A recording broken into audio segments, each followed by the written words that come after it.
Model. Best effort for me.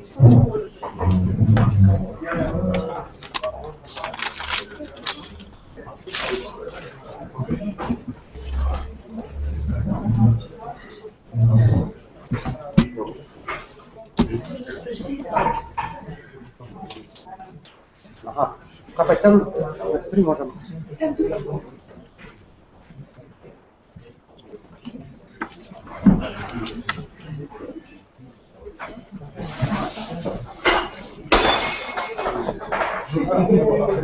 Sreća.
Welcome, ladies and gentlemen.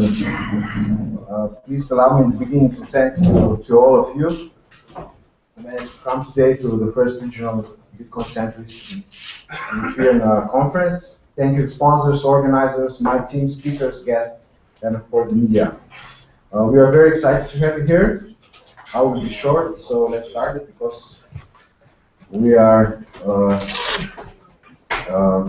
our keynote speaker is prepared. So, first of all, about maybe our company organizer. We are a business development company and corporate communication company. We mostly do services for high-tech companies in Central Eastern Europe and also in Slovenia. We entered the Bitcoin ecosystem in 2013. We're doing business development services for some American and Canadian companies in Slovenia as well as in Central Eastern Europe. So this is also our conference is kind of we want to promote Bitcoin in Slovenia, and one of the important things that happened was last week we launched first two-way BTM in Ljubljana here in the lobby of Hotel Sloan. So in the beginning, maybe just a few reasons why we decided to organize a conference. There are a few reasons. I strongly believe that Bitcoin is one of the three major disruptive innovations which happened in the past 20 years, besides email technology and 3D printing. All three are more democratic than the US is constitution. They all allow development of the businesses and communication without third parties. These innovations are lowering the barriers between design and production. Bitcoin is lowering the barriers for transactions among the people and businesses, and this is exactly the same what happened with the email. The second reason is Central Eastern Europe has a big potential. There is a demand from the market, We are getting requests every week from different international Bitcoin companies and investors who are looking to penetrate Central and Eastern European markets. Not many people know that the Central Eastern Europe with the Balkans has a population of over 200 million people, and if we add Russia, we'll be well over 300 million people. The market is huge, as well as the opportunities. The third reason why we're organizing this conference is Slovenia. Slovenia is a small state with a population of just 2 million people. As such, we have to be innovative and focused on the foreign market. Slovenia has a tradition of being early adopters of the new technologies. For instance, Slovenia had one of the first web pages presented our country on the web already in 1994 by Science Institute of Josef Stefan. Also, mobile penetration in Slovenia in the 90s was one of the highest in the world. When the US were still using wired phones, we were already using mobile phones and first mobile applications. The most advanced transactional national payment system for all payments between businesses and the country was introduced in Slovenia in 1996 as the first such system in the world, for example. To no surprise, also the Bitstamp, one of the leading exchanges in the world, must have and did happen in Slovenia. Slovenia has a strategic position in Central Eastern Europe. It's very close to the European business importer cities like Vienna, Milano, Munich, Zagreb, and Venice. They're all a 2-hour drive from Ljubljana. And furthermore, Slovenia has a good reputation within the technical and business communities of Bitcoin. These are all the reasons why we believe Ljubljana, the capital of Slovenia, is the perfect match for Bitcoin Central Eastern European Conference, where new ideas and case studies of successful projects from all over the world will be demonstrated tomorrow, today, and tomorrow. Of course, it's a start for us, but I believe we can create a Bitcoin hub in Slovenia for the neighboring countries. So I will give you now some short tips for the conference.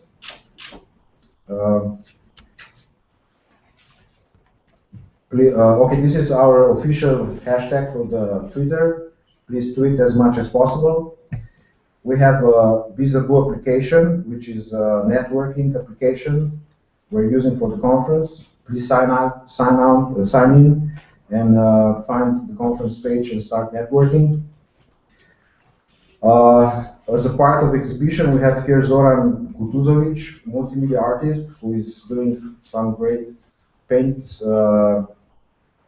correlated with the Bitcoin. Please check his exhibition and support Zoran. Anybody know what is the name of the ship? It's called Katisar. It's a British clipper ship from 19th century. At that time, it was very fast. In Ljubljana, we have bar named by this boat. I don't know why, but we can find out tonight. Because we have a networking event today at the Katisar pub in 8 o'clock in the evening. They're sponsoring welcome drink, and I think there will be plenty of opportunity to network there. And what's super news for us, they start to accept Bitcoins. We were really pushing them, and this week they started to accept Bitcoins. This is the Cirrus airplane. This is iconic Cirrus SR-22, the world's first choice of general aviation aircraft. Why? Cirrus is our sponsor of the conference, and they will give away a free flight from Ljubljana to Venice. It's going to be a private flight.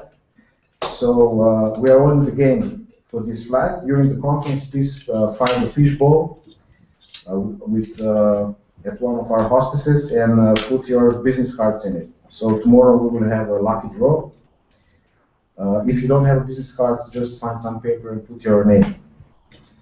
But just one. And for the end, last week, as I told you, we introduced with our Canadian partners BitAccess first 2AM PTM here in Ljubljana. It's based in lobby of the hotel. Pay him a visit. I wish you all to get new friends, the new business partners, and to learn. Thank you very much.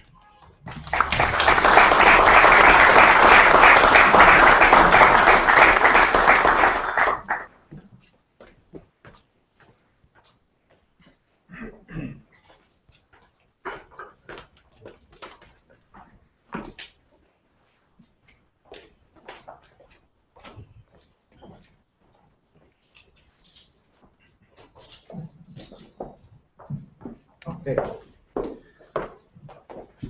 Please. Well, welcome to the conference. My name is Elizabeth Ploshay. I'm on the Bitcoin Foundation Board of Directors. It's wonderful to see everyone here. I would love to introduce our keynote speaker, Steve Beauregard. Steve is a serial entrepreneur who has been involved in the Bitcoin space now for several years. He's the CEO and founder of Gocoin, a merchant acquirer payment processor. You can see Gocoin on your tags here. He's been involved in many projects, including projects related to DirecTV, BlackBerry, and Gocoin was recently listed as Silicon Beach's hottest startup in March of 2014. Steve is going to talk a little bit more about how you can accept payments in Bitcoin and why Bitcoin truly does benefit businesses around the world. So without further ado, I'd like to welcome Steve Beauregard, co-founder and CEO of Gocoin. Thank you, Elizabeth and I have known each other for 6 months, but she still gets it wrong. It's Beauregard. Thank you. I'm Steve Beauregard, founder and CEO of Gocoin. And yesterday I couldn't even pronounce the name of the city we're in, but I'm very excited. Gregor was very gracious to bring us on a nice tour. And yeah, so no, maybe it's better down there.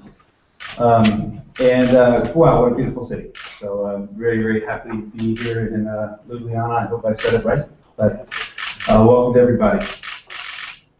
So I want to start off by thanking our hosts, Gregor and Ram. They've done a tremendous job of pulling everything together for this day. We've been working with them for a while. We signed an agreement with them to help us with business development matters here in the Adriatic region. And they've just been great. A lot of motivation. If anyone's had the pleasure of working with them, they're a great team. So I want to thank them. Also, if anyone has had a chance to use the ATM down in the lobby, I need to do it myself because I need some euro right now. So it's a two-way ATM, and it'd be a good opportunity to get that started. So let me start off with a little trivia question because I always like to give a gift away. So who knows what the smallest unit of Bitcoin is called? I think the first one was back there, but it's actually a Dorian because it's too small and can't be verified. So we can send that gift back to the gentleman in the Okay, great. So I'm going to get into this presentation. Has anybody seen me present before on the operator on-ramp? I didn't think so. You'd be a lot more excited. The credit cards. First of all, there's a good reason that we have a Target here when we have the picture of the credit card. If anyone's familiar with Target in the U.S., where they lost 40 million credit cards that were compromised, and I myself had 2 of my credit cards that had to be replaced. In the last 6 months, I've had 4 different credit cards that had to be replaced because of fraud. These are not systems that were designed to be on the internet. Even in the case of the new technologies where you have the chip cards and you have technologies like EMV, these are still they're not designed for card not present situations. So giving all of your credentials and having somebody with the ability to pull money out of your account goes against the nature of how an online transaction should work. So as an operator, if you're running a website, you've got a lot of pain points. And those pain points start with the credit card fees. You're typically paying 3, sometimes 4%, sometimes even more. And then on top of that, 30 cents on top of that transaction. And that's pretty typical. That's a typical charge for a credit card checkout. And most merchants just accept this. That's the way it is. That's the cost of doing business. Well, it doesn't have to be. And you have other payment methods like prepaid cards. Some websites, since they have trouble taking credit cards, they'll send you to a retail store to go buy a prepaid card. And guess what? You end up paying 10, 20%. The operator gets maybe 80 cents on the dollar in that scenario. So all of these intermediaries all have their hand out. They're all getting a part of that transaction. So how can we disrupt this? So enter digital currencies and the ability to take these as payment online. This is what they were designed for. So Bitcoin obviously is the most circulated. We have other coins that have been branched or forked off of Bitcoin and have put some innovations, and I'll talk about that a little bit later. But you have military grade encryption, low transaction fees, all sorts of things that are very, very unique to an online transaction, and that actually make it more advantageous to the merchant. But by doing that, by making it more advantageous to the merchant, you've taken a lot of power away from the consumer. And that causes a problem because now the consumer, they don't have the ability to charge back if there's a problem. So what's developing, if anybody use a service like Uber? Is that something you have here? Maybe not.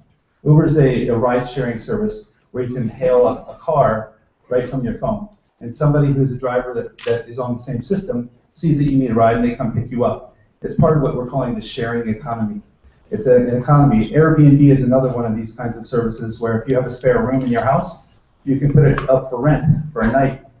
And so what happens is people will start to, as they use these services, they'll rate on the website, how was your stay, how was your ride, and then they start to get this rating. And that's what's really going to start to balance the power out in the next generation. It won't be so much about credit card chargebacks and people that are able to do very fraudulent things with that power that the consumer has had. So going through different payment methods, and I probably should not have just put the Gocoin. That's really something that's intrinsic upon any of the Bitcoin payment methods. But these are the advantages you have over the traditional payment methods. Transaction fees are typically high with credit cards, gift cards. Bank transfers are actually the other thing. They're pretty close in terms of lower transaction fees.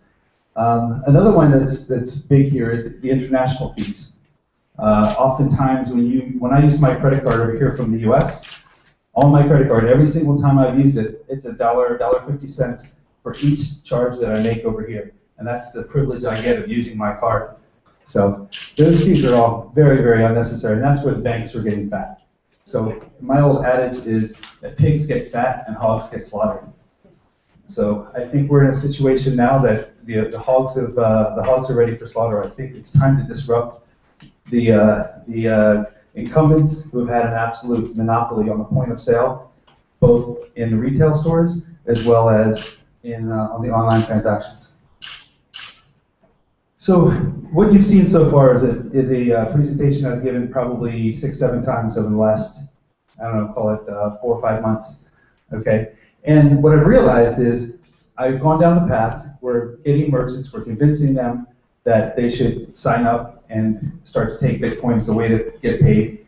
And then it occurred to me, having watched transactions happen, watch what we call there's no nice way to put it. You get very excited about having a baby, and then the day comes, and then there's a problem. Okay, so and they call it the dead baby syndrome. So everyone gets very, very excited about the baby, and then you launch. Somebody posts up on Reddit. They go, okay, we're live. And there's a bunch of orders that come in from people that are excited about it. And all of a sudden, the transactions just drop off. It's just like right off of a cliff.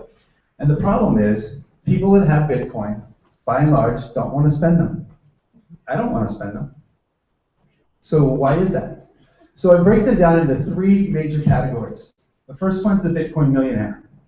That's the person that started either investing early or bought Bitcoin when it was somewhere sub $50, or they were mining early and they've been accumulating Bitcoin and they don't want to spend it. The second one are the day traders, or gamblers as I call them. They're just purely speculating, and the only transactions they're doing are the transactions that have to do with trading coin. They're not buying products. They're not using it. They're not getting the utility out of it. They're just trying to make a little bit of money on this trade, that trade. They're trading in and out of the altcoins, and they're just all day long trying to make money, just gambling. And then there's the hoarders, people that see this as part of their investment portfolio. I am long on Bitcoin. I'm going to buy this as part of my portfolio, and it's just going to sit over here in cold storage, and I'm not going to touch it for a long time. So why is this? Well, I think part of it's the very nature of Bitcoin is deflationary. It's designed so it's going to go up in value. So do I want to use that in my transaction today if I think it's going to be worth more tomorrow?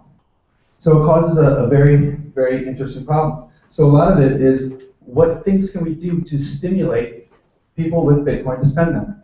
And I think it's not so much about the people that have it already, because they're already in one of these categories. They've already sort of decided where they are. So the only thing we can do is try to train them to take part of their Bitcoin and use it. Or we can say, hey, you need to be in a habit of every week buying $100 worth of Bitcoin. And that's just what you do. And you use it. And the other stuff that you wanted to store it away. Or maybe it's not Bitcoin. Maybe it's one of the altcoins. It might be that an altcoin will come about that is a lot more transactional. Excuse me a second.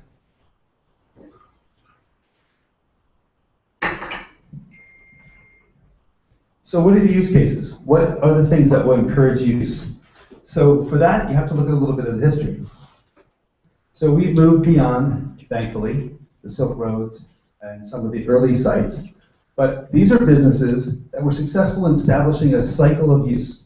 So like it or not, Silk Road, which is the website where you could buy illegal drugs, and people would go and actually buy coins simply for using it in the transaction. So think about that. They're going to go buy coins simply because they want to use it in the transaction. Because they thought it was anonymous. They found out the hard way it wasn't anonymous because they had no trouble tracking them down and put the people behind the site in prison, or at least they're under prosecution. Satoshi Dice, another fine example. People in the early days, a lot of the transactions on Bitcoin were coming through the Satoshi Dice site because people were gambling with it. And then you have a whole host of black market casinos that are doing Bitcoin-denominated gambling. And so these use cases, what can we learn from them? What can we learn from them without going to jail? That's really what the question is. So a lemonade stand, maybe that's the answer. Well, actually, this is a very shameless way of working my daughter into the slides. So she ran a Bitcoin lemonade stand. Guess how many sales she made? 0. Oh, I'm sorry, she made sales, of course, but people use money. Nobody used Bitcoin to come buy lemonade. So one of the things as an operator you have to think about is your business, in terms of Bitcoin, a lemonade stand. Do I have a lemonade stand? And if you do, don't bother taking Bitcoin. Don't waste your time, don't waste your effort, because you're going to have the same problem where if there's not a compelling reason for somebody to use Bitcoin as a transaction on your site, don't waste your time. Okay? So we don't want lemonade stands. So let's look at some of the merchants out here and figure out what use cases actually are quite good and lend themselves well to Bitcoin today. Well, if you get back to the Silk Road, one of the things people wanted was they wanted privacy. They wanted actually anonymity, but let's just say it was privacy. So we have to come up a level into the things that are maybe a little bit more edgy. Okay, so how about regulated gambling? So that's a market that we're going after quite heavily, because I think the legal regulated gambling is a good use case. It makes sense why people would go buy Bitcoin, because they have trouble getting money into the game. So it's a good use case. Ring Plus is the first telecom that's accepting Bitcoin. This is in the US, that is. And so you can top your phone up and top your minutes up with Bitcoin. So that's a good use case, because you have your wallet on your phone typically, and you get an SMS message, and you can just right from the phone pay that invoice. So it's ease of use. So there's a good use case there. Some of the other ones, domain sales. So we work with Agreed Escrow. Agreed Escrow is one of the companies that if you want to buy a high-priced domain, they stand in the middle of the transaction. They have the domain transfer to you. They hold the money in the middle. Once the other person gets the money, they release the domain. That's a good use case, because that's moving money from one asset to another. If somebody has Bitcoin, we'll use it. So we have to find these different types of businesses where it's actually encouraging use. So my message here is really to stop trying to boil the ocean. It's not a race just to go after the big merchants, because the big merchants aren't necessarily going to do all that well. Somebody asked me last night, how is Dell doing? Well, Dell isn't a merchant that's working with us, but they made a big announcement, Dell computers now taking Bitcoin as a way to pay for your computers.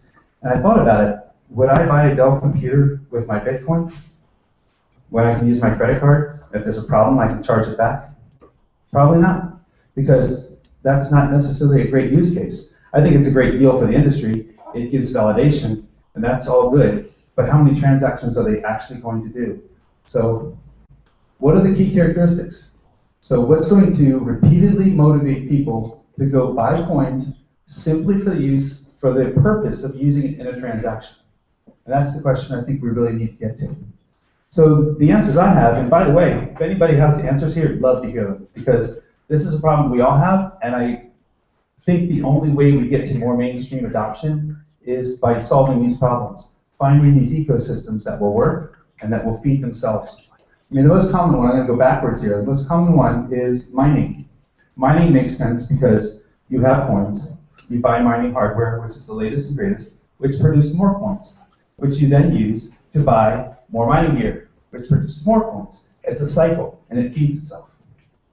Okay? Just as we saw in the case of Silk Road.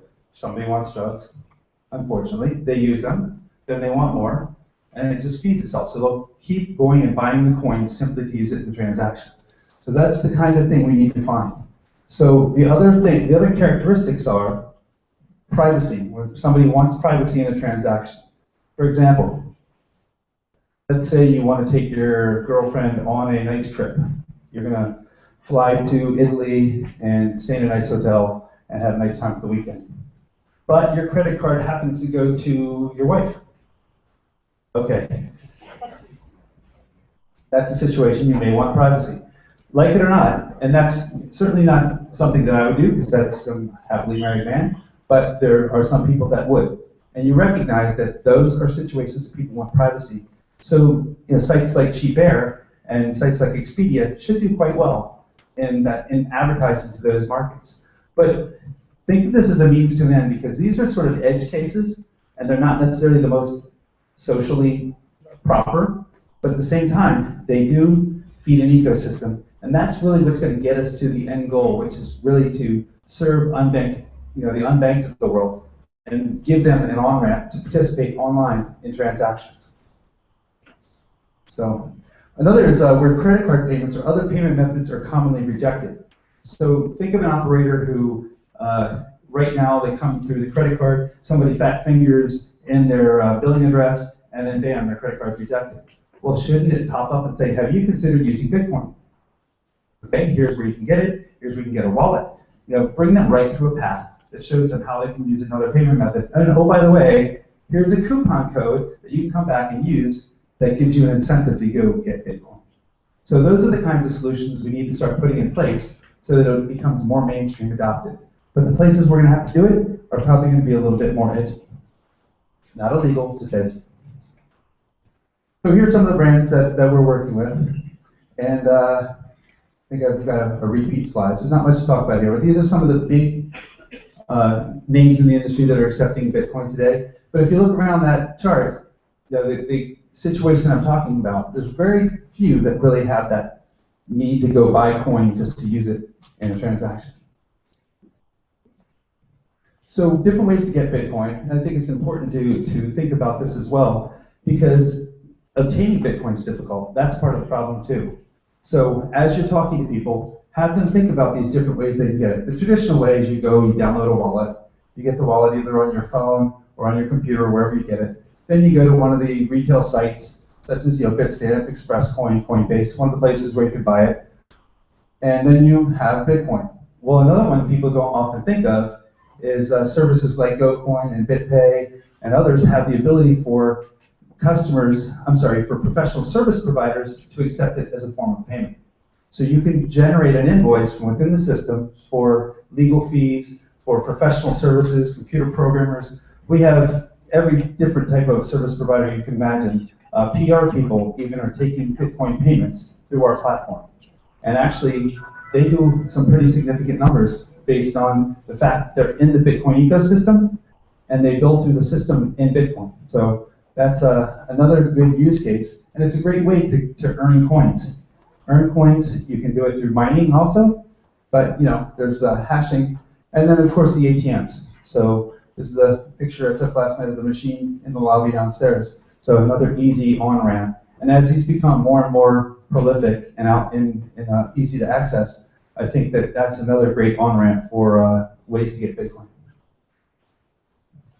So let's say now that you're a online operator and you decide that you do want to take Bitcoin. You don't have a lemonade stand, but you're selling you're selling some goods that you want. So you look at your website and you have a couple decisions you have to make. The first one is, what are you using in terms of your checkout process? And there's I ran into some integrator here earlier today. You may want to raise your hand if you do like shopping cart plugin consulting, and then somebody can track you down. So there he is, Alex. And you want to find somebody who can help you make some of these decisions. So how are you going to host your invoice? Are you going to do like a white label integration and make it very branded in your own brand? Then you have to decide, which coins do you want to take? Is it just Bitcoin, or are there other coins that maybe are more transactional? We see a lot of Litecoin transactions, and Dogecoin is sort of like the tipping coin. That's one that people, if they're spending just a couple bucks, very common, they'll just throw that out. And I don't think the altcoins that are out today are nearly as interesting as the ones that are coming. So we are constantly watching for coins and which ones are coming, what characteristics they have. But there's some really interesting altcoins that are going to be coming out, and we're pretty excited about some. One in particular, which will be tethered actually to the price of the dollar, so it won't have the volatility problem, because every one will be have backing in a bank of an actual dollar, and then we'll be able to go look at the bank account transparently and see the balance to make sure that that's actually true. So after that, you go through, you set up your merchant account, send in your KYC documents. That's just a requirement of pretty much anyone in the Bitcoin ecosystem now. If you're going to do transactions, we need to see your business licenses, we need to know who the beneficial owners are, and in some cases they even want electricity bills and utility bills, things of that nature. So you upload all those details, and then you put in the different payment methods you want. If you're going to do banking, then we need routing numbers and wire details, so we know how to know what bank account to send the proceeds to. And then also you can set a split, whether you want your digital currency to be, you want 0% dollars or fiat currency, or whether you want all Bitcoin. And you can slide that scale anywhere in between. So if you want to have 50-50 and have some exposure to the the volatility, for better or worse, of the coins, you can do that. And then you just test your system, you go live. So a couple of examples of merchants that have done some pretty innovative things. One of the things that we found, this is a site called Beauregard, and this is the product detail page. One of the things that we found is a lot of times consumers will go to the checkout, fill the cart, and then they get to the payment method and say, oh, Bitcoin, what's that? And they click Bitcoin, and it looks as if they're actually just checking the exchange rate that they're going to get. So this merchant did something pretty innovative. It's got a little pointer here, a scope point. So they did a little mouse over that popped up a light box to show the exchange rate currently, so they would know before actually clicking on it. So they wouldn't just click and create an invoice just simply for the purpose of checking what the rate was. So that's a nice little feature.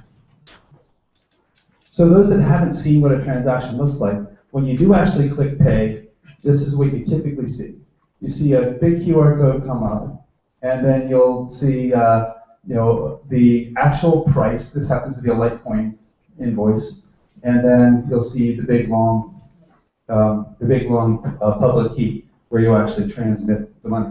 So if you're paying from a mobile phone, you would actually just line it up, hold it over the QR code. You would then push your payment out to the network, and then it's going to show up as paid on the system. So pretty straightforward. A lot of people worry about the timing of how long this does actually take. It's sub 5 seconds now. So we've gotten it down to the point where it's almost instantaneous that we're seeing the payments on the backside. So another feature that we rolled out recently, let's see if I know how to initiate this. This is an example of topping up an account. So take the scenario of you're an online wallet and you want to use Bitcoin to take from your Bitcoin and move it into your online wallet. And this is all done through SMS. I might need you here, Ron.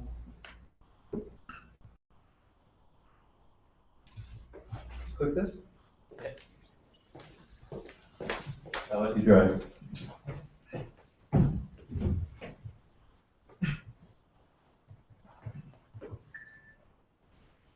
Say yes.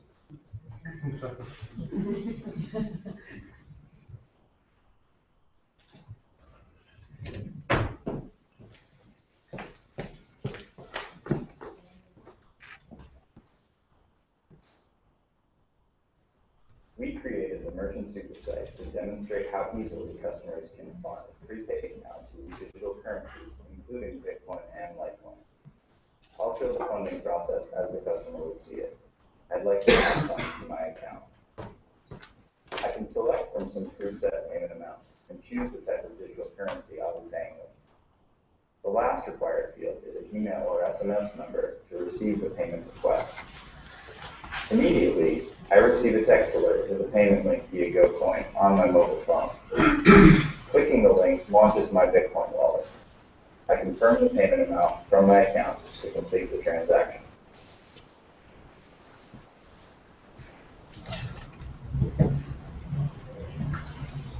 I'm done. I'm back on the merchant site and ready to roll.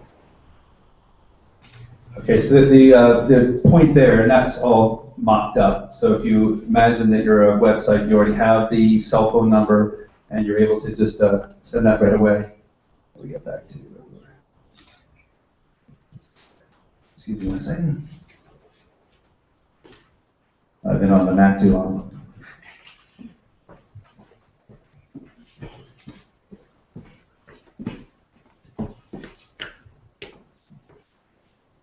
Got it?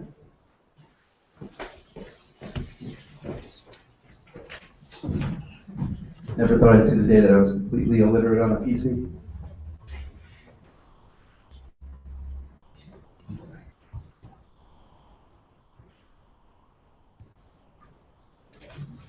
Okay, so for those that aren't exactly clear on the flow and how the flow works from these transactions, so in the case that we just saw of the mobile payer, they're the customer. They see they're on a merchant website.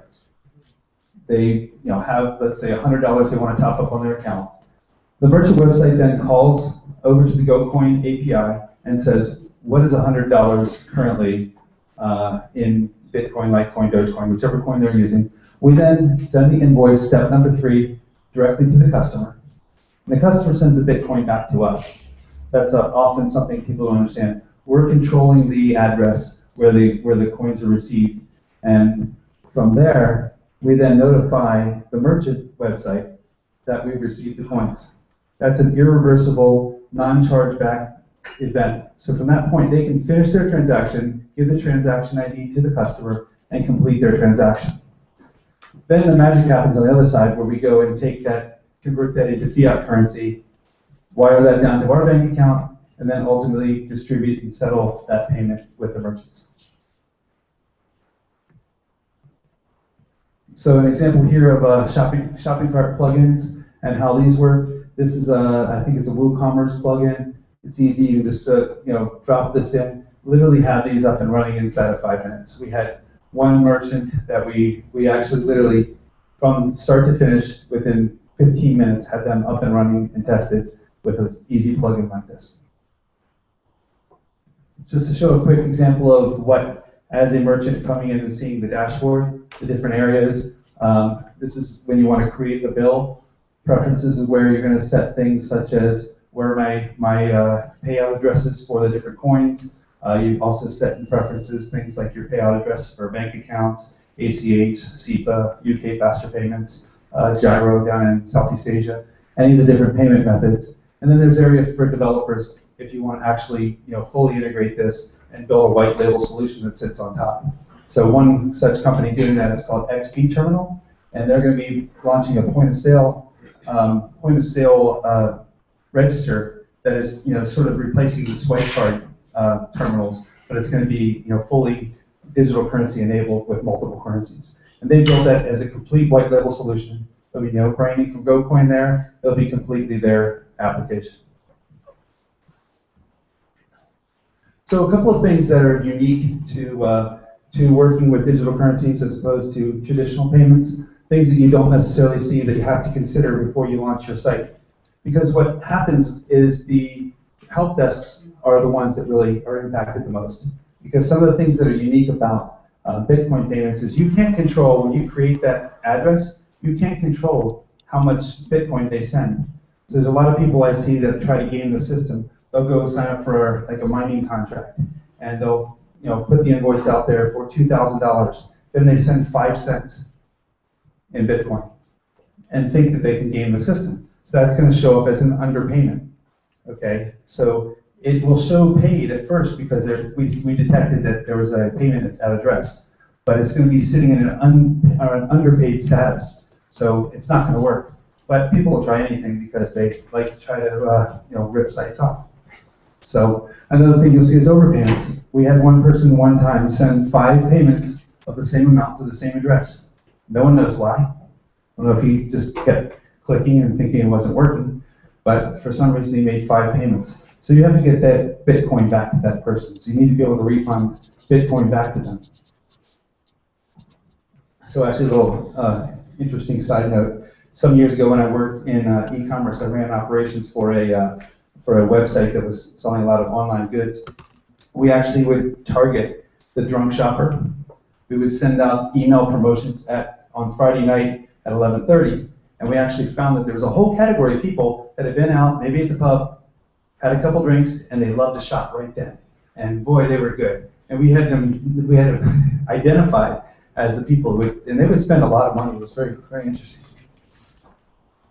So another thing that can happen is non-payments, double payments, and sometimes people will pay to the wrong address. So some of these things you have to consider operationally, how you're going to handle refunds, how you're going to handle returns, because if you don't, your reputation is going to be damaged. Because one thing in the age we live is it's all about transparency. And if you're not doing the right things, you're going to hear about it on various websites, the reputation sites. They're going to blast you on Reddit. So it's very, very easy to damage your reputation, and it's very easy for somebody who has a bad experience to let the world know.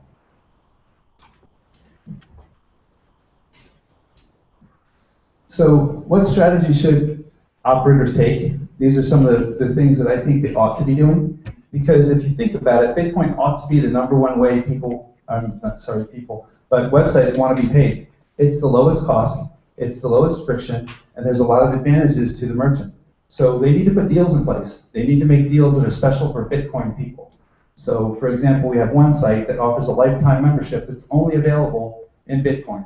$500 for a lifetime membership. You can't buy it with your credit card. So those are the kinds of things that will motivate people to go buy Bitcoin just to come back to that site and to spend it. Other things they should be doing is bulk purchases, advanced purchase discounts. Rather than recurring payments are very common with credit cards. Well, why not just put a 6-month incentive out there? We're going to give you a discount if you pay with Bitcoin, but you're going to pay for 6 months in advance. That way you don't have to worry about that recurring payment every month that just comes out. And one thing that's very true, one characteristic very true about Bitcoin shoppers, when they spend their Bitcoin, they will spend 2 to 3 times what they ordinarily spend with a credit card or with cash. So the average checkout value that we see on the platform is actually quite a bit higher. The number 5 is, I can't stress this one enough, the number of merchants that come on and are disappointed, and then I talk to them and say, well, what have you done to market? Oh, we posted on Reddit. That's not good enough. It's like working out. Digital marketing is like working out. If you don't drive traffic to your site, no one's going to drive it for you. It doesn't drive itself. You have to continually get out there through SEO, digital marketing campaigns, and different ways to let people know that you're there. Because if you don't do that, it's not build it, they will come. They'll come, but they're going to forget. So you got to stay active, stay relevant, keep on Twitter. Twitter's another really good channel to drive a lot of traffic. And those are the things that work. So incentivizing international purchases. That's one thing about this region I think is very interesting, is you have a lot of characteristics that are very good for building an ecosystem. Because you're a pretty tight-knit group in this region, and if you can start to seed some of these ecosystems that I'm talking about, I think this is a great breeding ground to be sort of a showcase of what Bitcoin can do more in developing nations. Because the developing nations aren't going to happen tomorrow, but those are going to be the big markets that really matter in 10 years. But they're only going to get there if markets that are more developed can show them how this is going to work as an ecosystem. So that's all I had for today. I'm happy to open up for questions. Yes? I have one question. How do you provide liquidity? Let's say that the customer wants to buy an expensive card for 100,000 euros. How do you do the back office? How do we provide liquidity? So we're actually selling the coins on any number of exchanges. We also have big bulk buyers that will buy blocks of coin from us. So that's how we get liquidity, and then we move it down into their bank account ultimately. So that's one of the things that we have to look at with the altcoins is once a lot of the altcoins are straight pump and dumps. So be careful anytime you see this new coin. It's gaining in value. It's gaining value faster than any. I made 2 million pounds on this coin overnight. Those kind of stories are mostly pump and dump. So, but there are some altcoins that are quite interesting. But if we can't get liquidity, we won't put it on our platform. Litecoin has been very stable. Dogecoin, we've lowered the maximum transaction value down on Dogecoin because I don't want to take a $5,000 Dogecoin order right now because it's still questionable. But I think that Doge still does have a future, and it might be that it just stays the tipping point. Yeah. Anybody else? I have a question. Have you maybe experienced any?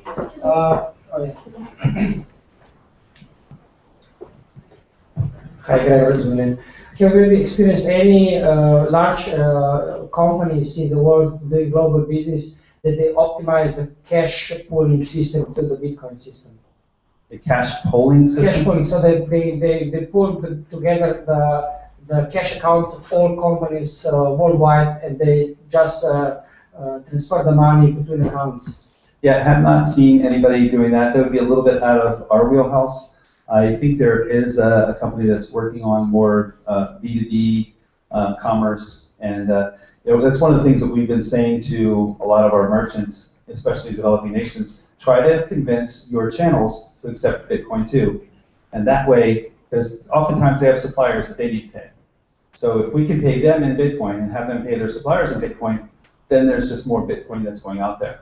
The problem right now is typically most merchants are on low margins. We have to sell all of the Bitcoin, give them all cash, and they continue to pay their providers in cash. So as you talk to merchants, as you talk to people in the ecosystem, try to convince everybody as much as possible, take it as your form of payment. Everyone it's stuck in their head that they have to get their money into the bank, but they don't. You can hold some coins, and you can find other ways. You take somebody, you go and split a dinner with somebody, don't hand them cash, send them Bitcoin. I try to get everybody I can. Now that the wallets are back on the app stores, there's no reason that everybody shouldn't have the wallet on their phone. And that's the way that we pay each other back when we owe money to each other. In the back?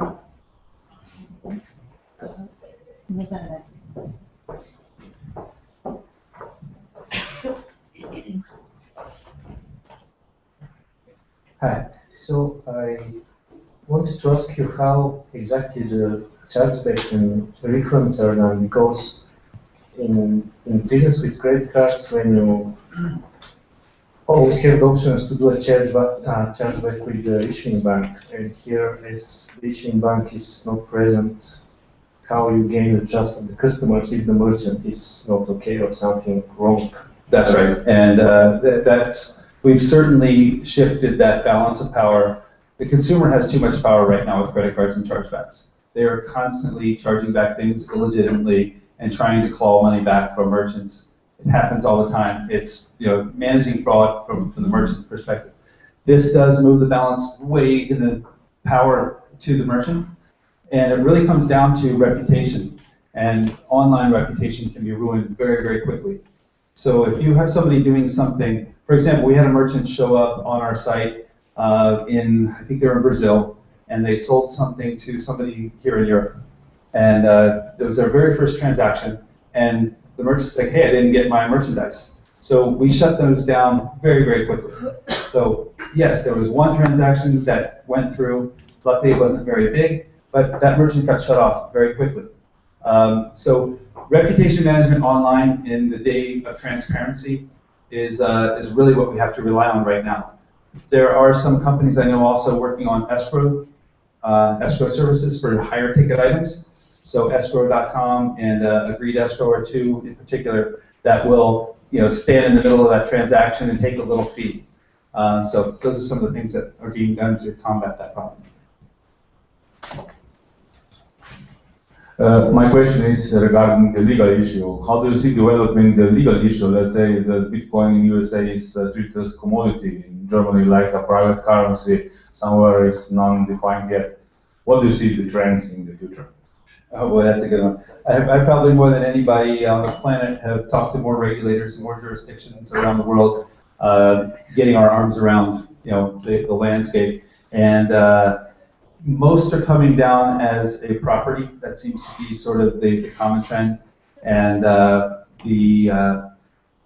think that's the right way to think about it, but it can't be treated like a commodity that's taxed on the transaction, because then it really breaks down. So that's the interesting part about the way that it morphs. It's not a currency, and please, please, I beg people, don't try to convince anyone that it's legal tender in any jurisdiction. We don't want Bitcoin to be treated as legal tender, because legal tender has a lot of ramifications to it with respect to regulation, with respect to legal tender has to be accepted by every merchant. You don't necessarily want that, because there's lemonade stands out there that shouldn't take Bitcoin. It's just not in their interest. It's not right for their business model. So it's a very tricky question. I could go on for hours about the legal components, but grab me afterwards.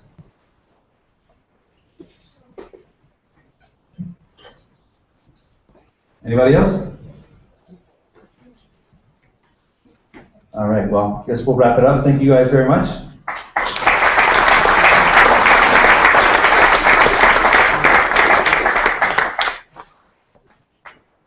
Hello, my name is Sergej Foški, and I would like to announce that the launch of the Bitcoin Foundation Slovenia. It was officially launched yesterday afternoon in Washington, which was early in the morning local time, and we're excited to be part of the global Bitcoin Foundation family, and our mission is to realize the potential that cryptocurrencies are bringing. And we will start with supporting the adoption of Bitcoin in Slovenia.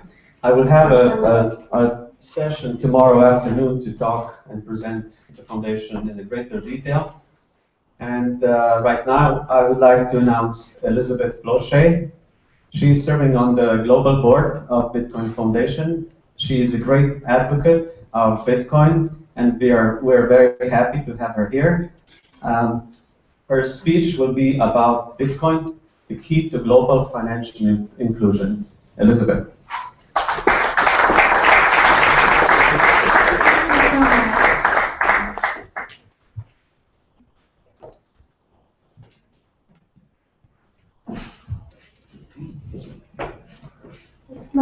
Good. Okay.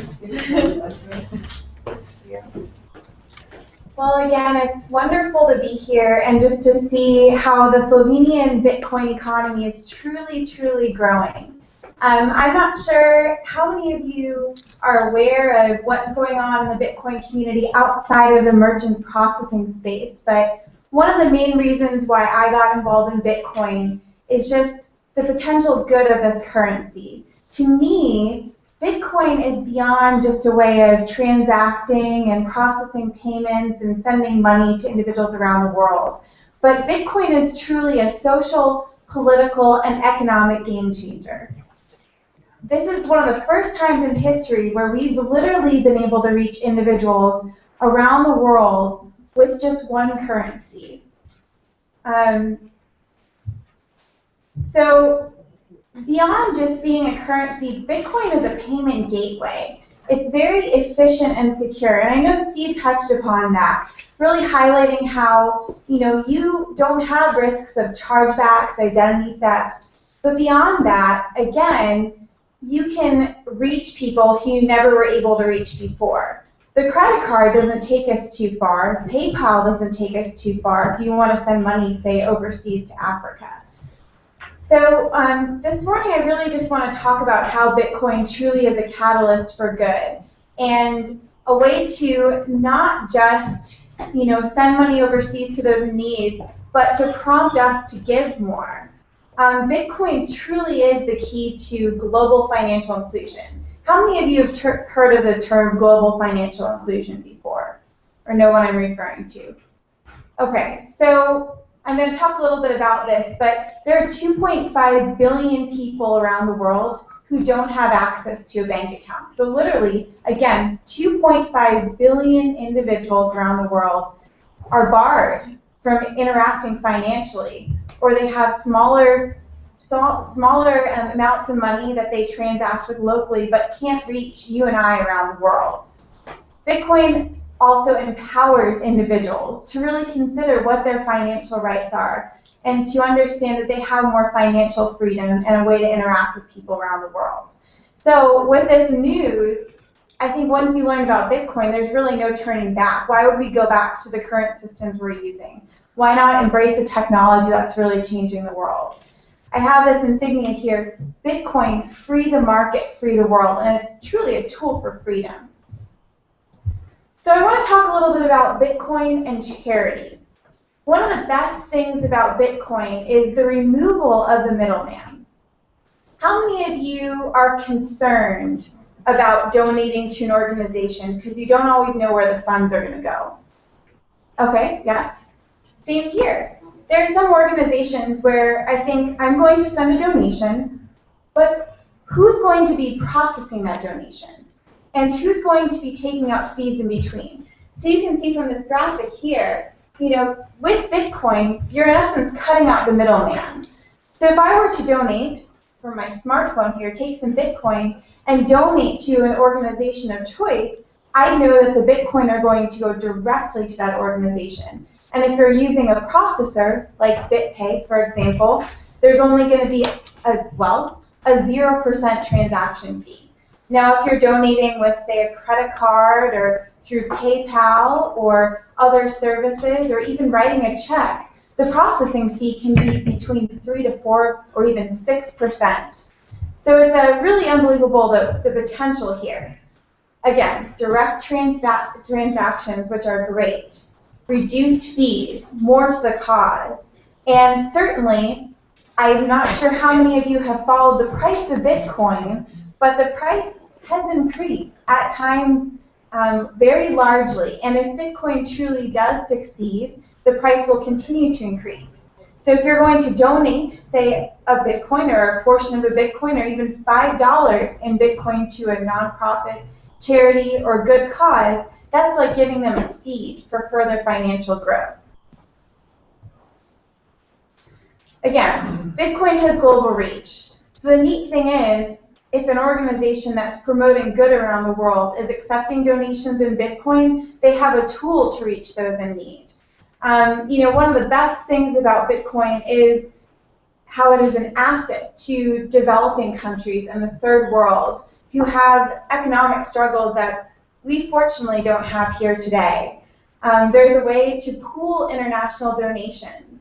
And another aspect of just donating with Bitcoin, a lot of times, as Steve mentioned, when people are buying things with Bitcoin, they almost spend more. They feel more secure. When you're donating to an organization, the last thing you want to have to worry about is risk of identity theft. Well, if you're donating with Bitcoin, you don't have to worry about that. Again, just to stress, for those of you who are new to Bitcoin, it's a push payment system. So if I were to log on to a website of choice, one of my favorite organizations to donate to is the BitGive Foundation, which I'll talk about in a few minutes.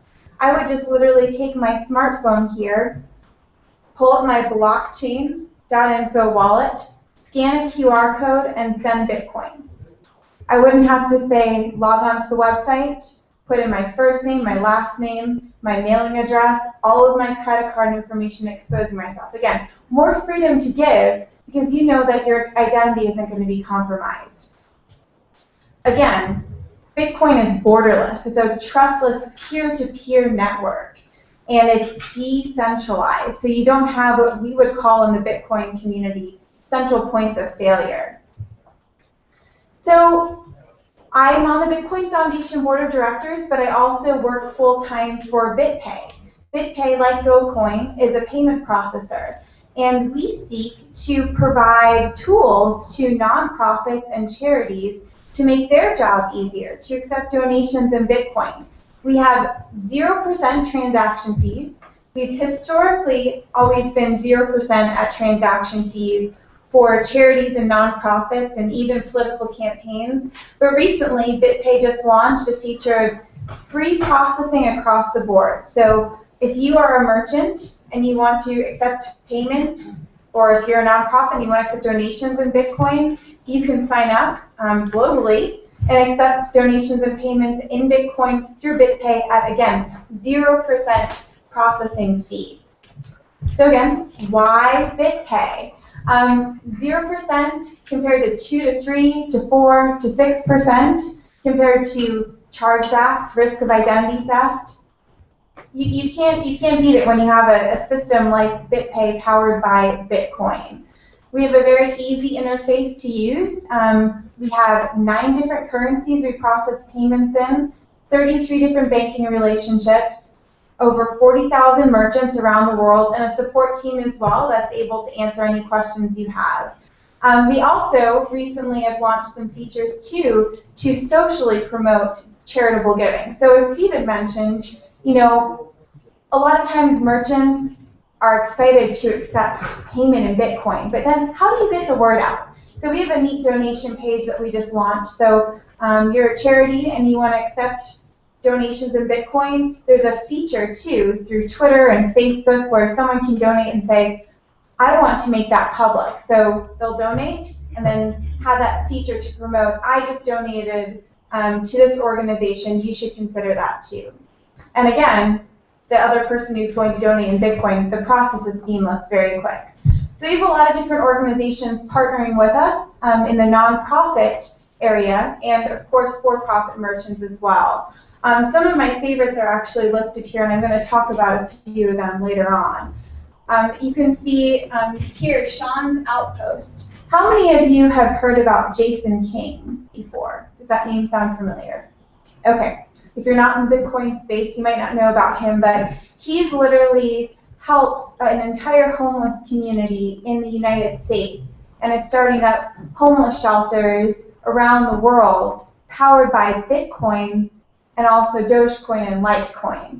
So he's using Bitcoin as a way to collect donations and help those truly in need, and not only provide donations to those individuals, but give them meals, job training, and also get them back on their feet economically through Bitcoin, educating them about, you know, managing their finances. Another organization is the Women's Annex Foundation, which I will talk about in a little bit, empowering women around the world through promoting digital literacy. We also are partnering with Free Aid. You can see the heart up here.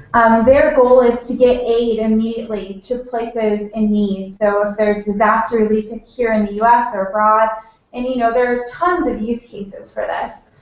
We have, you know, these are just a few Freeside Aid, the Big Gift Foundation, which I'll talk about shortly. So those are some of the nonprofits that have signed on as merchants with us, and we have a growing list. And if you have questions afterwards, too, feel free to come and see me, because we can certainly process payments in euros for nonprofits and charities here in Slovenia. So the Big Gift Foundation. Big Gift Foundation is actually the first 501c3 Bitcoin-exclusive charity. The founder, Connie Gillespie, decided that why can't we use Bitcoin for good? Why can't we create an organization that's really going to promote charitable giving? So Connie decided that she was going to form the Big Gift Foundation. So it's a nonprofit foundation, just received the 501c3 tax status in the US, and it's fully Bitcoin based. What the Big Gift Foundation does is collect donations in Bitcoin and build off the gain in value of Bitcoin and donates to special projects. So again, as I mentioned earlier, you can see a seed here. It's a gift that keeps on giving with Bitcoin. So Connie collects these donations and has a lot of different projects where she even introduces these nonprofits to Bitcoin and the concept of Bitcoin, and from there donates those coins to special causes.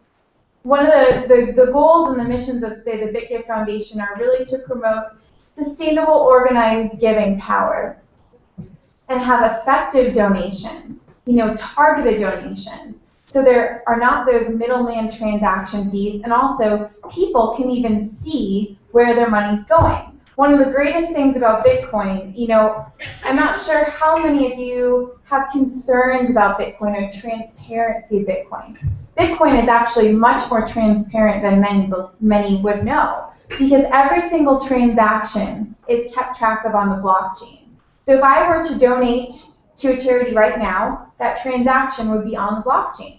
So you can see, some nonprofits even have just a Bitcoin wallet where they accept donations, and you can see every single donation coming in, which is great for just record-keeping purposes. The BitGive Foundation is predominantly focused on, environmental issues, public health issues, and there are certainly tons of them today to donate to. So a great quote that I love was found in Finextra right after the BitGive Foundation was launched. So I'll read it to you. The foundation provides the opportunity to capture some of the capital formation anticipated from the success of Bitcoin for worthy causes such as health and disease research. So again, capturing the capital gains of this currency that's growing in value. It truly is, when you're donating in Bitcoin, it's the gift that keeps on giving. So again, a quote here in U.S. News and World Report: give BitGive a $10 donation today and watch the donation grow in value as Bitcoin depreciate. And this is for a nonprofit holding on to Bitcoin. But again, think about giving to an organization a gift that keeps on growing. One of the greatest projects that I think the BitGive Foundation has been involved in is the water project. How many of you are aware of the number of individuals who don't have access to clean water? Yeah, 1.1 billion people around the world don't have access to clean water. So you've got tons of water in this room right now that we can drink without fear. The BitGive Foundation decided that they were going to partner with the Water Project to introduce the Water Project to Bitcoin and raise funds. So they actually have just reached their goal and have raised several thousands of dollars in Bitcoin to donate to the Water Project to bring clean, safe water to sub-Saharan Africa. This to me is really phenomenal to think about the power of Bitcoin in giving, and how even at that, now the Water Project has Bitcoin that they can send overseas very easily. The BitGive Foundation is also partnering with 37 Coins. So here's where we enter into the phase of how do we reach people in third world countries with Bitcoin. 37 Coins is a project that's focusing actually on SMS technology. So we here have smartphones and computers where it's easier to transact in Bitcoin. Even though I don't have my international plan on my phone, I can get wireless on this phone, and I can even make a Bitcoin transaction now. Well, there are a lot of people around the world who don't have smartphones, but they have mobile phones. In fact, statistics show that there are more people with mobile phones and smartphones together than clean and running water around the world. So imagine if we can reach those individuals with Bitcoin, economically empower them, and then help them build up infrastructures for clean and running water, for better systems in place. So the BitGive Foundation has chosen to partner with 37 Coins and really focus again on supporting this effort to use SMS technology to get individuals in third world and developing countries a way to have access to global commerce through Bitcoin.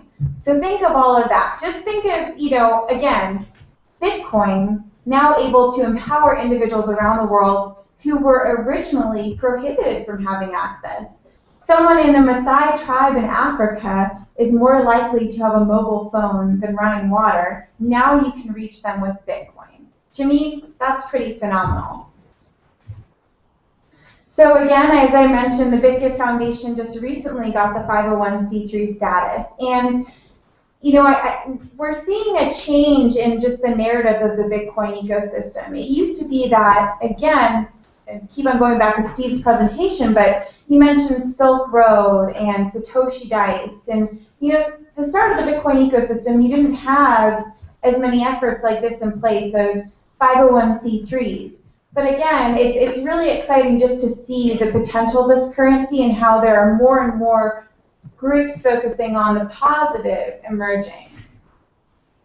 So if you want to find out more information on the BitGift Foundation, it's just bitgiftfoundation.org. But think of this, there's the QR code here. Just simply an easy way to donate. All you have to do is scan and send funds, and those funds can then be simply sent around the world, 0% transaction fees. So I've used this phrase several times, global financial inclusion. But again, is there any other currency around the world where it's completely borderless, where there's no discrimination based on race, gender, and nationality? It's completely crossing social, economic, and geographic borders, and it's fully inclusive? No, I haven't heard of one. Have you heard of a currency before like that? I'm from the United States. Our US dollar does not reach everywhere around the world. I can't wire funds to every location around the world with internet connection.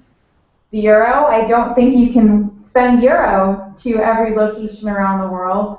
And I mean, maybe someday you will be able to do that, but think of the transfer fees. Bitcoin, 0% transfer fee. And again, no wallet requirement. To debunk any further myths here, you know that a Bitcoin can be broken down into several decimal places.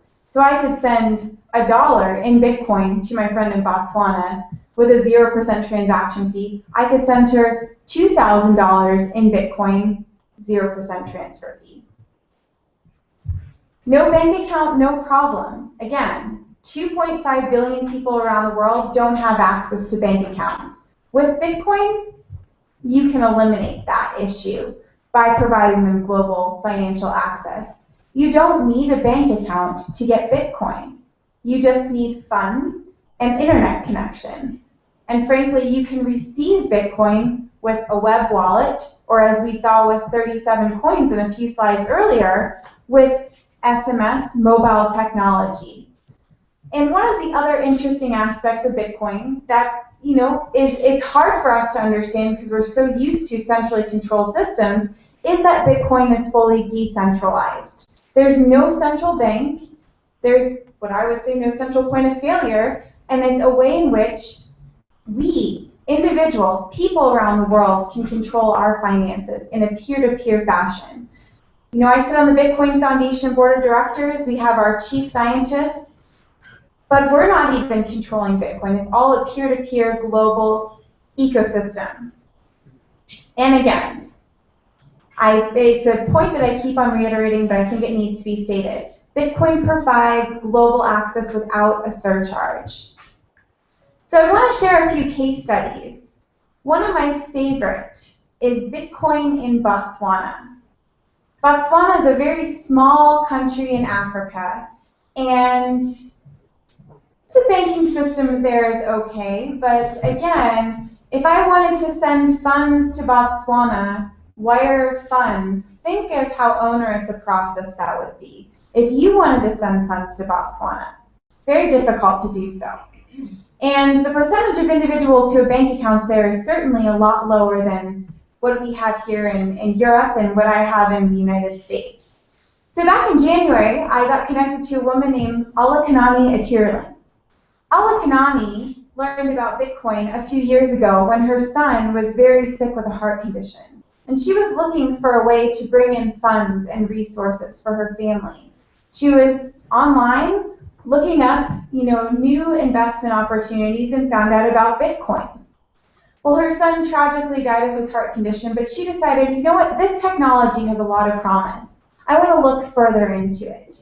she started doing her research and realized, wow, here in Botswana, Bitcoin really could serve as a game changer to empower people.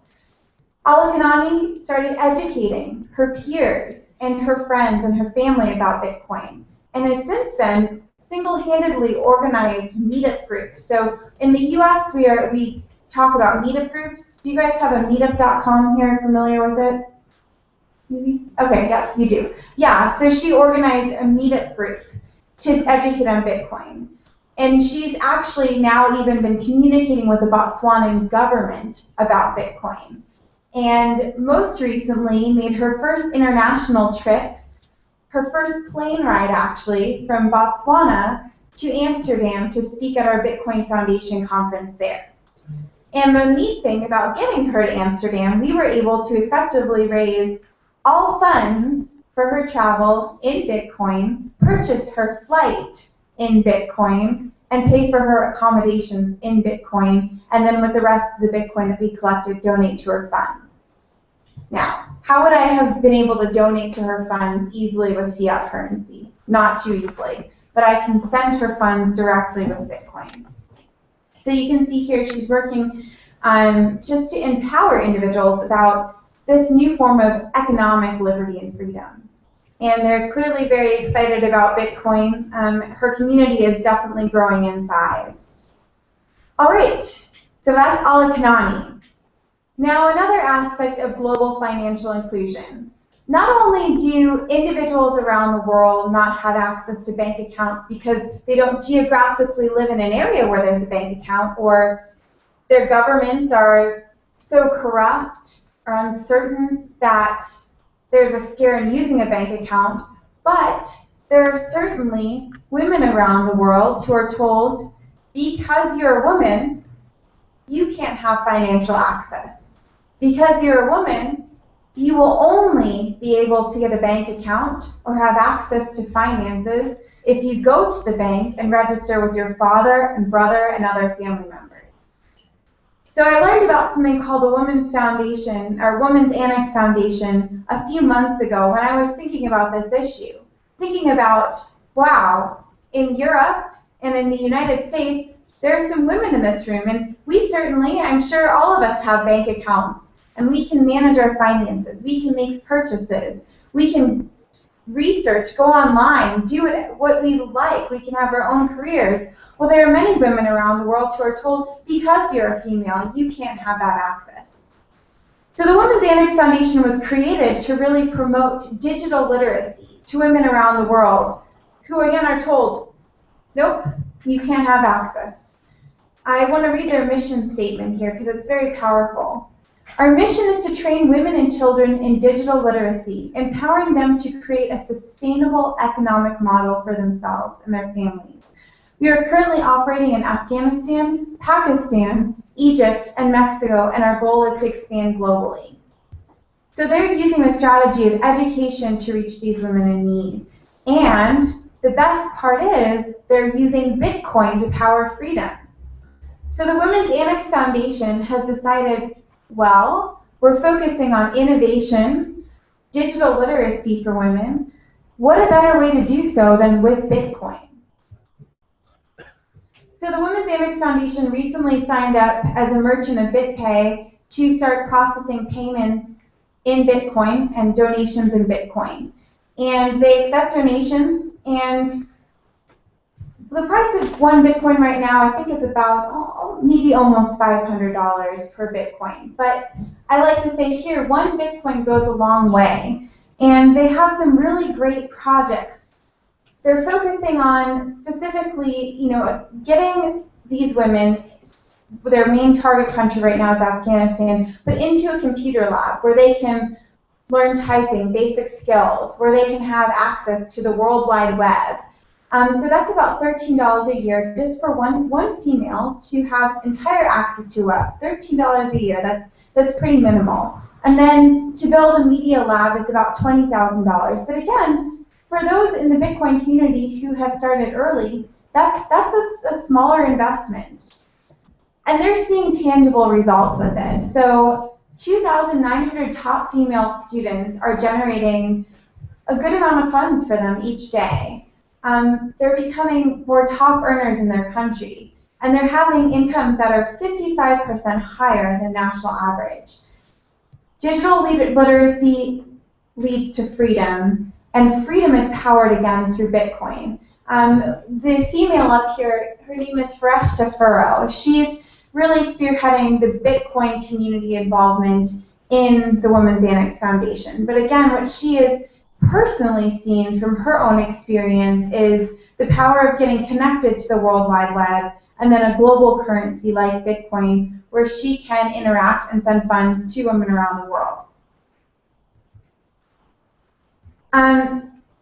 Some people ask, so what are they doing with these donations in Bitcoin? If I were to donate to the Women's Annex Foundation, what are they going to do with those donations?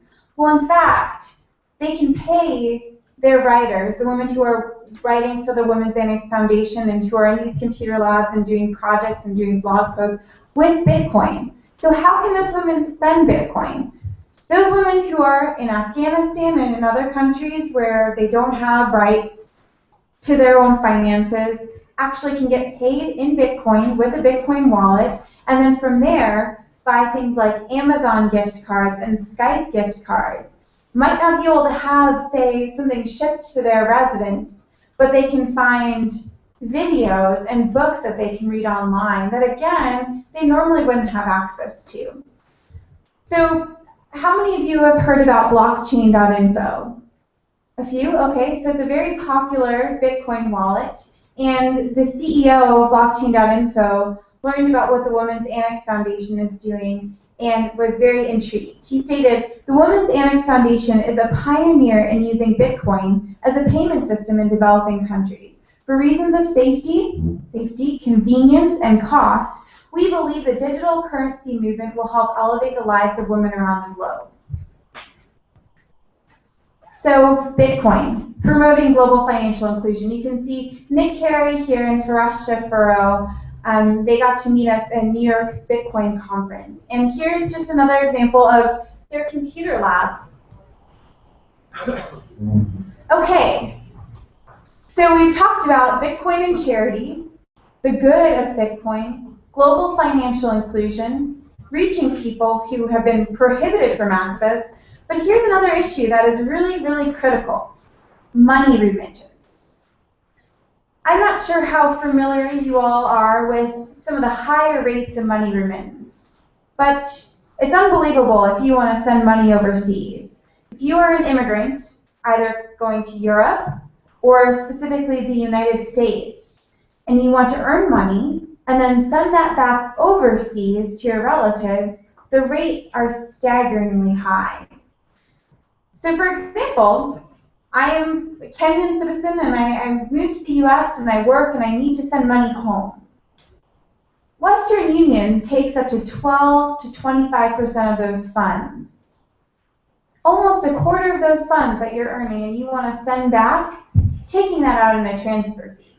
To me, that's unbelievable, and I might use the term criminal. Think of these individuals who are working very hard and need that money to go back. Those families need those funds. And I get that their wages aren't that high, that they're earning higher than they would earn in Kenya, but not that high according to our standards. So Bitcoin is a tool, actually, to reduce those fees for money remittance. Bitcoin is used to cut unfair banking fees, unfair exchange rates, and even lengthy delays. The World Bank even stated, cutting prices by at least 5% points can save up to $16 billion a year in the remittance market. Again, cutting prices by at least 5% can save up to $16 billion a year. So remember these numbers. Sub-Saharan Africa suffers from the highest cost of transfer fees, 12%. 12% minus 10%. Savings of 10%. Let's go back. 5% saving $16 billion a year. 5 plus 5, 16 plus 16. That's a lot of savings. So I want to talk about BitPesa. Have any of you heard of BitPesa before? Great, excellent. Now, these are case studies that I'm sharing, but I hope you know that there are many other studies as well, many other examples of this. BitPesa is just one service of several focusing on remittance. So, BitPesa has taken that 12% to make it 2 to 3% in a transfer fee. The process works like this. I am in the US or in Europe as a Kenyan citizen, and I'm earning funds, and I want to send them overseas. I can either earn them in Bitcoin, which with services like BitPay, employers can actually pay their employees in Bitcoin, or I can earn in a fiat currency, so US dollars or euros or British pounds, and convert those to Bitcoin, pretty easy to do so. Send those Bitcoin to BitPesa, and BitPesa, same day delivery, converts to the local Kenyan currency. And there are several different ways to send them funds to relatives, whether bank, mobile, or cash. Expedient, secure, savings, more money to the people in need, all because of Bitcoin.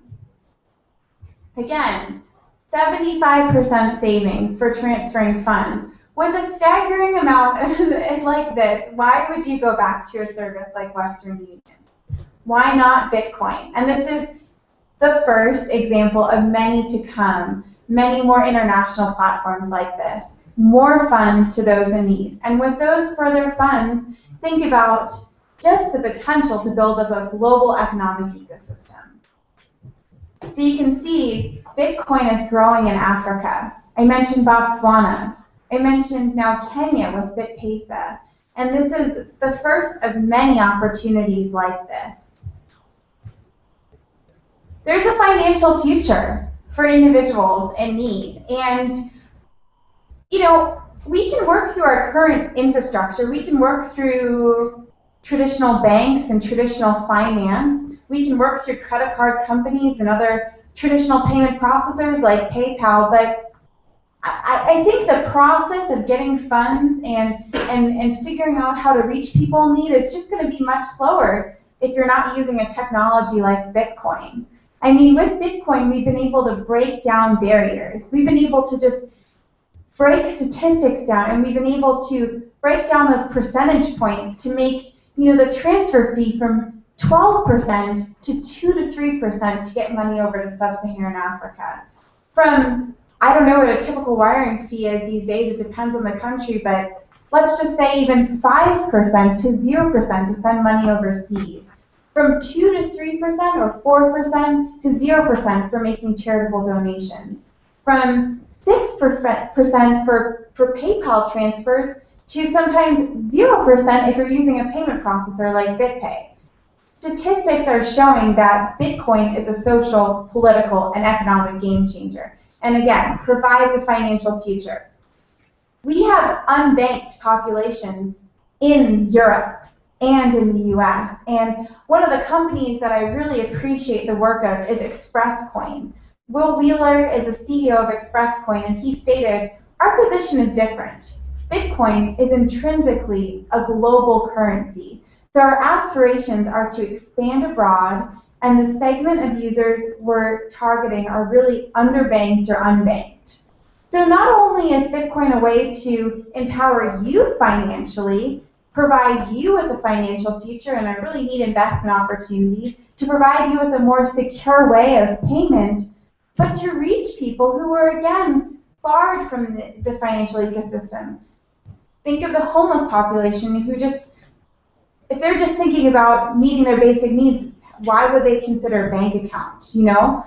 Think about people who are living in remote areas or where even just getting to a bank is more difficult than internet connection. The internet has reached places around the world where we would never think we could go before. SMS technology, again, members of the Maasai tribe in Africa have mobile phones, and through projects like 37 Coins, we can reach them. Again, there's an opportunity for global access, and I don't think this would be possible with anything else other than Bitcoin. You know, we don't know if Bitcoin is the best digital currency that we're going to see. It's currently the best digital currency right now. It's the best currency right now, but think of the potential for further development on top of this currency and what is next to come. There's global acceptance of Bitcoin. People around the world are recognizing the potential of this. Not just you and I here. I think, you know, most of us sitting in this room would see that Bitcoin is a great investment opportunity. It's something just to look into. Some people are seeing this as something that's vital, vital for a store of value. Argentina, for example. Argentina has quite high inflation rates, and they're seeing Bitcoin as a store of value.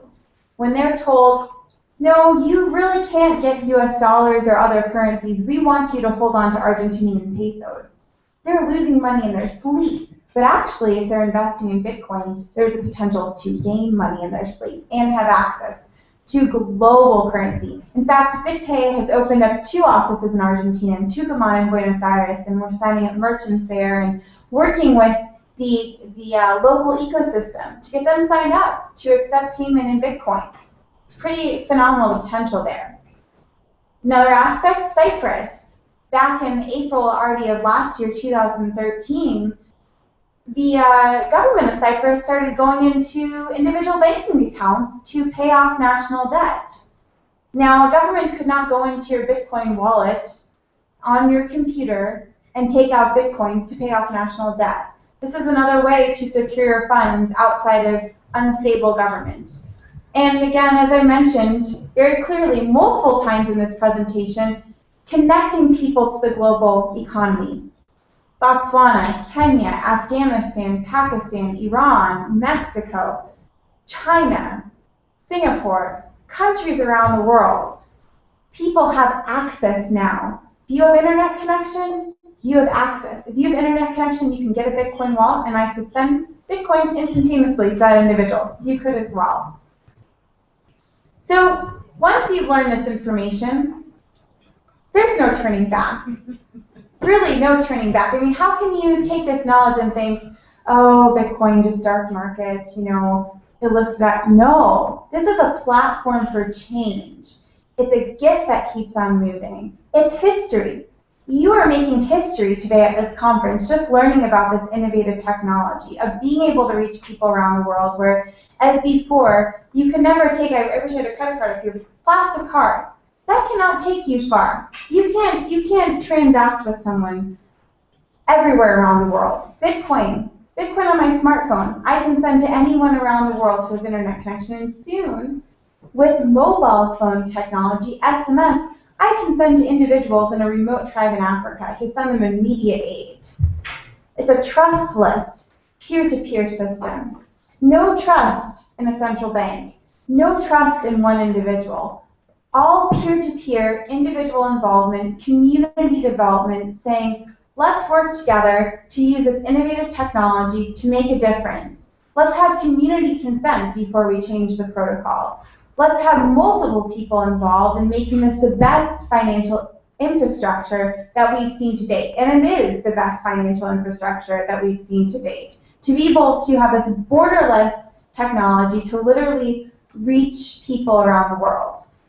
So I want to just again thank you for taking the time to consider this technology, and certainly you're going to hear a lot of great speakers the rest of this week, but also consider joining the Slovenian Bitcoin Foundation chapter. With the Global Bitcoin Foundation, we want to support the work you guys are doing here and just the innovation. I was walking down the street last night and I saw a Bitcoin sign, 2 Bitcoin ATMs. You guys are truly becoming the hub of Bitcoin for Central Eastern Europe. So I don't know if you guys have any questions. I think there are a few more minutes. If there are questions, any questions? You mentioned that transaction fees of BitPay for charity is 0%. But how much is on average for merchants? 0%. So we just, for merchants across the board, we just launched 0% for all merchants. So you could be a large-scale company, you could even be a coffee shop down the street. To accept payment in Bitcoin through BitPay, 0%. We again provide payouts in euros and also in British pounds and US dollars, South African currency, Australian currency. And our goal with that is just to grow the Bitcoin ecosystem, so for-profit side and non-profit side. And then people ask, how does BitPay make our revenue? Well, We also have extra enterprise services that we provide, so 24-hour support and training, for a business that is just getting started. But again, our goal with BitPay is to really grow the Bitcoin ecosystem and get people familiarized with it, and for people to recognize these small businesses, why not Bitcoin? Small businesses are hit so hard by 2 to 3% transfer fees. Think about lowering that to 0%. Question?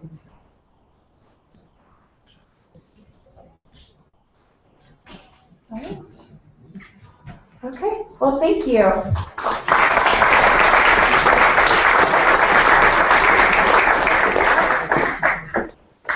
Thank you, Elizabeth. I invite all of you to join us for a coffee break, and we will be back in half an hour.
I'd like to introduce Radoslav Albrecht. He's the co-founder and CEO of BitBond. He's going to take time this morning to talk about 6 areas where Bitcoin can foster financial innovation. And it's my understanding that they just received a round of investment just recently, so his company is growing. And so I'd like to welcome Radoslav.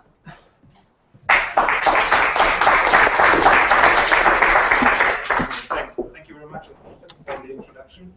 Yeah, so as Elizabeth did a great introduction, we can go right into the topic that I want to talk to you about today, which is the 6 areas where Bitcoin can foster financial innovation. So, is it off? Can you hear me now? No. No?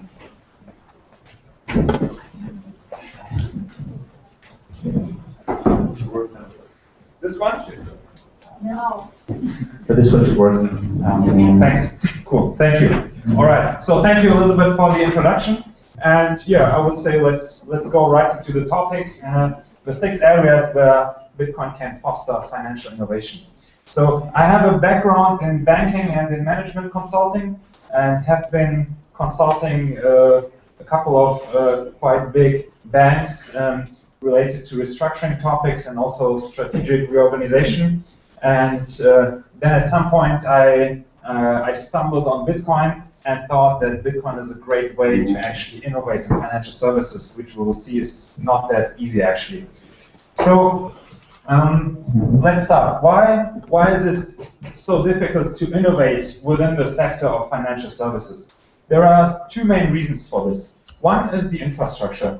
Banks and other financial services companies run on legacy infrastructure like IBM mainframe computers, like the one depicted on the chart here. And these systems, they're also called core banking systems, are very hardware heavy. So you need to buy a lot of hardware and maintain a lot of hardware to actually run a bank. And the other thing is that they run on pretty old software. So the programming languages that you need to write your software in order to address these systems is pretty old and was never actually designed for the web. So if you want to innovate from a technological standpoint within the current financial system, you face these obstacles.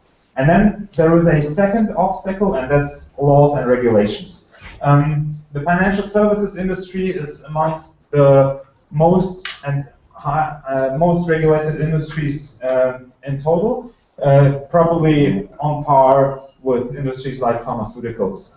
And it's a grown framework, regulatory framework, and that is actually being applied to large financial institutions, large banks, large insurance companies, large asset management companies. And if you want to start a startup and compete with these large companies, you actually, in most countries, need to comply with these regulations that were actually made for very large institutions. So this is a second obstacle to innovation.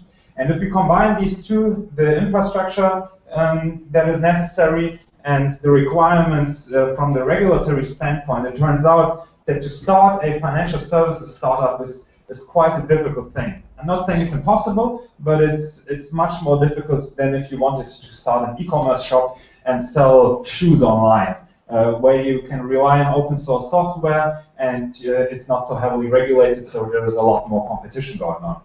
And since there is less competition in the financial services sector, there is also less innovation, because the incumbents that already have a significant market share, they just don't face this pressure of small competitors that always force them to actually innovate and to come up with new ideas. To give you one better picture of this is something that Elizabeth has already been talking about, the bank account penetration around the world. The darker areas are areas where the majority of the population actually does have a bank account. So that's mostly the Western Europe, Northern America, and Australia, Japan. And other parts of the world typically have a bank account penetration of only 20 to 50%, depending on which region you're looking at. And one of the reasons why this is the case is because the infrastructure to run a bank is not so easy. So it incurs quite significant investments, and that's why not everybody bank accounts are available, and that's why not everybody around the world has access to a bank account. So this is a direct conclusion from the requirements that you have to run a bank. So now Bitcoin comes into play. And what does Bitcoin actually change? Bitcoin is an infrastructure for financial services that has a couple of very interesting and advantageous characteristics. It's open source, it's programmable, it's independent of banks and other third parties, it's scalable, and it's very cost effective. Typically, the only cost that you incur when you run financial services based on Bitcoin is just a server where the client is running. But the software itself is open source, which is great, because now it becomes a lot easier to start a company that provides financial services. So to put it in a short sentence, so far it was really tough to actually start a financial services company from a garage, exactly because of the reason that the infrastructure is so expensive. And now Bitcoin changes this, at least on the infrastructure side. The regulatory questions differ around the world, so that's something that is different from one country to the other, but at least on the infrastructure side, things are changing now. And this allows for much more innovation in financial services, and now we are going to look at specific areas where Bitcoin can help to innovate. So let's start with the definition of a bank. So what does a bank actually do? And then from that we can derive different services and different areas. So a bank is an institution which has current operations that mainly consist of granting loans and receiving deposits from the public. So there's three aspects. It's current operations. That's very important because many industrial companies also get some kind of deposits and grant loans maybe to other legal entities within that group, right? But the bank does this for its main business purpose. So it grants loans either to businesses or to individuals, and it receives deposits and actually refinances most of these loans with the deposits. And this is reflected in a bank's balance sheet. So now we take a look at a very simplified bank balance sheet.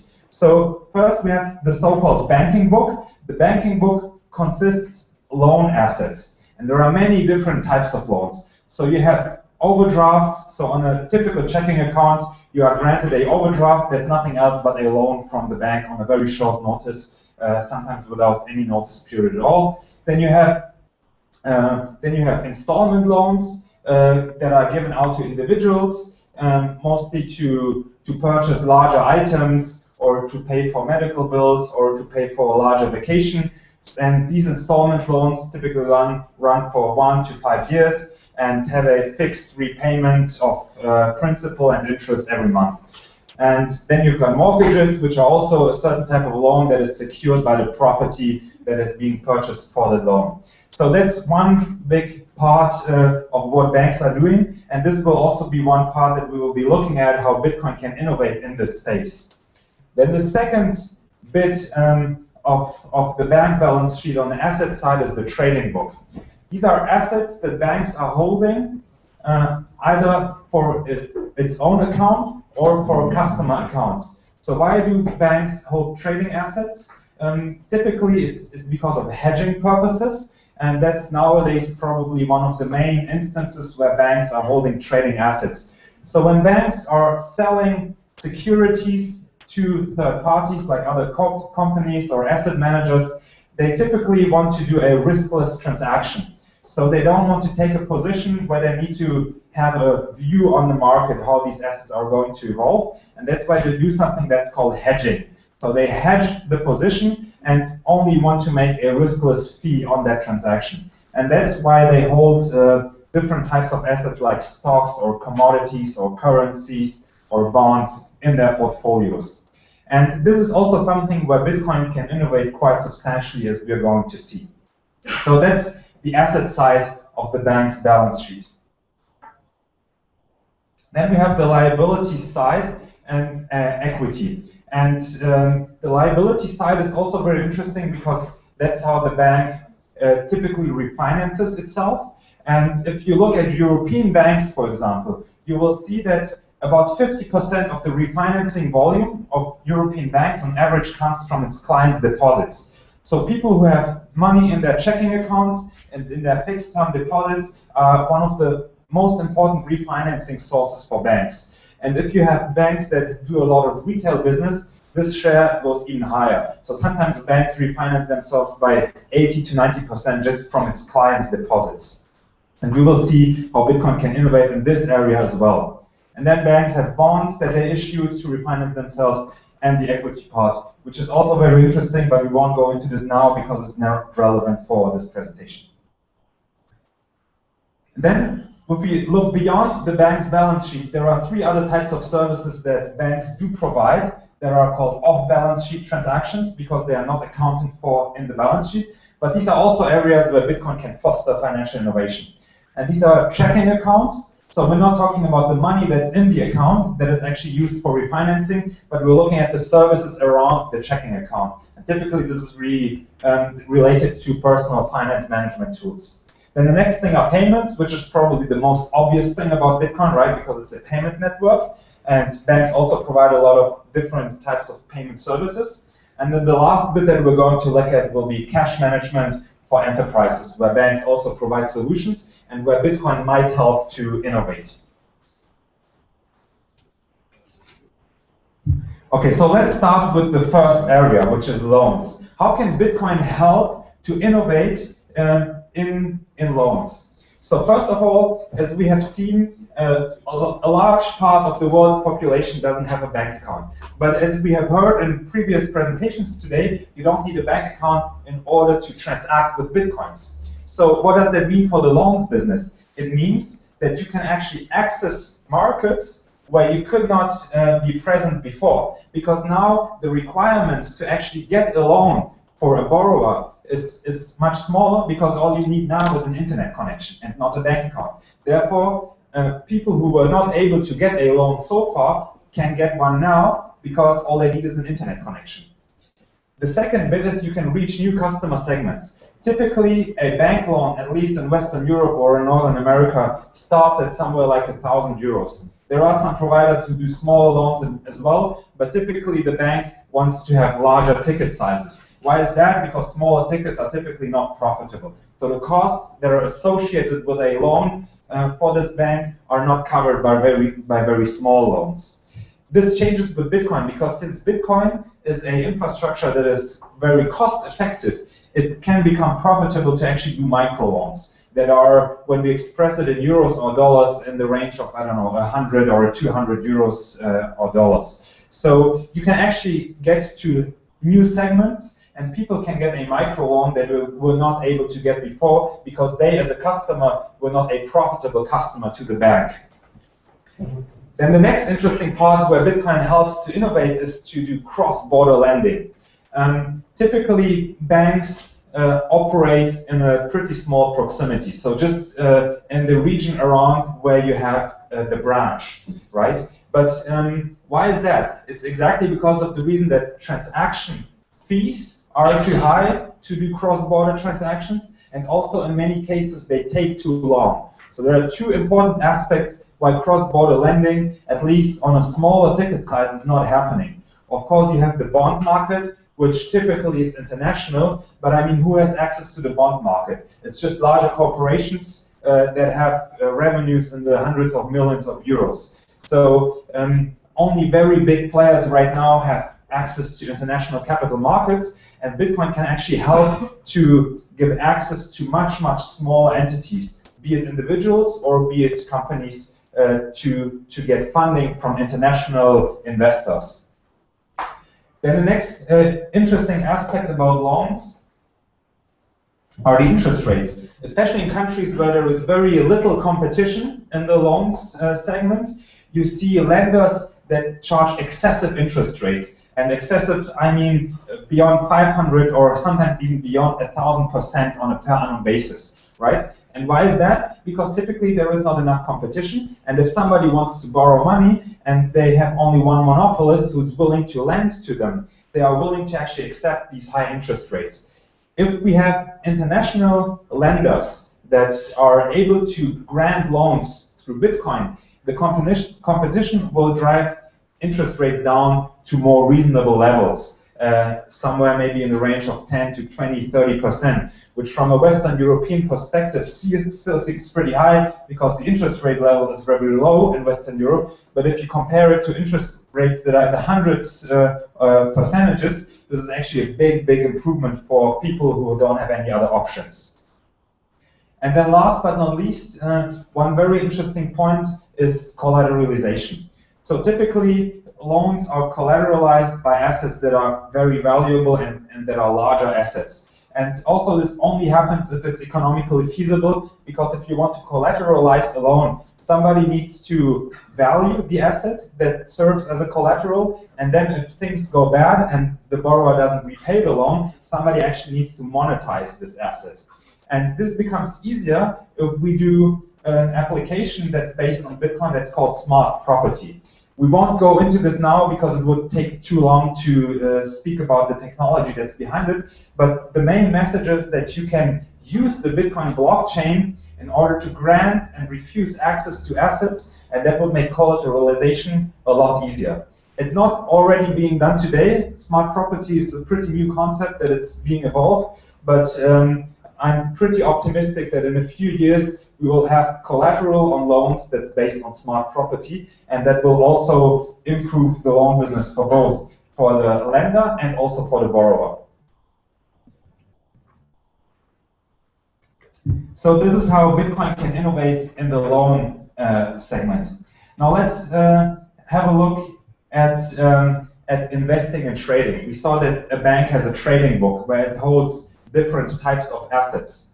And these assets are typically traded through centralized exchanges, like the New York Stock Exchange or the NASDAQ or the Deutsche Börse in Germany, where I come from. So to get access to these exchanges is also quite difficult because typically you need to be a pretty big corporation before you can sell your stock through that exchange. And also if you want to trade assets through these exchanges, it incurs pretty high fees. So if you have a portfolio and you want to trade commodities, for example, or you want to trade bonds, there is always fees involved. Either for you as an individual, but also as for a corporation that is trading certain securities. Now, how can Bitcoin innovate in this area? It is possible to actually transact assets over the blockchain. And how is that done? Bitcoin cannot just serve as a currency itself, it can also serve as a token, which means that you don't intend to actually transact a certain value through Bitcoin, but you just use the technology of Bitcoin to transfer a stock, for example, from one person to the other. And if you do it via the blockchain, you do not have to go through a centralized exchange, which means that the costs and the fees on this transaction can be significantly lower. And that's how Bitcoin can innovate in this space. So it's probably going to be very similar to transactions that we see today. It will be the same types of assets. It will always be stocks, it will be bonds, it will be commodities, but the way they are transacted will change. It will not be through centralized exchanges, but we can do that via the blockchain, and it will be therefore much cheaper and therefore much more accessible to smaller entities. Now let's look at the third bit, which here is called fixed income savings. So if you put money into your checking account or into your fixed term deposits, you are actually investing into the bank because the bank is giving you an interest on that deposit and you are refinancing the bank. So at least in Western Europe and also Northern America, interest rates are really low at the moment. So it's not very attractive to actually put your money into a checking account or into a fixed term deposit account. So how can Bitcoin help to innovate in this area? First of all, it's very similar actually to the loans bit, right? Because fixed income investments are just, you know, the other side of the coin, so to speak, of a loan, because somebody needs to refinance this loan. And if we bring these two together, the innovation that we see on the fixed income investing side is very similar to what we saw with the loans bit. Therefore, I will not even go through each of these bits in much detail because we've already heard about it.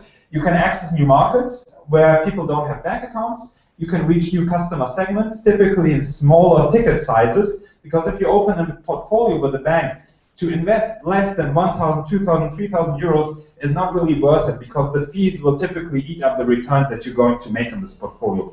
But with Bitcoin, you can invest much smaller amounts and the returns that you get are still attractive and not eaten up by fees. Then the next thing, again, cross-border lending is attractive because you can have a much more diverse portfolio than with your traditional portfolio in a bank.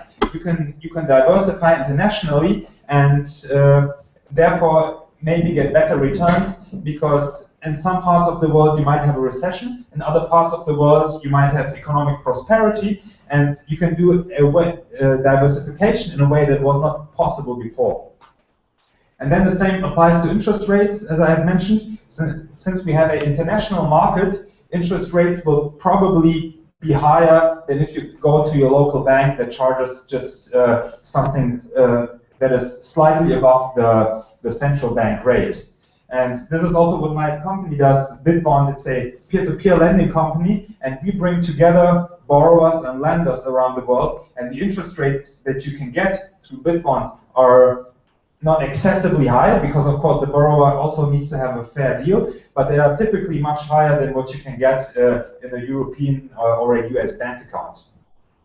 And then the last part is also the collateralization again that I've mentioned, that these fixed income investments can become even more interesting once you can collateralize through the blockchain.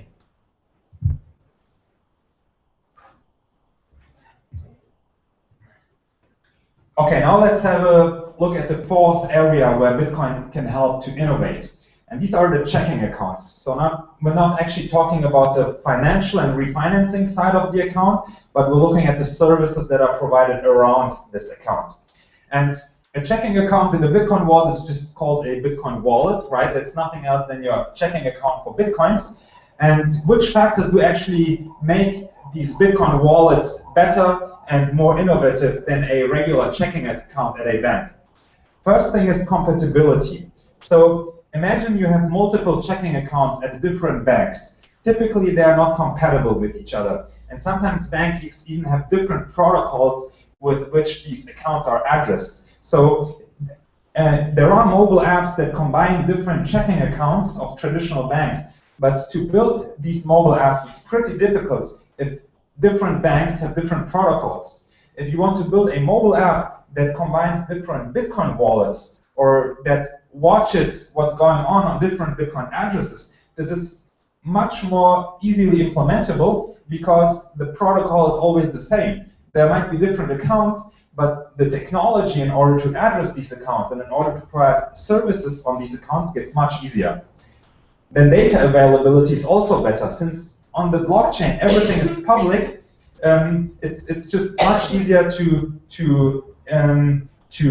do analysis based on what's happening. For instance, you can imagine to have certain Bitcoin addresses only for certain use cases. For example, for incoming payments or for outgoing payments, and then to analyze this data will become much more accessible and much easier than if you wanted to analyze the same type of data through traditional bank accounts. Then you can also integrate that. If you look at your blockchain.info wallet, for example, this is a wallet where you have the same balance on each device. So you have a mobile phone, you have a desktop, and you might have a second mobile phone, and you have always the same balance, so it's integrated. And this is something that's also not so easily done with a traditional bank account. And then the last factor here that we have is convertibility. We see first Bitcoin and altcoin wallets where you can instantaneously convert within that wallet between different currencies. And this is also something that banks struggle with. It does exist. Of course, you can open a foreign currency account on top of your checking account. But again, the bank will charge pretty high fees if you want to convert from US dollars to euros or to British pounds. So it is something that is possible, but it's something that's pretty clumsy and that's pretty expensive. And that's something where Bitcoin can also innovate. So to sum this up, when we look at checking accounts and Bitcoin wallets, the level of convenience that you can get with a Bitcoin wallet is much higher because the data is better, and it's also more efficient because it's much cheaper to actually provide these services. Okay, this is the fifth point, is payments. And I assume that most of you are quite familiar with Bitcoin already, so we won't go through each detail on this payments bit, because this is, I would say, the most obvious use case of Bitcoin, and where probably the first innovation wave around Bitcoin was happening. So a lot of these advantages have already been mentioned today around payments, so I won't go through them now, but we'll jump to the sixth part. And this is cash management for enterprises, which is also quite an interesting area. First of all, I would like to mention that the tools that are used for cash management will be more or less exactly the same in a Bitcoin-based cash management. Because what does cash management actually mean? Imagine you have a company that has many different legal entities.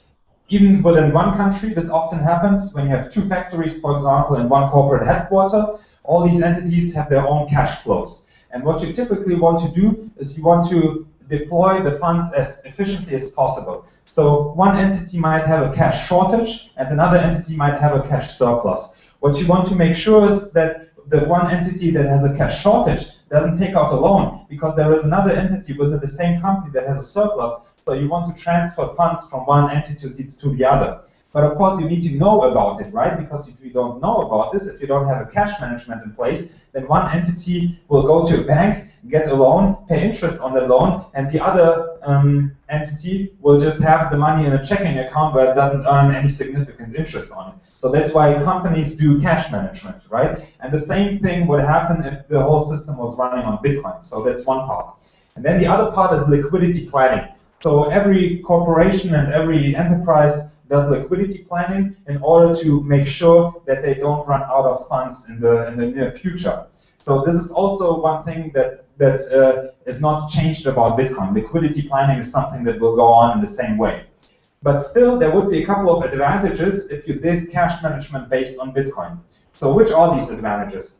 First of all, it would be much easier to integrate. And this especially applies to international entities. So if you have legal entities in different countries and you do an international cash pooling, it's quite difficult to integrate that because you have different currencies and you have different banks. And if you have a cash management software that needs to address all these different accounts, it is possible. There are solutions, but it's very difficult to do it. And again, it costs a lot. Then the next bit are remittances. So once you have found out through your cash management software that you have that you need to do cash transactions between different entities, what you would typically do, you would take a next or a second step and do the actual transactions. But often there is no real connection between the cash management software and the actual account. So that's two different steps. With Bitcoin, you can actually integrate that. Because since Bitcoin is programmable and you can address it out of many different types of software, you could simply build a system that does both, that does the cash management and that does the remittances out of that system directly. And then the last bit is faster reconciliation. Because since cash transactions through the traditional bank account system and through traditional payment networks like SWIFT, for example, typically take at least one business day, it also takes some time to reconcile these accounts. If you did it with Bitcoin, it would just go much faster, or near instant. And then the last bit is cross-currency conversions. Of course, I don't believe that within the next 1 or 2 years everything will just run purely on Bitcoin, but if you at least did a certain part of your cash transactions based on Bitcoin, at some point it will lower your requirements to convert between different currencies. So all these advantages around cash management can help to increase transparency because information just flows a lot faster, and increase efficiency because integration is easier and the costs are lower.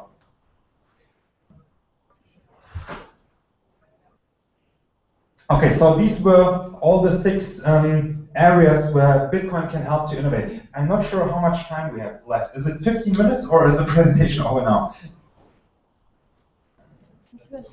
It's another 15 minutes. Okay, so I would like to talk 5 minutes about 2 additional topics, and then if you guys have questions, maybe we can go to that. Let's have a look at all these 6 parts where Bitcoin can help innovate and whether there actually are already companies. And as we see, most of these parts are already addressed by startups. And if we look at the loans part, there is 3 peer-to-peer lending companies already that exist. So it is possible to get a loan denominated in Bitcoin. If you look at the trade and invest part, there are companies that actually enable decentralized exchanges. And one very nice example is BitShares, and the other is colored coins. So these things do exist. They are not very big already, but it is possible, and I think that's very good news to actually see that it's working and to see how these transactions can work and to try it out. Then the third bit is the savings part, and here are the same companies that we see on the loans part, because all of these 3 that are on here are peer-to-peer lending companies. So they provide actually both types of services. They provide investing into loans, and they provide the lending business for the borrowers. Then the 4th part are the accounts, or Bitcoin wallets as they are called. And these are some of the most popular Bitcoin wallets that exist. And Cryptomator is also one very interesting thing, because Cryptomator allows you to have multiple digital currencies in your wallet and to convert between them. So something that we have mentioned before. Then we have the payments part, which probably is one of the most advanced types of financial services within the Bitcoin space because it's the most obvious thing to provide payment services based on Bitcoin. And Sharpo just recently also came out with a Bitcoin debit card. So now it's not just online payments, but also point-of-sale payments with a card, which I think is very interesting. And then we have the cash management bit that we talked about in the last point. And this is something where we don't see solutions yet, at least not some that I would be aware of. So if you know of a Bitcoin-based company that's providing cash management solutions, I'd be happy to hear about it. One thing that might become relevant is Chain.com. They don't exactly provide cash management services, but they do a lot of analysis based on the Bitcoin blockchain that, in my view, at some point could be used for cash management if they wanted to go in that direction. But I don't know, I haven't talked to them about it. I'm just saying it would be a first starting point to actually go in that direction. Now the last thing that I would like to talk about is a more systemic perspective. As you all might be aware, especially during the financial crisis, it turned out that there's a lot of banks out there that are too big to fail. And why are these banks actually too big to fail? One of the main reasons is financial contagion. So one of the big banks go bankrupt. What typically happens is that they have a lot of relations to other banks, and especially a lot of interbank claims. So if a big bank goes bankrupt, typically a lot of other banks would go bankrupt as well, and we would have a systemic crisis. And that's why governments decided not to have banks failed, apart from Lehman and one or two other smaller banks. But generally, most of the banks have more or less a government guarantee that they cannot go bankrupt. And what's the disadvantage of this? The taxpayer needs to pay for it, right? Because somebody needs to pay for this guarantee. So the system has certain issues that could be discussed in another talk for hours. But I think that we can agree that this too big to fail issue is a real problem. And how can actually Bitcoin help to solve this if it becomes more widely adopted? As we have seen in the beginning, the market entry barriers to start financial services companies based on Bitcoin are much lower. So what follows from that? We might have more competition. As we have seen, we have a lot of specialized players that address only certain services and don't do a universal bank model as we have in the traditional world. So we have more competition in each specific area. And from that, we will have more innovation, and we actually already have, as of today, a lot more innovation. But we also have smaller entities, because more competition typically leads to smaller companies, because it's simply much more difficult to become a big player in a world where there is more competition. And this is actually the key point that leads to less financial contagion. So if you have smaller entities, they can't be too big to fail, right? As the name already says, too big is not existent in a world where you have much more competition. And this could lead ultimately to more stability. This is something where we are not today, because the Bitcoin world is still too small, and the startups that provide financial services based on Bitcoin are still very small. But at some point, I believe that if we get to a wider adoption of Bitcoin and to a wider adoption of Bitcoin financial services, the financial system could become at least more stable than it is today. Thank you. So if you have questions, feel free to ask them now. Yeah, please. In your opinion, what do we need for a wider adoption of Bitcoin? In short term. So what would need to happen, you mean? Okay, so the question is, what would need to happen so that Bitcoin gets wider adopted? I think that it's many small things that need to happen, right? So if you look at the startup landscape here, I think each of these startups needs to work very hard to actually improve the services and to become widely known. I think to improve the services is the easier part, because I think many of these companies and startups are actually on a very good level already, but I think the hard part is actually to become known. So many people are just not aware that they have the option to use one of these companies. So that's one thing. And the other thing is, obviously, people need to change their behavior, right? So it isn't sufficient if a service is better, because still people need to change their behavior. And sometimes you don't change your behavior even though there is a better service, right? Because also changing something incurs a certain amount of effort, right? But I think over time, if you look at a perspective of 5 to 8 years, I think we're going to get there.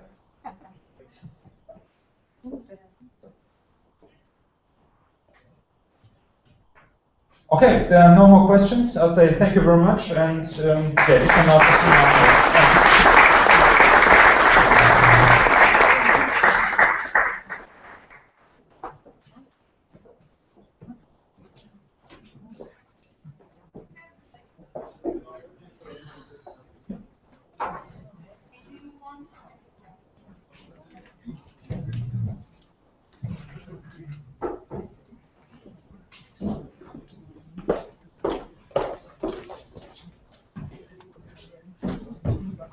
Great. Next, we are going to be hearing from Josh Zerlin from Butterfly Labs. He's the VP of Product Development and Chief of Operations.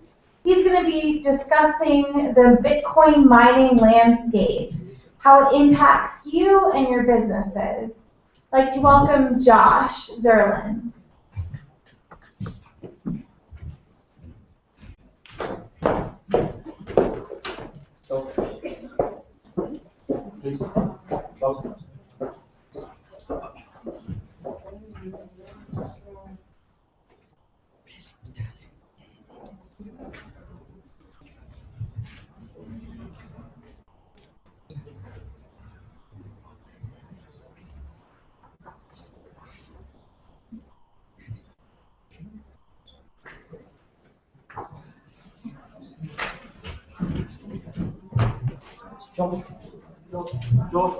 Please.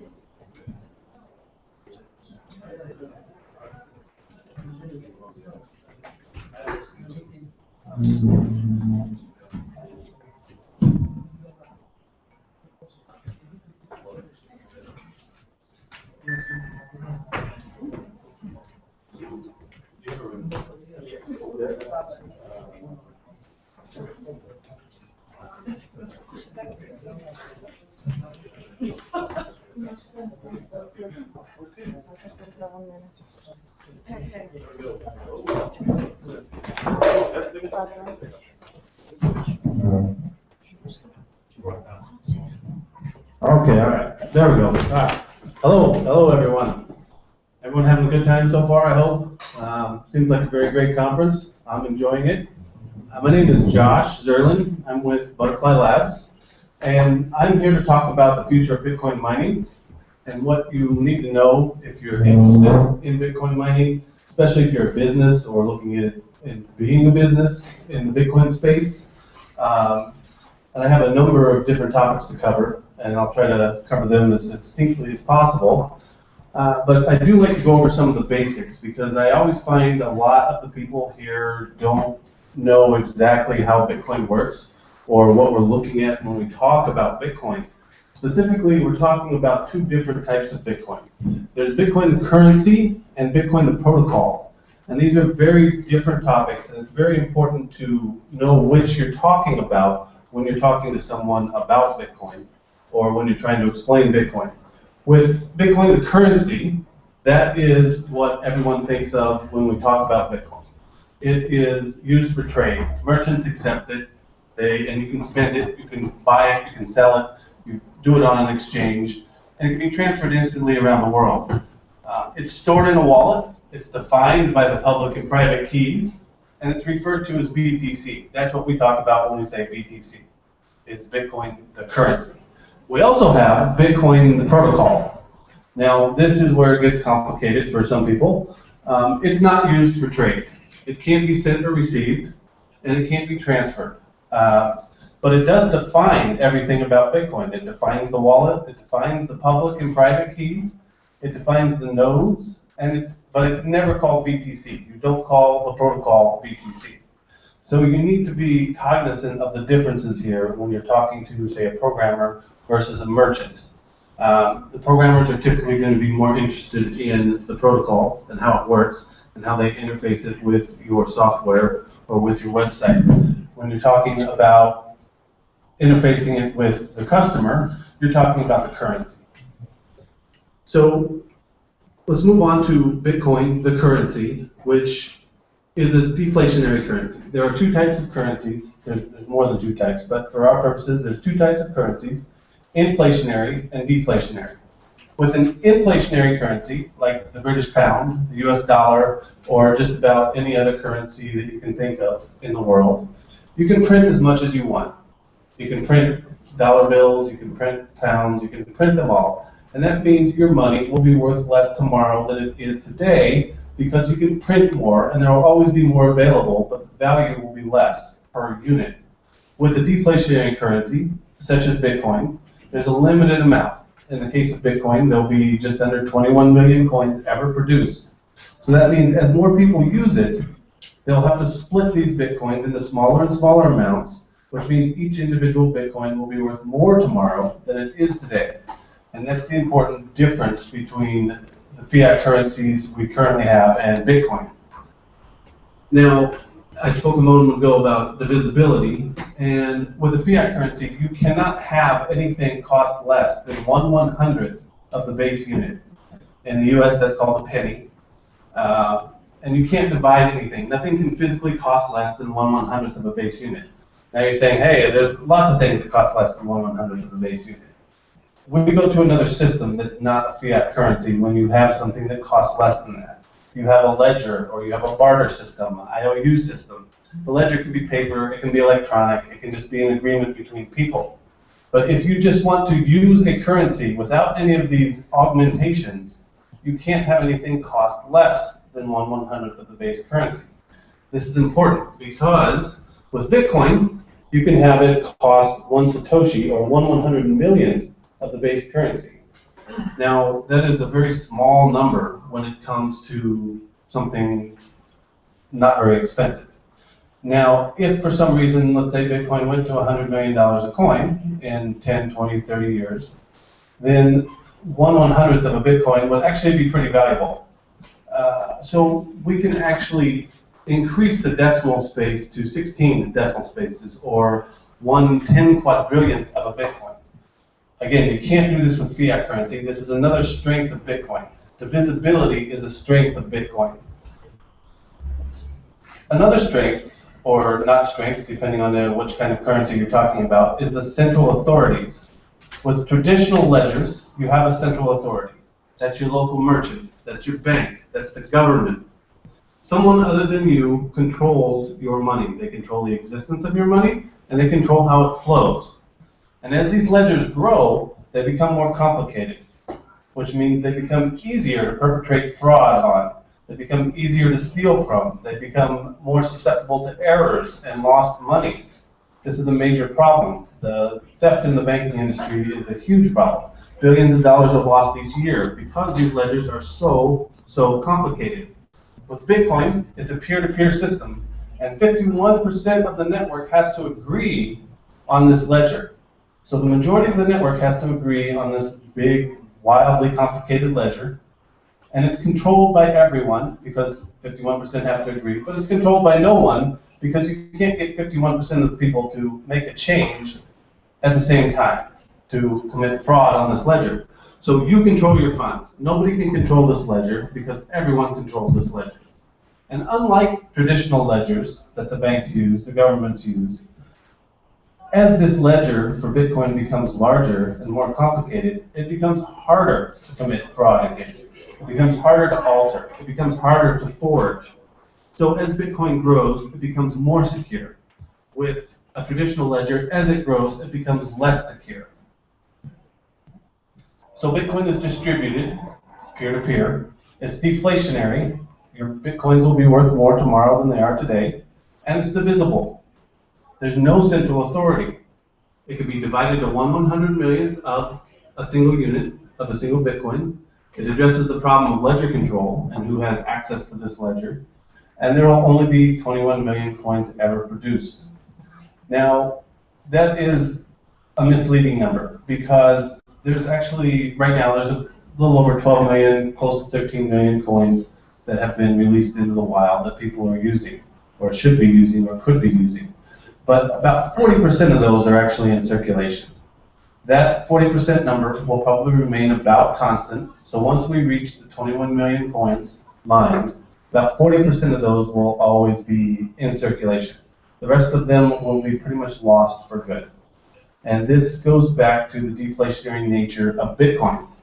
As people die, or they lose their hard drive, they lose their phone, or for whatever reason, they no longer have access to their Bitcoins, they get lost, they're permanently lost. They're gone for good. You can't get those Bitcoins back. You can't reprint those Bitcoins. You can't replace those Bitcoins. So as time goes on, you'll have attrition in the Bitcoin network. You will lose Bitcoins. And we'll have about 40% of the actual Bitcoins in existence available to be spent. So not only is it deflationary with a limited number, but the number of coins will decrease over time, meaning your money will be, again, worth more tomorrow than it is today because there's less available to be used. So each individual coin will be worth more. So Bitcoin is really hard for people to understand. If you've ever tried to explain it to somebody who doesn't know what Bitcoin is and has never heard of it, you just get a blank look and they look at you like you're crazy. Now try to explain mining to these people. You can't, it can't be done. So you need to understand Bitcoin before you really understand how mining works. But what you can do is, especially if you're talking to a banking industry individual or someone familiar with the financial industry, and this Bitcoin is transaction processing or transaction clearing. And I really dislike the term Bitcoin mining because you don't have a pick and a shovel. You're not out there digging in the dirt looking for these magic internet Bitcoins somewhere. You're not mining. You are clearing transactions. You are processing transactions. And unlike the current transaction clearing network, Visa, MasterCard, American Express, the Bitcoin network is distributed. Anybody can do it. You don't have a central authority clearing these transactions.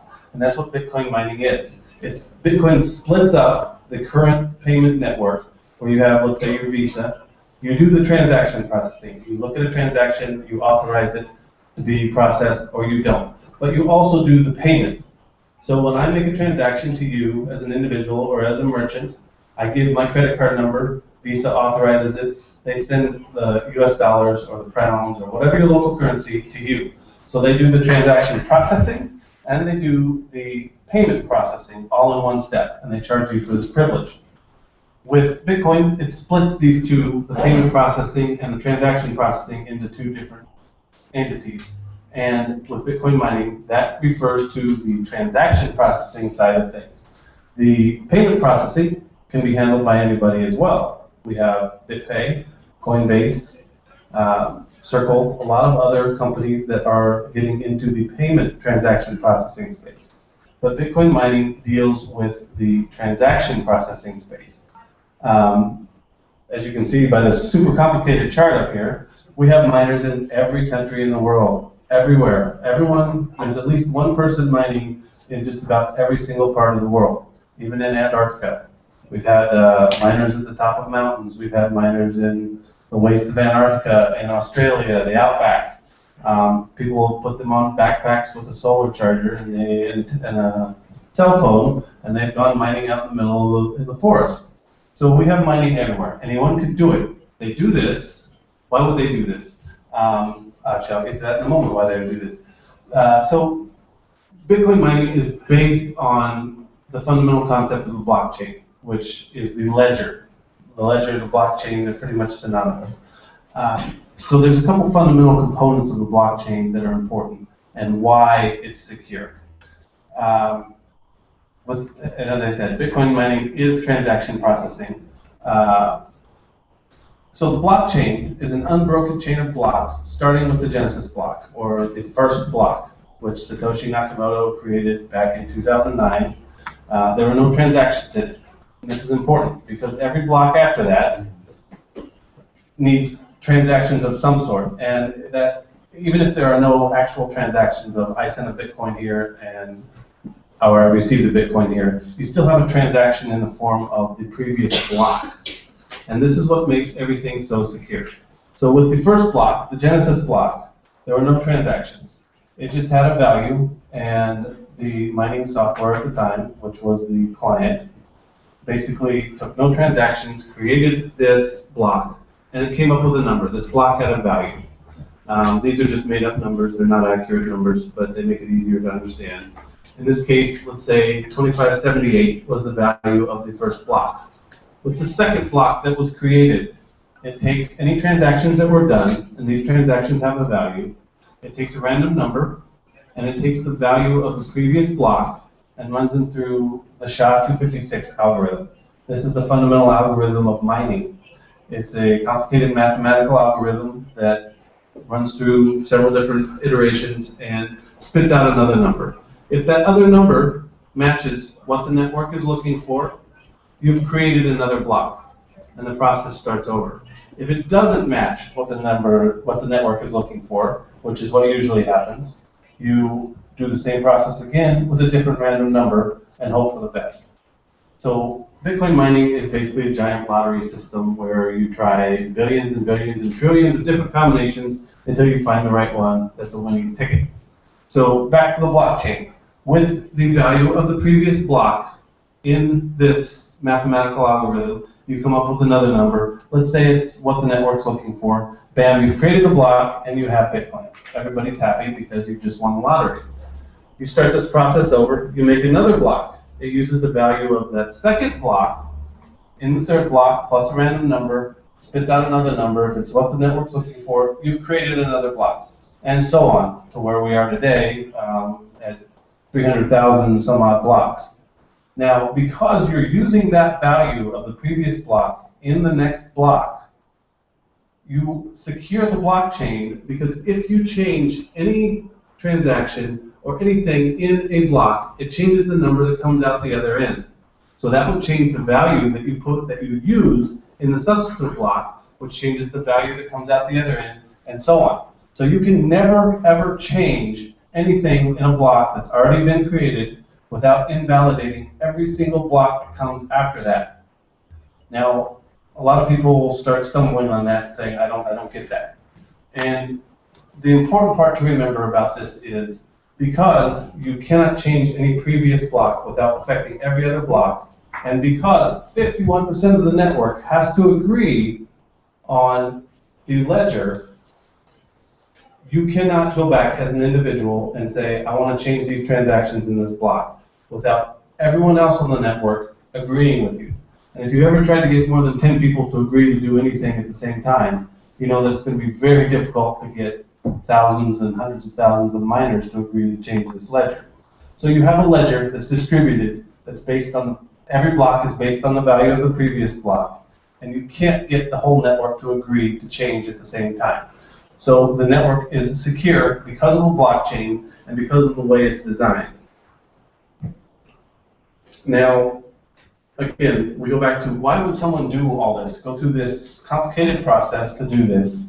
Put a miner in your backpack with a solar panel, or run a huge mining farm where it consumes megawatts of power and generates megawatts of heat, and it's a pain in the butt to keep up. There's two incentives for this. The first incentive, which is what the whole mining industry has been living off of since 2009, is the block reward. It started at 50 bitcoins. It's now 25 bitcoins per block. You get 25 bitcoins per block when you find the block, and it halves every 4 years. So in 2012, it halved to 25 bitcoins a block. In 2016, it will halve again to 12.5. And 4 years after that, it will halve again, and so on, until it halves to virtually nothing. Basically, in about 2024, 2028 or so, the block reward will be virtually nothing at that point. And this is where transaction fees come in. This is the second incentive for mining, and this is the really important incentive. Because once the reward dwindles, you will not be earning anything unless you have transaction fees. Now these transaction fees, this is where we start talking about what businesses need to really know about Bitcoin. The transaction fees are voluntary. You do not have to include a transaction on your, or a transaction fee on your transaction. You can send a transaction without a fee. That doesn't mean it's not going to be required. Because as the space in the blocks fills up, and currently we're at 1 megabyte blocks, roughly, this is an artificial limit. What this means is nobody wants to transmit a block that's more than 1 megabyte. That means it can contain a maximum number of transactions, which is about 7 transactions per second. Right now the network is at 5 or 6 transactions per second, 4 to 5 transactions per second. So as the network grows, and as the number of transactions happening on the network increases, there will start to be space, the blocks will start to be space limited. You will not be able to get your transaction into a block, into the next block. You will have to wait until there's space to get your transaction in. Now to cut in the line, to get ahead in the line and get your transaction in the next block, you'll need to include a fee. The miners will start prioritizing, and they already do prioritize the transactions based on this fee. The fee is very minimal, it's very small, especially compared to credit cards. But it's going to be required because there's not enough space in the blocks. If you want, this can change over time depending on the value of the network. But the fees are what's going to be important for the big businesses and the medium businesses and the small businesses. And if you don't include this fee, your transaction will not get in a block. It may take a week, a month, a year for your transaction to find space if it has no fee on it. So, as a big business, as a bank, as a merchant, whether you're large, medium, or small, a lot of the banking industry currently views Bitcoin as the enemy. And I try to talk to the banking industry, and that's who I usually tailor these slides to, about why Bitcoin is important to them and why they need to be part of the Bitcoin network. Because Bitcoin is not the enemy. It is a new revenue stream. It's important to emphasize this, especially when you're talking to credit card companies. Bitcoin mining, as I said, is transaction processing. It's the same thing the banking industry is doing right now. They are processing transactions on credit cards, on ACH, on SWIFT. They're processing all these transactions already, and they can add Bitcoin into this. Fighting Bitcoin for them is a losing battle. I know there are some banking people here. So fighting Bitcoin is a losing battle. There is no company Bitcoin that you can go and attack. There is nobody you can go and compete against. It just simply is. It's like competing, like the post office competing against email. It really just doesn't work. Now, the reason I bring this up is because mining is an important aspect of this. If you want to get into transaction processing, you're going to need to get into mining. You're going to need to understand mining. And maintaining a large mining farm is actually the quickest way to get into this business without disrupting your current business. So let's say you're a large company, you're a bank, you're Microsoft, you're Amazon, you're a large company that does a lot of transactions. And you need to get your transactions into the next block or into the blockchain as fast as you can. The quickest, easiest way to do this is to maintain a large mining farm. And let's say you're Amazon, and you process a ton of transactions a day, and some of those are Bitcoin. Let's say you pay 1 penny per transaction, and that's much less than what Visa charges. But let's say you do pay 1 penny per transaction, and you're doing 1 million transactions a day. That's $10,000 a day, or $3 million a month. That's a lot of money. That's a lot of money you can save by processing your own transactions if you maintain a large mining farm. And not only can you save this money, so you're saving $3 million a month by maintaining a large mining farm, you can process other people's transactions. And that is a revenue generator. Bitcoin is probably one of the only IT devices that you might have in your data center that is a cost-saving measure and a revenue stream. Usually, large companies view IT as a money sink, where they have to pay it just to keep up, but it doesn't really generate revenue. Bitcoin can actually generate revenue, especially if you're a large company. You save your money and you generate revenue through processing others' transactions. Now let's say you're a medium company and you can't manage to maintain a large mining farm because it's costly to keep up it's costly to purchase the hardware. This is where the cloud mining companies come in. There are some out there now, and there are more coming that are doing cloud mining. Right now they sell to individuals who want to do their home mining, but they don't want to maintain the hardware, or they can't maintain the hardware, or they have expensive electricity. They will also, and there are several companies that we've talked to, and there's several companies that are in the process of moving towards this paradigm, where they charge a flat fee every month to a company, similar to what Visa and MasterCard do. They say, for $200 a month, we will process your transactions that you have at a high priority. So your transactions don't need to have a fee on it, and we will process those transactions for a flat fee. And this is what some of the cloud mining companies are doing, and I expect many more to do that going forward. There may even be tiers. $100 a month gets you best effort to get into the next block. $200 a month, you maybe get X number of transactions in the next block, and $300 a month, platinum level, all your transactions are set at a high priority. This slide's actually a little bit old. There are a couple companies doing that now, and like I said, I expect more to do that.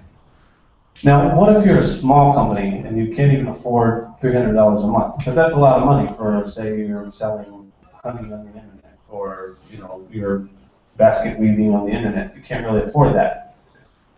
You pay the transaction fees. They're a heck of a lot cheaper than Visa and MasterCard, and it makes the most sense. If you have 10 or 20 transactions a month, and you pay a penny a transaction, it's costing you 20 cents to accept Bitcoin a month, versus that's what one transaction will cost you with a credit card.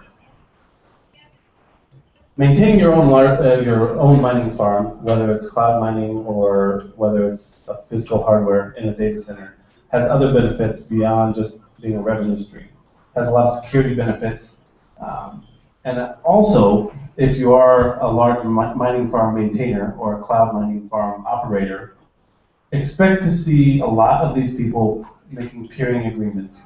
If you're familiar with how the internet works, the large backbone providers have what are called peering agreements between each other. They say, I'll transmit your traffic over my network if you transmit my traffic over your network, and we won't charge either of us anything to do this. All the major backbone providers have this. This is what we're going to see in Bitcoin as well. The large mining farm maintainers who are processing other people's transactions, or even their own transactions, will talk to the other large mining farm maintainers and say, hey, we will process your transactions at a priority if you process ours at a priority. Now, why would they do this? Because even the largest mining farm, especially going forward, will not be able to maintain a significant portion of the network. And they will not be able to guarantee their transactions are put into the next block, because they won't necessarily be creating the next block. But if you have 10 or 20 of the large mining farm operators who comprise 50, 60, 70% of the network in aggregate working together to process these transactions, you can almost guarantee then that your transaction will be in the next block. And the peering agreement will also provide a redundant backup solution in case your data center crashes or your mining hardware crashes for some reason. You'll still be processing transactions via your peering partners. Bitcoin also is the ultimate expression of a democratic financial system. This is something a lot of people don't really realize, and what is a very powerful tool for Bitcoin. Let's say, and what I mean by this, let's say you are a subversive organization that nobody likes, or very few people like, and a lot of merchants don't want to deal with you, a lot of governments don't want to deal with you. You can be cut out of the Bitcoin network. You can completely be cut out of the financial network. You will not be able to operate. And you as a merchant, or you as a large mining farm operator, can make that vote. Let's say you don't like somebody. You can say, I'm not going to process your transactions ever. And if enough other people agree with you, those transactions will never be processed. So think about this for a minute. If enough people agree that they don't want to do business with you, you won't be able to do business. We don't have that right now. If you can always find somebody to take your money, no matter who you are, you can always find somebody somewhere who'll be happy to take your money. But because the nature of Bitcoin is essentially democratic, and 51% of the network votes on it, if they all say, 51% of the people out there say, we don't want you to be financially viable in Bitcoin, you won't be. You cannot be. Your transactions cannot be processed. There's also other benefits. Let's say you're a philanthropic organization or a nonprofit. Let's say Wikipedia, let's say the Red Cross. You, as a large mining farm operator, you can go to these companies and say, hey, I'll process your transaction for free. I will donate 20% of my processing power to you guys. So you can potentially write that off on your taxes. So your mining farm becomes not only a revenue generator, not only a cost-saving generator, but also, offers tax benefits. You also have the ability to mine transactions and create a block with transactions in it before you alert the rest of the network. There are a number of reasons why you would want to do this, and I will leave that up to people who may be interested in that to look into that. But maintaining a large mining farm gives you that ability. Without the mining farm, you do not have that ability. You can control and create your own money supply with a large mining farm. That's important. If you think about that, you can't do that now. You can't go out and print a dollar bill. You can't go out and do that because it's illegal. You can with Bitcoin, though. If you want your own money that you know where it came from and you know where it's going to go, you can mine that with Bitcoin. And I don't know what happened there.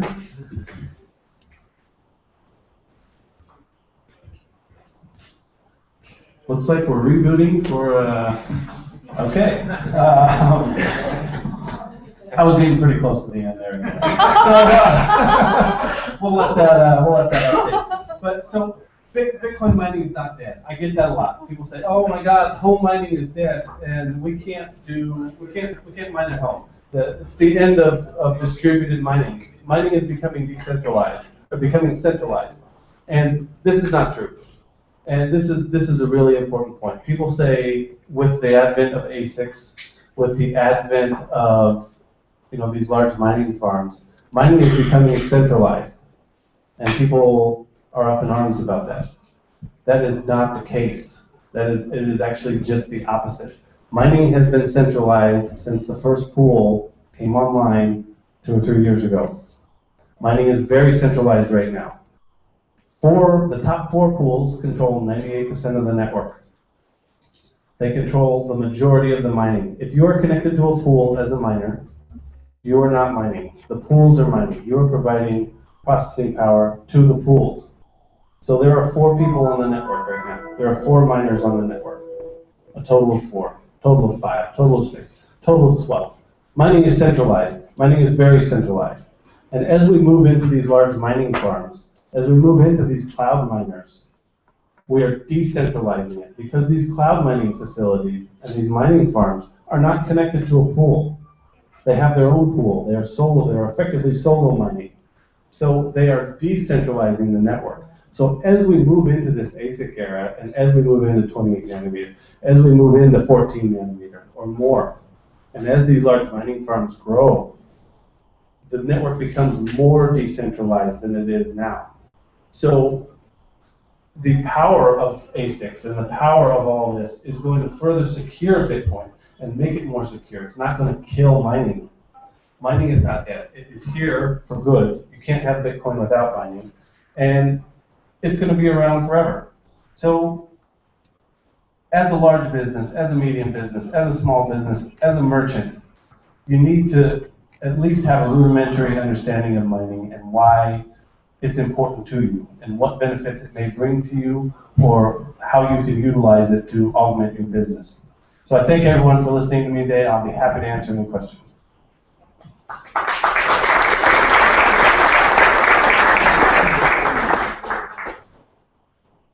Yeah.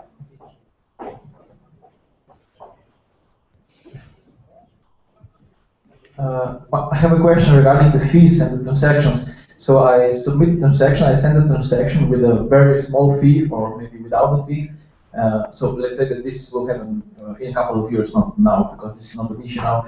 But can I alter a transaction with a higher fee later on so that it will be processed eventually, so that it won't be stuck because I sent it with a fee very low? So let me see if I know what you're asking. Let's say you send one with no fee, and later it's not being processed, and you say, I want to attach a fee to that. Exactly. There are ways to do that, but it's kind of complicated. But the protocol itself supports this. Yeah, and I'm not really sure what the easiest way to go about that is off the top of the head. That would be actually a nice feature to make easily accessible. Where you, the problem with doing that is then you'd have people sending out a bunch of transactions with low fees, hoping to get processed. If they don't, then they add more fees to it, and it starts cluttering up the network. Is that really a problem? I don't know. That's probably something we'll have to deal with as time goes on. I think the easiest way is, and I think what we'll see is a lot of larger mining farms will be altruistic in terms of processing a small number of feeless transactions just for free, basically. So it may take a long time to get your transaction in, but it would eventually make it. But if you wanted to speed it up, the easiest way would be to go to one of these large mining farms and say, hey, I'll give you $10 if you process this transaction. Okay. And I can see, and this, I've actually talked to one of the cloud mining facilities about this. They haven't implemented it yet, but it's something I would like to see where you can go to the, say you go to the website, you put in the transaction ID, and you send them part of a Bitcoin or something to prioritize that transaction. And I can see that popping up as a business, that it could be a business in and of itself, where you say, okay, I'll get these transactions processed if you pay me a fee directly. So regardless of the fee that's on that transaction, it will be prioritized into the network on the next block created by that particular entity. Thank you. This was my second question, basically, because the current clients actually they don't have any option about. You cannot specify who will approve your transaction right now. So I guess that those clients will have to be upgraded. I mean, right now I cannot select who will actually process my transaction with my Bitcoin client. Right, and I don't think we'll ever see that. It'd be an interesting feature. But how will then I select, for example, Amazon to process my transaction? I have to do it some way. If this is what you're saying that. No, so what with Amazon, what you would have is Amazon would contract, or let's say they have their own mining farm. They would say, okay, these are my addresses that I'm receiving to. And when it sees a transaction sent to that address, it prioritizes that transaction. Let's say you're a cloud miner though, and you're contracting out with some smaller companies to process their transactions. They would send you a list every so often, maybe a JSON update via an API of all their addresses that they're using, that they're generating to receive funds on, or they're using to send funds from. And they say, okay, these are my transactions, these are my wallet IDs, but these are my public keys. If you see a transaction to these addresses, prioritize that in your system. We created the merchant super site to demonstrate how easily customers can fund prepaid accounts in digital currencies, including Bitcoin and Litecoin. Also the funding process as the customer would see it. I'd like to add funds to my account. Hi. I have one question regarding mining. I heard that some miners are not mining the oldest Bitcoins. Is this true? Because they need to go deep inside the blockchain. So they would like to check just the top of blockchain, and they are not going inside. So they are skipping the oldest coins. You mean the oldest transactions? Yes. I hadn't heard that, but it makes sense. I don't know that that's a big problem. We have a lot of weird miners out there. Some of them don't even put transactions in a block because they want it to propagate quicker. And that's where the 1 megabyte block limit is currently, because of propagation time over the network. The faster you can propagate a block, the less chance you have of orphaning that block So if you make a block without any transactions, it's going to propagate really fast. Okay, but in that case, it is possible that we have a group of bad miners, and because they are checking only the new coins, they will get the full emission. Right, and the solution, one of these solutions, there's a number of different proposed solutions. The one I kind of like is called is block padding, where you just say, okay, every block is 1 megabyte, regardless of, or 4 megabytes or 10 megabytes, regardless of how many transactions you stuff in there. So you're going to want to stuff as many transactions into that block as you can, because then it just increases your revenue. So that seems like a good solution. It does increase the network bandwidth required to be a miner. I don't know if that's really that big of a deal. There's a number of other proposed solutions to this, but block padding seems to make the most sense to fix that particular issue, as well as a number of other issues. Thank you. Sorry. Yeah, I have a question related to those split microsecond savings of time. I don't understand what's the incentive of a miner to include the latest transaction. So if you can help me understand this, how come that when I create a transaction, it's included in the very next block, where in some logic it could be better to include in the next block, not to recalculate everything? You know, I don't have a good answer to that. My gut reaction to that is a coding issue, where when that transaction comes into the memory pool, it goes into a list, and it probably just pops it off the top of the list. So the newest transaction gets popped off first. I don't know that for sure. I would have to dig into the code, but it's probably a coding issue, is my guess. So, Jason, I have a question. You said something that hit me as a little bit disturbing, which was sort of blacklisting certain, I would assume you would be certain addresses that would be blacklisted by 51% of the miners agreeing that that's not somebody you want to do business with. How is that? Is that what you're sort of suggesting might be implemented? That could be one of the methods to do that. You could potentially blacklist a range of IPs. Of course, every way that you come up with to blacklist something could probably be gotten around, but you make the effort versus reward increase with each method you include in preventing someone from doing transactions. Bitcoin is a pseudonymous type system, so it does make it difficult to be 100% sure that you've blacklisted somebody you don't like, but you can make it very, very difficult to get around those blacklists. So it's kind of a balanced situation. What we have now in the current industry with black hat hacking, where we keep putting up a firewall or we put up more security measures of some sort, then they just get more sophisticated in their attacks. I could see something like that happening with Bitcoin, where we put up more security measures to prevent people from conducting transactions, and they get more sophisticated on how they propagate those transactions. I don't know if there's an end solution, just like there isn't with hacking, but for the average person, going to hack a bank is really difficult. So you need a level of expertise beyond the average person to do that. I think that's what we'll see with Bitcoin. You'll need a level of expertise beyond the average person to conduct a transaction if you're an entity that the Bitcoin network doesn't like.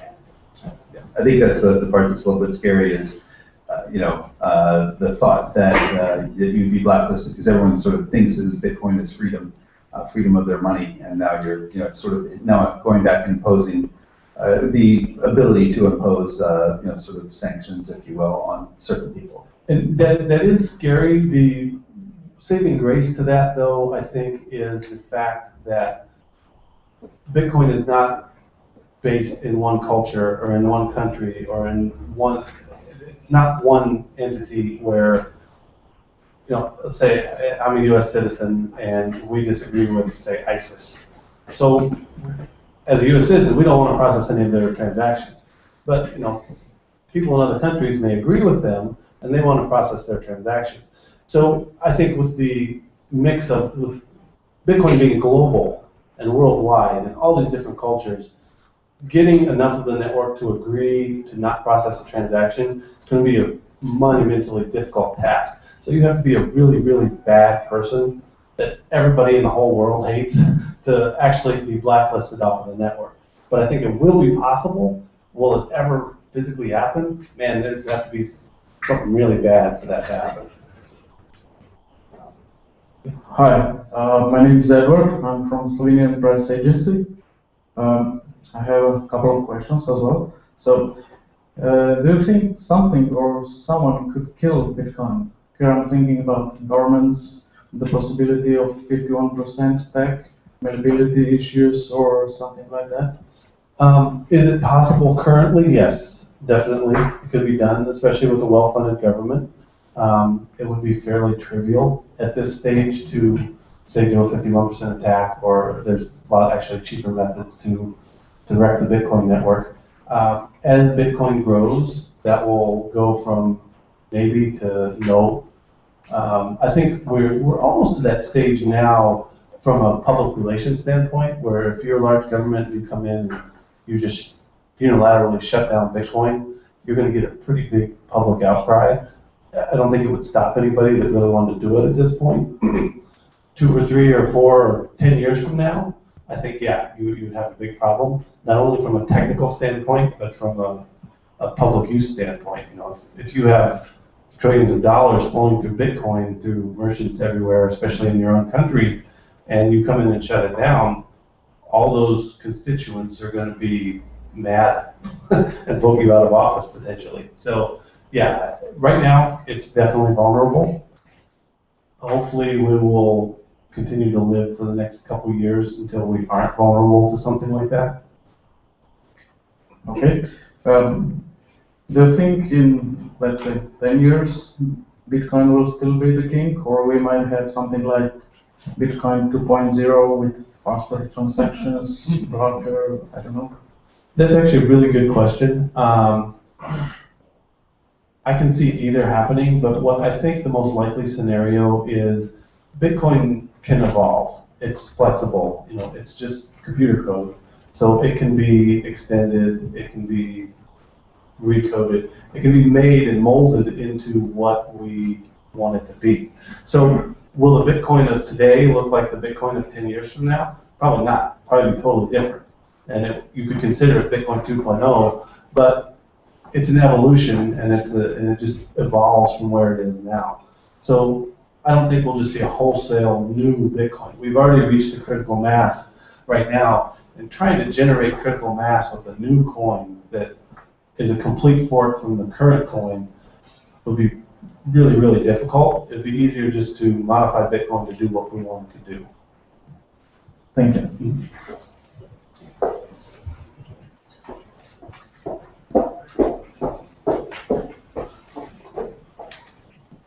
Thank you very much for the presentation.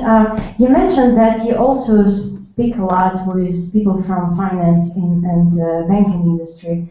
And I was just wondering, what can you name as top 3 concerns of these people when you start explaining what Bitcoin can offer to them, to the industry in general?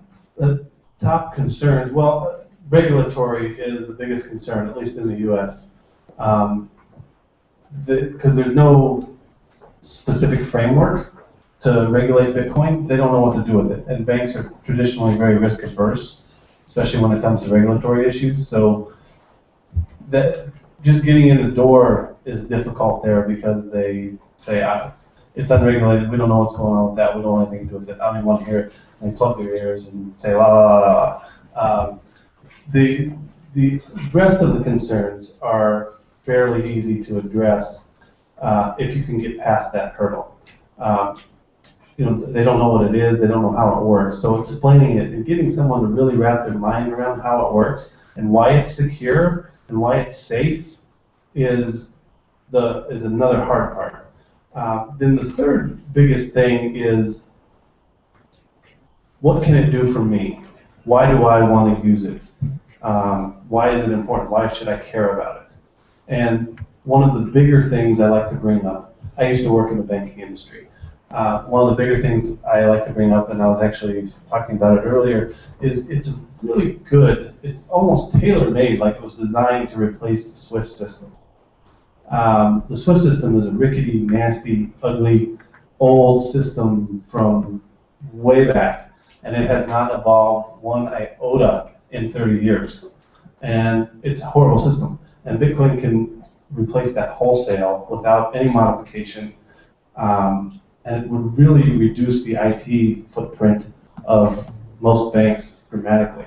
Because trying to upkeep the SWIFT system requires 3, 4, 5, 6 people as a full-time job just to keep the system running. And that's for a small bank. So Bitcoin is really good for that. And that, I think that would be a really good pilot program for the big banks to embark on in replacing the system there. It has lots of advantages and it has virtually no drawbacks because SWIFT runs behind the scenes. It's not something the customer has to deal with.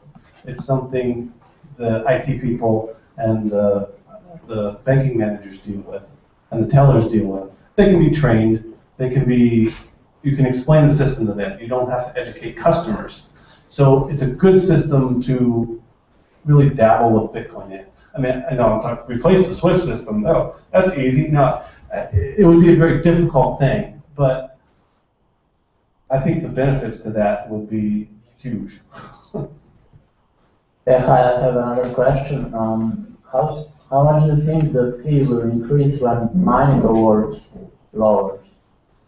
Well, I don't think the fees will increase at all. I think they will make up for the size of the fees in volume. And I think once, let's say we're even 10% of the global financial trade. You know, right now we're at 4 or 5 transactions per second. We would need to be at 5 or 10,000 transactions per second. So you would have, even at its current rate, which the fees are very small, I mean, that would add up to be a lot of money. You would see potentially blocks being worth more than the block reward are now, just in transaction fees alone. But what if people start to compete with fees? How do you mean? Well, I want my transaction to be confirmed as soon as possible, so I increase my fee. And if all the people start doing this, yeah, well, that's a cost-benefit analysis you need to do. Where does it financially make sense for me to pay this exorbitant fee to get this in the next block, as opposed to just contracting out to another company that processes these at high priority for a flat fee per month. Yeah, but fee right now is relative to the amount I send. So the higher amounts will have higher fees. So the microtransactions will probably... No, it's actually related to the age of the coins. So you could send $10 million worth of Bitcoins with really old coins and not pay any fee. Or if you sent $10 million with brand new coins, you're going to pay a really high fee comparatively. So the older the coins are, the cheaper they are to send. So the longer you let them sit in your wallet, the better. Okay, thank you. Anybody else?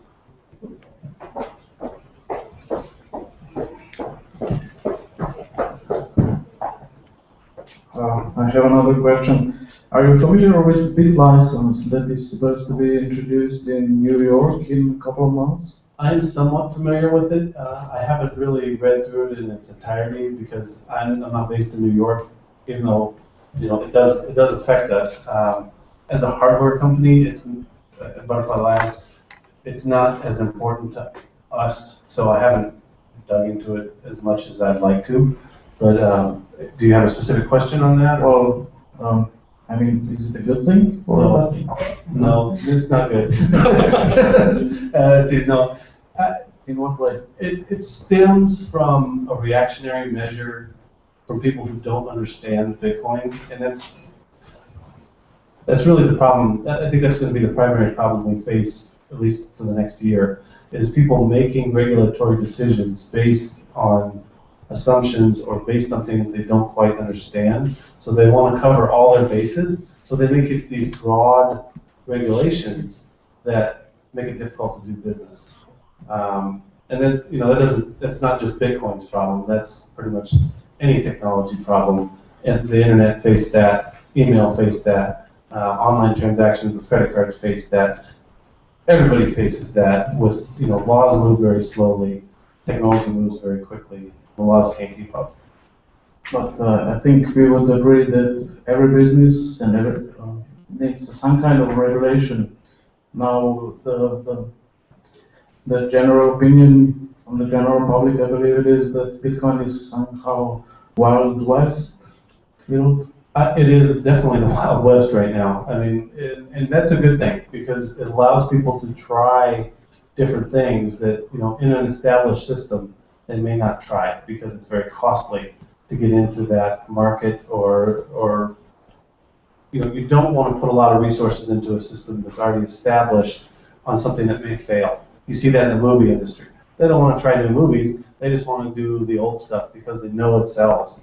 With Bitcoin, we don't know what sells and what doesn't sell, so you just try anything and everything. So it is the Wild West, especially in that sense.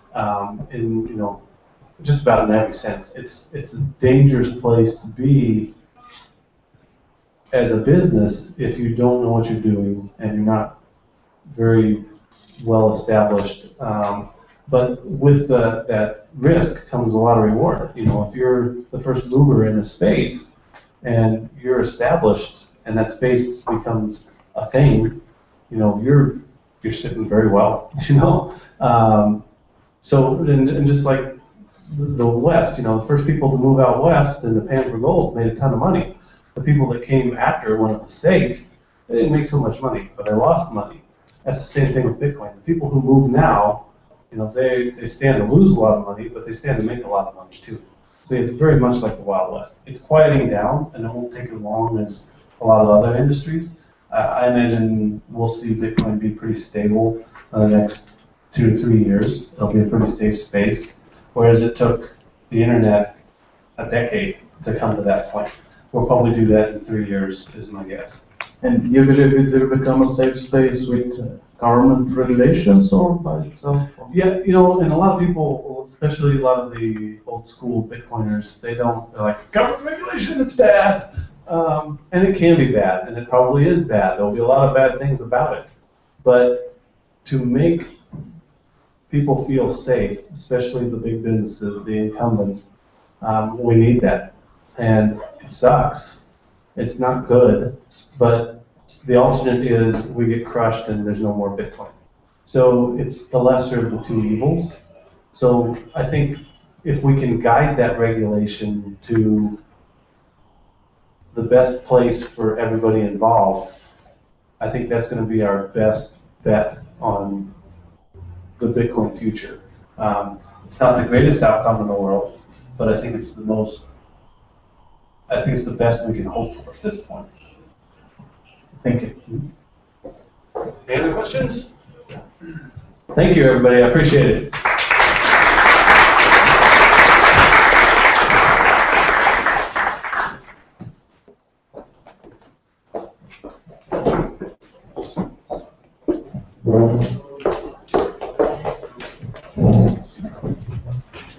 Great. Next, we will have Pavel Krebenchko. He's a cryptographer at Stellar.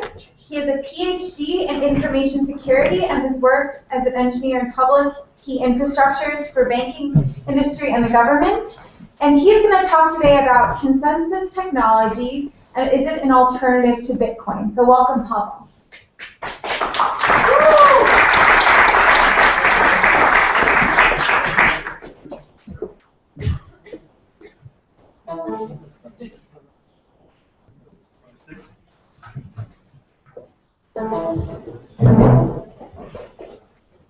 I understand that this is the last presentation before the lunch, so I will try to make it easy.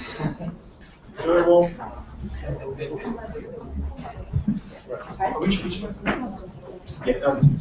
Hello, it's working. Right.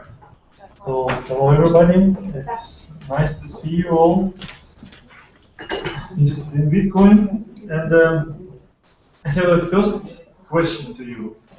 Obviously, Bitcoin is the strongest position in a cryptocurrency world because it was the first, and it has definitely a lot of advantages, but it has also some disadvantages. And what do you think are the biggest challenges in Bitcoin for adoption? Just, you can say. User friendliness. Volatile, okay, user friendly. Yeah, that's, and then anything else? Security. I would say that Bitcoin security is user security, but it's infrastructure problem, so any cryptocurrency will have issues with end user security. Nothing else? Energy consumption. Great. That's probably the first and the most important, I would say. A bit about myself. I'm in IT like 8 years. I have a PhD in information security. Before I was working in different outsourcing companies. So I was a developer, project manager, general manager. And then I moved to Bitcoin because I was in Silicon Valley and I saw this huge demand for people who understand what is it. And it's really, everybody is in Bitcoin. I met a lot of venture capitalists this year and they all are moving to Bitcoin. That's impressive. And right now I work for Stellar. It's a new cryptocurrency infrastructure. Yeah, we will see that. So, as it was said, you see the country? This is Ethiopia. And around 100 million people live there. And the electricity consumption of the whole Ethiopia is equal to electricity consumption of Bitcoin miners, which is around $500,000 per day, round. And we don't even calculate the cost spent on hardware. And the mining never was profitable at the time of mining, so people really spent a lot of money on it. But beside this, as it was said by George, we have a problem with control of Bitcoins. Currently, around 2 mining pools control 51%. It changes. Sometimes the biggest mining pool, Gcash.io, controls more than 51%. And 6 mining pools control like 75%. So we have a problem with centralization. It's still not easy to perform double spend attack because miners look what's happening, but we definitely move to centralization. And the government will force miners to provide information about themselves. They already try to do that. Also, do you know the average cost of transaction right now? I mean the actual cost of transaction. Around $50. If you divide the electricity cost to number of transactions, it's around $50. And that's why the biggest players in exchanges and wallet providers, they don't use blockchain to do transactions. They do off-chain transactions. Coinbase, BitPay, they all do off-chain transactions. So the number of, if you look at the number of transactions per day, it's grown 60% since 2 years. And 2 years in this space, the Bitcoin was like, how much? $10. But the number of transactions is growing really, really slow. Because posting transaction to blockchain is really expensive. It's also a threat because we have another PayPal and something like this, banks. Yeah, and the last thing is why Bitcoin may be exposed to challenges is that 40 people control 25% of all Bitcoins. And around 1,000 people control half of all Bitcoins.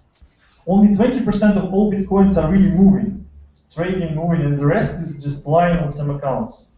And that was the reason when FBI announced the sale of 30,000 bitcoins, which is around dozen of a percent,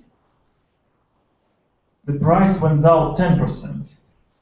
So imagine 0.1% sell-off resulted in a 10% drop of price, which is huge. And imagine if Satoshi, who has like 12%, will start to sell.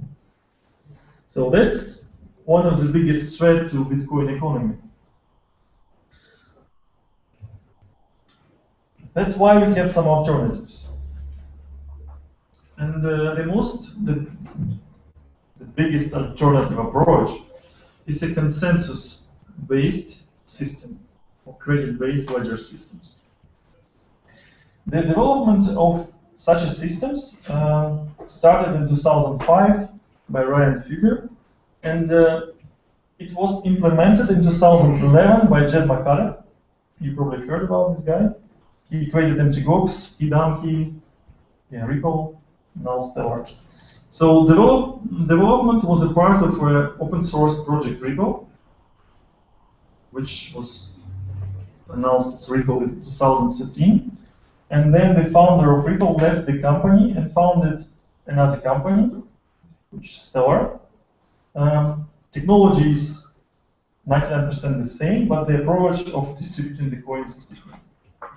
So this is the short history. So the main differences from Bitcoin of this approach. So this is also currency, Ripple Stellar, it's a currency and infrastructure.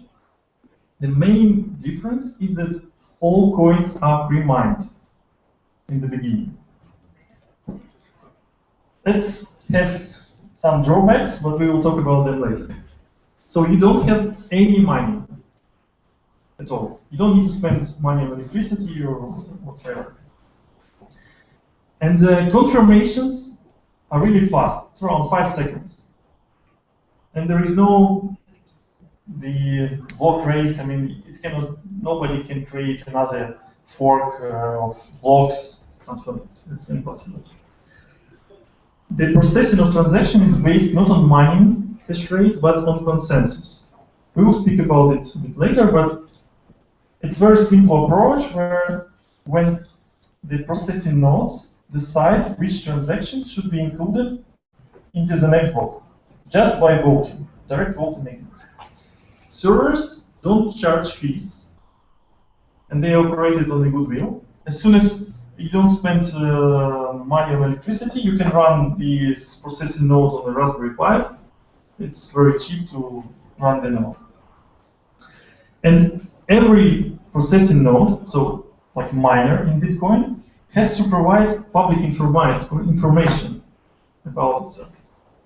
So, for example, it could be non-government organizations, non-profits, universities, exchanges, businesses who already do with cryptocurrency. They just say that I process transactions and I'm responsible for consensus for transactions that I'm promoting, that I'm including into the next block. And the system itself has two-level architecture. It means that we still have peer-to-peer payment network as Bitcoin, so we can pay from account to account. Cryptography is it's the same, so transactions are also signed. Everything is very similar. But on top of it, you have a trust network, which is built in. Who heard about Mastercoin, counterparty, colored coins approaches, technologies? Okay, so they took the idea of building all cryptocurrencies from this approach because it was created before. It's a very good idea, but that technologies are built on top of Bitcoin, and they have really some drawbacks. With speed, they inherit all drawbacks from Bitcoin plus other drawbacks. And here, approach of having user-created currencies is built in natively, and it works perfectly. We'll speak about philosophy a bit. So this technology is technical implementation of a medieval Havala system. this remittance system still working in Middle East. It allows people to send money through chain of trusted people to each other with very small fees. So the technology is like a bridge between existing financial organizations, banks, financial institutions, and the cryptocurrencies. What does it mean, bridge? Obviously, to change the financial industry, we need to bring transparency, security, speed, and reliability, decentralization. That's four core features that financial industry should have to become really cheap, successful, and prominent. So the goal is to change existing system, to adopt these principles in the existing system with a new protocol, which is similar to HTTP for internet. So everybody will use this uniform technology to do any kind of financial transactions, any kind. So this processing node, they are public institutions, and everybody can become a processing node, and there should be trust to particular organizations, people, to reach the good consensus, to not to include bad transactions. This system is currency agnostic, so as I said, you can issue your own currency. Doesn't matter, it could be electronic money like dollars, euros of particular bank, or it could be your internal company coin, motivation coin or something else. So just a protocol to do this. And it also works as a distributed exchange. The system doesn't need to have any central server where you store your funds or some kind of coins to exchange them to another coins. Everything is done in the blockchain automatically in a few seconds. So you can exchange dollars to euros, bitcoins to litecoins, anything. For example, if you're a user, you want to pay your merchant in dollars, but your merchant accepts only euros, then the currency will be exchanged inside the network without your attention. Why it was designed in this way? If we look to what happens now with the international payments, we will see that actual money are not moving, because it's very hard to move dollars or gold or euros physically. You need to fly with them or stuff like this. So banks that just have balances, they have an account in each other, and if the customer of bank A, police, wants to send money to customer of bank B, to Charlie, then the bank A will just owe to bank B some money. And at the end of the day, they will settle the final balance, and maybe after some time, the actual money will be moving. But until that moment, it will be a trust between two banks to repay the balance. Right now, to simplify this process, we need a central bank, and every bank has an account in central bank to guarantee that all payments, physical payments, will be done at the end. So it's a big trust system. And this technology allows to do that automatically and much more faster and secure. So it's a direct competitor to SWIFT.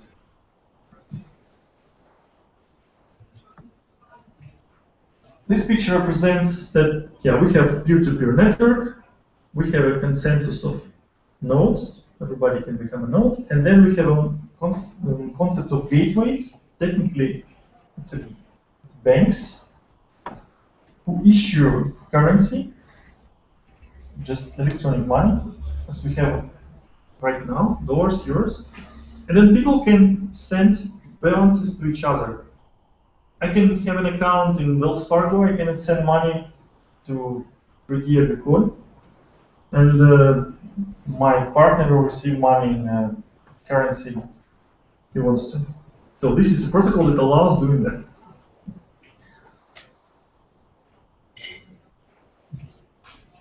This architecture here shows once again that you can send money, cryptocurrency, directly from account to account. Nobody is involved. I mean, just like in Bitcoin, peer-to-peer. But if you need to send other currency, and the currency of recipient is different from currency of sender, then you need to pass some chain of people, entities who will exchange it. It's also then done automatically. Just a protocol. Everybody can issue currency, and as in the real world, to use currency, you need to trust the issuer. So if I want to use PayPal, I need to physically set up a trust to PayPal. I need to open an account. And nobody can pay me in PayPal if I don't have an account. So if you want to issue your currency, you're a bank or exchange, then people, you need to ask your customers to trust you.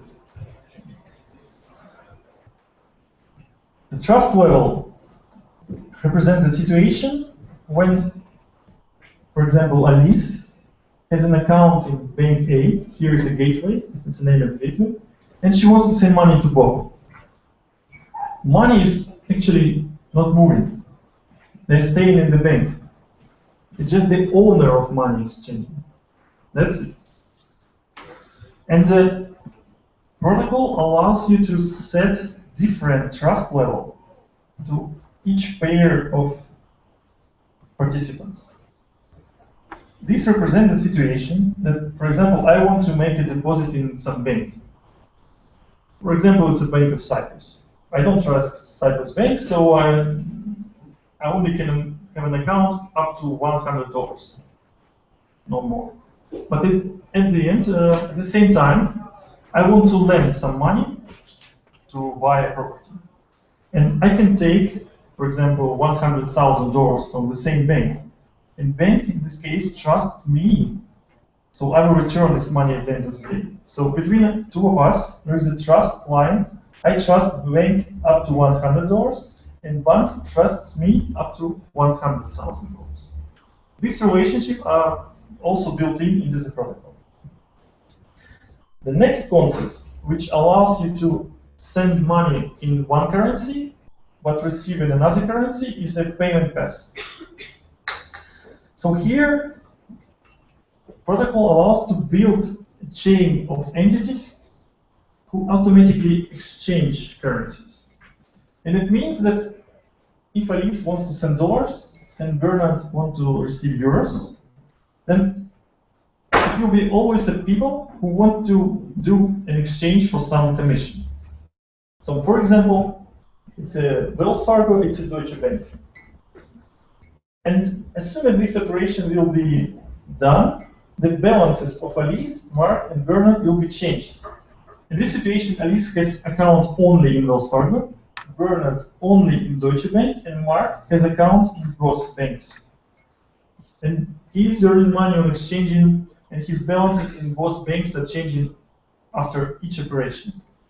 To do that, Mark needs just to post a normal transaction in the blockchain, offering the exchange rate and amount. That's it. So how it's done? In Bitcoin, we have a blockchain where all the transactions stored. Every transaction goes to blockchain. In this concept, the blockchain is extended. Not only transactions are stored, but also all accounts. It means that if Alice has $100, it is stated directly that issuer of money, name of issuer, also public key, the balance, and other information. The trust line. All offers are stored in the blockchain. So if I want to exchange money, think about normal stock exchange. People do offers and take offers. Here it's the same. You post the offer into the blockchain. And all the trust relationships are also stored in the blockchain. It seems that blockchain will be big. And as I said, we have a new block every 5 seconds. But due to architecture I can talk about this later. You need only the last block to operate. You don't need to store the whole history. Yeah, somebody will store the whole history of blocks, but you don't need to. So you don't need to store 40 gigabytes of data. That's in Bitcoin. So every change to the blockchain is a transaction. If you change your working public key, it's also a transaction. You just post. Right now, I will be signing with this key, my working key, my regular key. Now we come to how consensus works, because I expect a lot of questions. If we don't have mining, how we handle all the double spending things. It's pretty simple. Besides, it has a lot of text. So all miners, all nodes, you can think about miners, they collect transactions from the network, just like as it's done right now. And then at some time, usually every 5 seconds, they start sending each other their vision about which transactions should be included into the next block. Just a set of transactions. And now, other nodes, they become aware about transactions that they haven't seen before. Probably one node is in California, another node in New Zealand, and they may have different sets in the beginning. But as soon as all transactions are valid, then all nodes become aware about all the transactions that happened in the previous period, and then they include into the next proposal. So they actually build a consensus, a set of transactions, which is commonly aware. It's done in a few seconds, and as soon as 80% of nodes have the same vision, consensus is reached, and a new block is posted. That's it. There are some very simple rules that if some node sees some transaction, and if it's technically correct, I mean, just nothing wrong with it, that this transaction should become all votes. I mean, it should be voted to be included into the block. It's different from Bitcoin, where every miner is working on different sets and they're competing. I mean, here is no competition. Here is consensus. And the main goal for all transaction nodes, miners, is a consensus. To obtain the same vision. They don't care about even transactions, they care about consensus. If the majority of nodes haven't seen some transaction during some round, but become aware about it just right now, it will be included into the next block. They just store it in their memory pool. That's the basic, the base 2 rules. If some node doesn't follow these rules, for example, it refuses to include some transaction, or pretended that it hasn't seen it, then that node is considered dishonest, and other nodes don't listen to its opinion. So we just, just extracting from the consensus set. Here are some facts. As I said, the goal for each honest node is consensus. There are a lot of scientific papers about this algorithm, so it was not just created into place.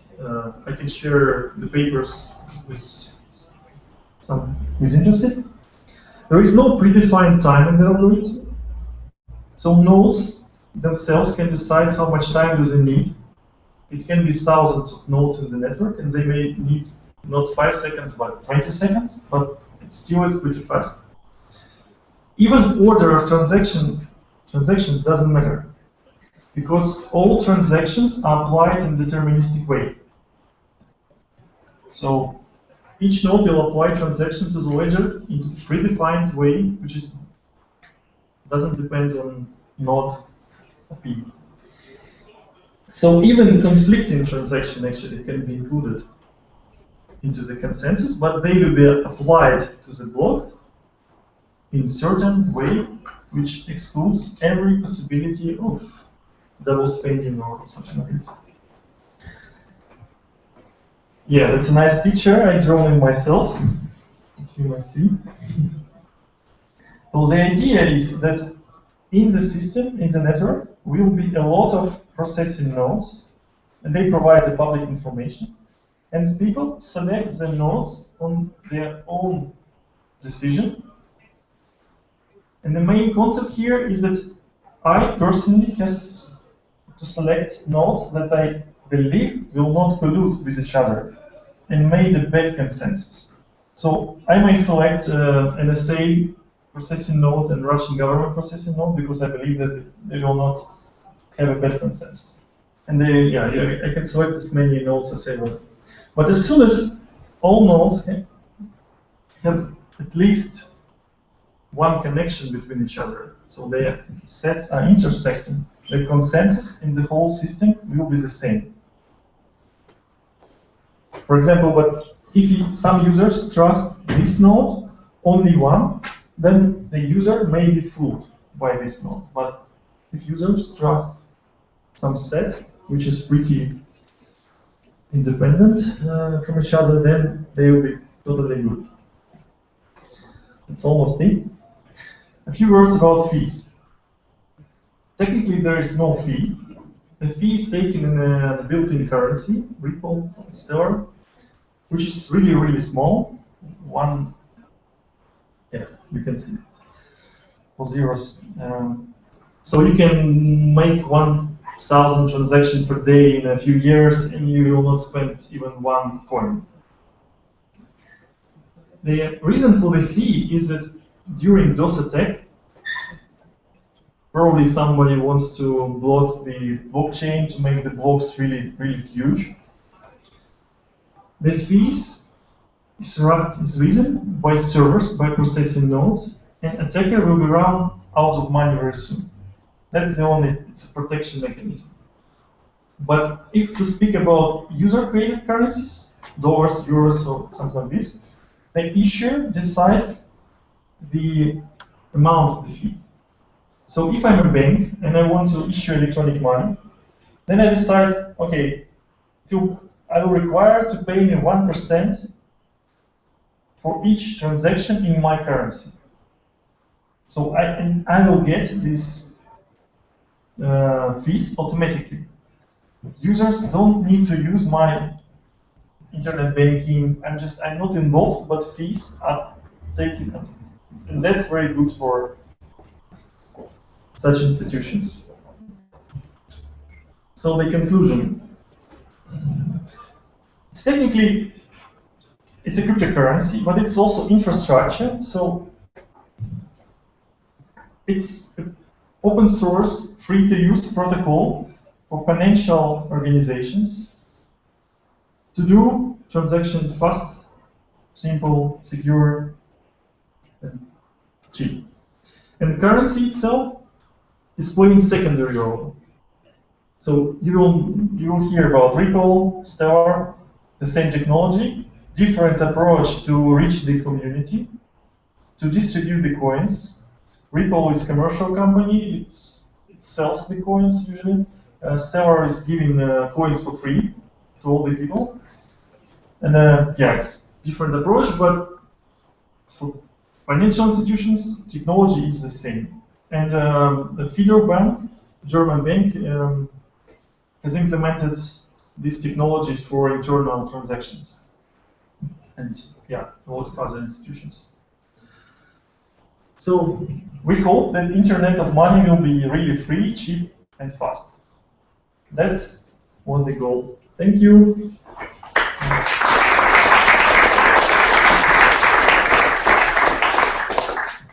Any questions? Lunch?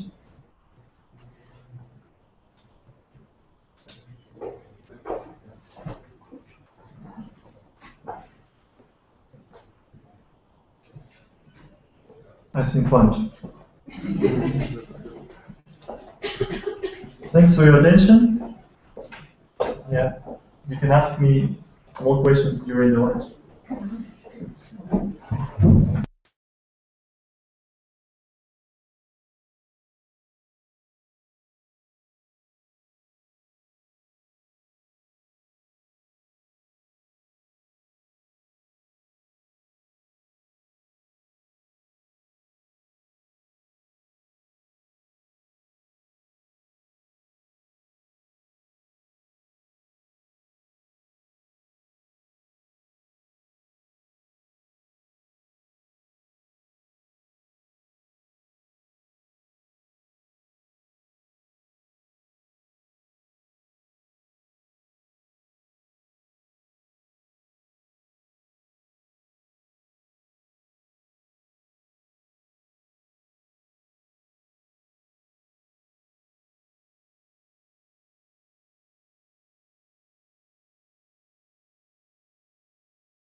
Yeah, it's working now. Okay, we're going to get started. Our next speaker is going to be talking about, will Bitcoin be the only successful cryptocurrency worldwide?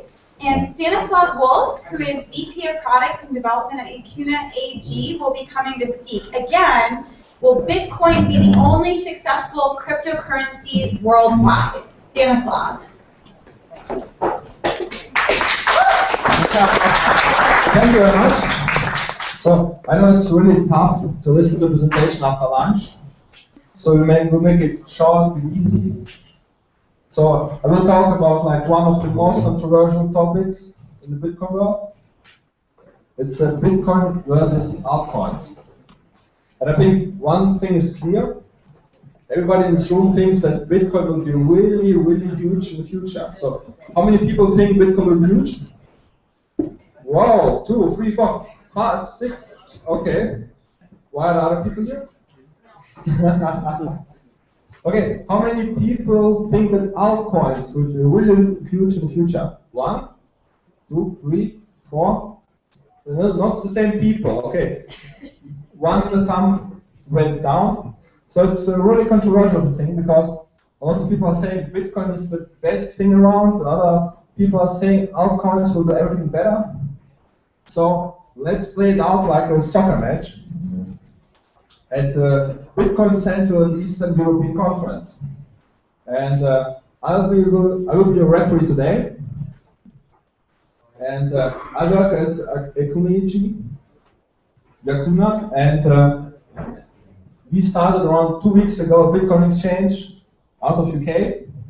And I'm the guy who's in charge of product development. So if some of our customers are sending us emails, hey, new great altcoin, super mega hypercoin, I get it on my table. I have to decide, should we take it or not? So I have a lot of things spinning around my head, and I think a lot about altcoins. And let's take a look first on the Bitcoin side of things. And this is how altcoins are looked upon by Bitcoiners. So just a short explanation.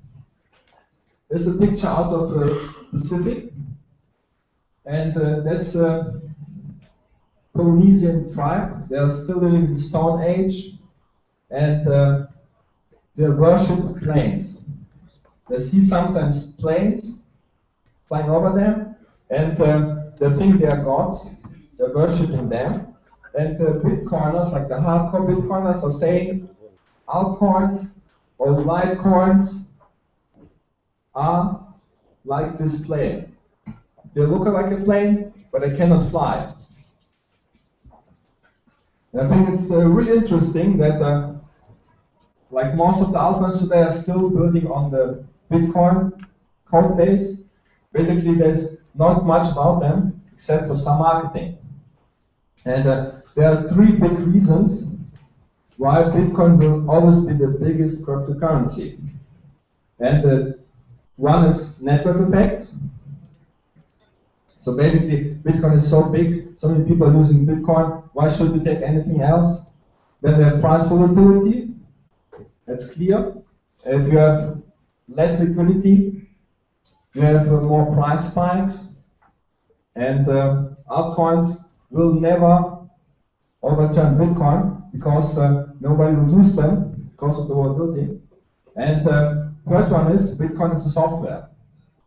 So software can change, can evolve. If an altcoin emerges with super cool features, Bitcoin will just take them and use them. And I took all the 3 arguments out of the news article, but I can't copy. So if you think that you have a different opinion, just tweet them. You received a lot of tweets already, yeah? So I showed the names in our presentation. And let's take a look at altcoins now. And why does anybody hold altcoins? Yeah. So how many people in this room have altcoins? I have some. Okay. So why are you doing it? Are you just speculating on it? No. Heads nodding over there, okay, yeah. Let me guess, you're holding Stellar? No? Oh, okay. And I think it's at least part true that a lot of people are speculating altcoins. And I think everybody here saw Wolf of Wall Street, so it's a great map. Not everybody can read it, so I will read for you. So, Leonardo DiCaprio said it. First, you pitch in Bitcoin, Litecoin, crypto coins. These people know. Once we have suckered them in, we unload the dog shit. Aurora coin, Spain coin, where we make the money. Yeah, so how many people here bought Aurora coin or Spain coin? Okay, didn't know. So you're lucky. The price was going down after the hype a lot.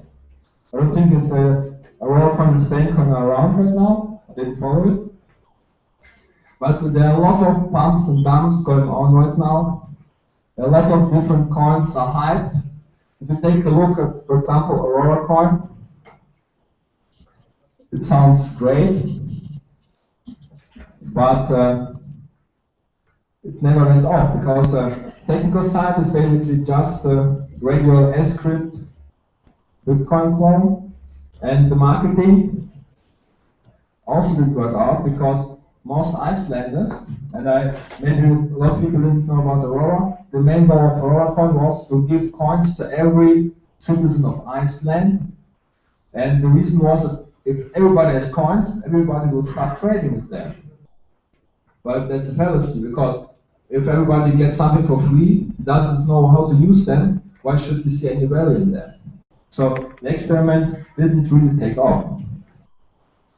But I think there's also something more behind altcoins, and there's also another great example of marketing that worked out.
So do we have any Dogecoiners in here?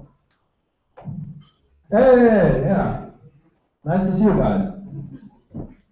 I think Dogecoin did a lot of things right. And part of the reason is that Bitcoin has not the best marketing, not the best public relations. And if a coin really catches on, and people who use Bitcoin are right now really small market share of all the people all over the world. So if a new coin catches on and shows a really fun way, a cool way to interact with the technology, then Bitcoin can get really into problems because a lot of people never heard of Bitcoin and they can start using Dogecoin and never hear anything about Bitcoin. And I would like to talk about ways how altcoins can become the next Bitcoin, and also talk about network effects, because that's the biggest criticism of altcoins, and also how, through the use of technology, change the effect of the scale-through networks. First, let's take a look on the networks, how they look like. So there are exponential networks and scale-through networks. Exponential networks are basically relationships that we see in physics, or and chemistry, and basically if you want to measure the weather, if you're a meteorologist, or if you're gambling, you should follow the laws of exponential networks. And the interesting thing is in biology, networks look different. So it's the same with people. People are attracted to richer people. People are attracted to more attractive people. People use money that is used by others. And you can see also the distribution. That's the regular distribution. And this is the distribution of scale-free networks. And this graph shows how many connections a node has. So we have nodes and networks that have a lot of connections, a node in the network that have almost no connections. And it's the same if we take a look on the market caps of different coins. We have Bitcoin over there. Can almost not see it. Then we have, did anybody bought any IX coin or IO coin or solid coin? So the first altcoins 2011? No, nobody uses them anymore. There's none over here. And the interesting thing, will altcoins ever be able to get over these effects of networks? Because I personally like to use Bitcoin because I can pay with Bitcoin on a lot of shops where altcoins will not use in the next months, maybe years. I think one way to change the distribution is through technology. And I think the core of the issue is the transaction cost. Because basically everything has a price, but to change from one medium to another is too expensive right now. Because right now in Slovenia we use euros. I can bring dollar with me, I can change them, but I will not get good value for it, because I will not get a fair exchange rate. So to lower the transaction costs, for example, through an exchange, like Luna, everything will be easy. So should I say? It's not like that, because regular exchanges have a lot of overhead. We comply with regulations in UK. We have e-money license by the FCA, and we cannot do it. We cannot interact with thousands of cryptocurrencies without any losses. So I think a big part that will solve the problem are peer-to-peer exchanges, like open transactions, BitShares, card coins, Counterparty, Mastercoin, and a lot of others, like Stellar. And I would like to show you real quick a chart of open transactions to just show you how the problem could be solved. And the open transactions are multiple layers built on Bitcoin. And first we have the Bitcoin layer, it's the Bitcoin blockchain, where all Bitcoins are stored for the open transactions network. And one layer above, we have open transaction server that build voting pools. So for example, we have voting pool out of 10 servers, and the 7 of the servers are needed to move Bitcoin from one end to another. So we have a process that's close to Stellar, where we need a consensus of the majority, and this way Bitcoins are safe, more or less, because you need always the vote of the majority, and open transactions can issue tokens that are redeemable in the network. And you can exchange the tokens even offline, and you have almost no transaction cost because you have just a token. You can move it everywhere and just pay for the electricity cost to move it. And you can exchange it always for Bitcoins through the open transaction server and to get, for example, Bitcoin for it, but you can also issue gold, for example. You have gold in the vault is protected, you can issue tokens that are based on the gold. The tokens can be traded with no transaction cost, and then if somebody wants to get real gold, he can put the token back to the issuer and get real gold. And the next layer is the identity system. It's based on Namecoin. And through that you can create identity. And the question is always, how can we prove that the identity is real? And it's an important question because right now it's being solved through identification, through passports, and there's a lot of fraud going on. And one possible concept to make it different is to have a proof of burn. So we create an identity through burning or destroying of something valuable, like bitcoins. This way, we cannot create accounts that spam the network, because every account has to be paid for. And we can build our relationships based on the promise that we would only destroy something valuable if you want to take responsibility for it. And the nice thing is, if you destroy Bitcoin, everybody has a chucha. So I like the idea. Burn the Bitcoins. And last part is also distributed market through BitMessage, but it's a whole different topic. So let's move on to the next two questions. So what about price volatility?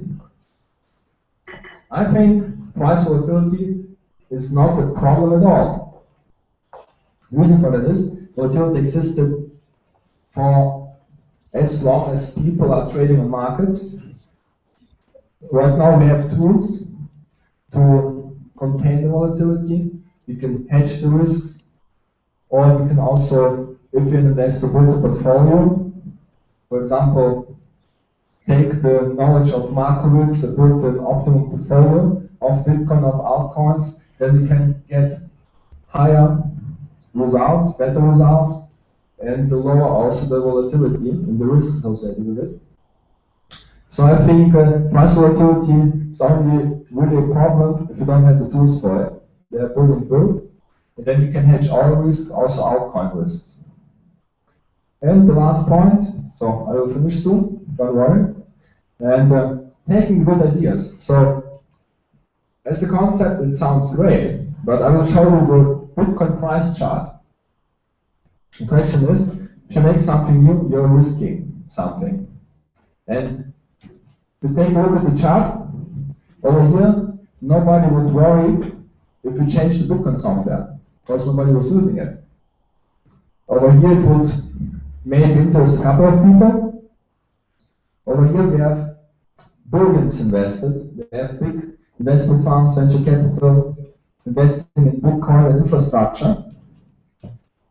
I don't think that they would be so interested. Okay, I understand now. I have like the other mic, some interferences. So a lot of people have a lot of money invested into Bitcoin. If you say to them, okay, tomorrow we'll make a fork, we call it not Bitcoin but Supercoin, and we change all the technologies behind it, nobody will approve anymore.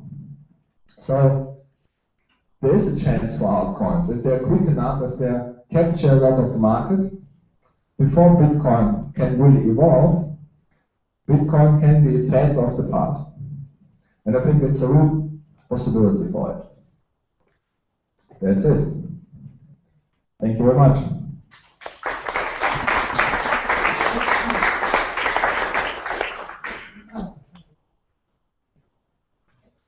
Yeah. You were talking about exchange to a gold. This sounds like some gold standard. Can Bitcoin be a currency without having some undervalue? Can it exist?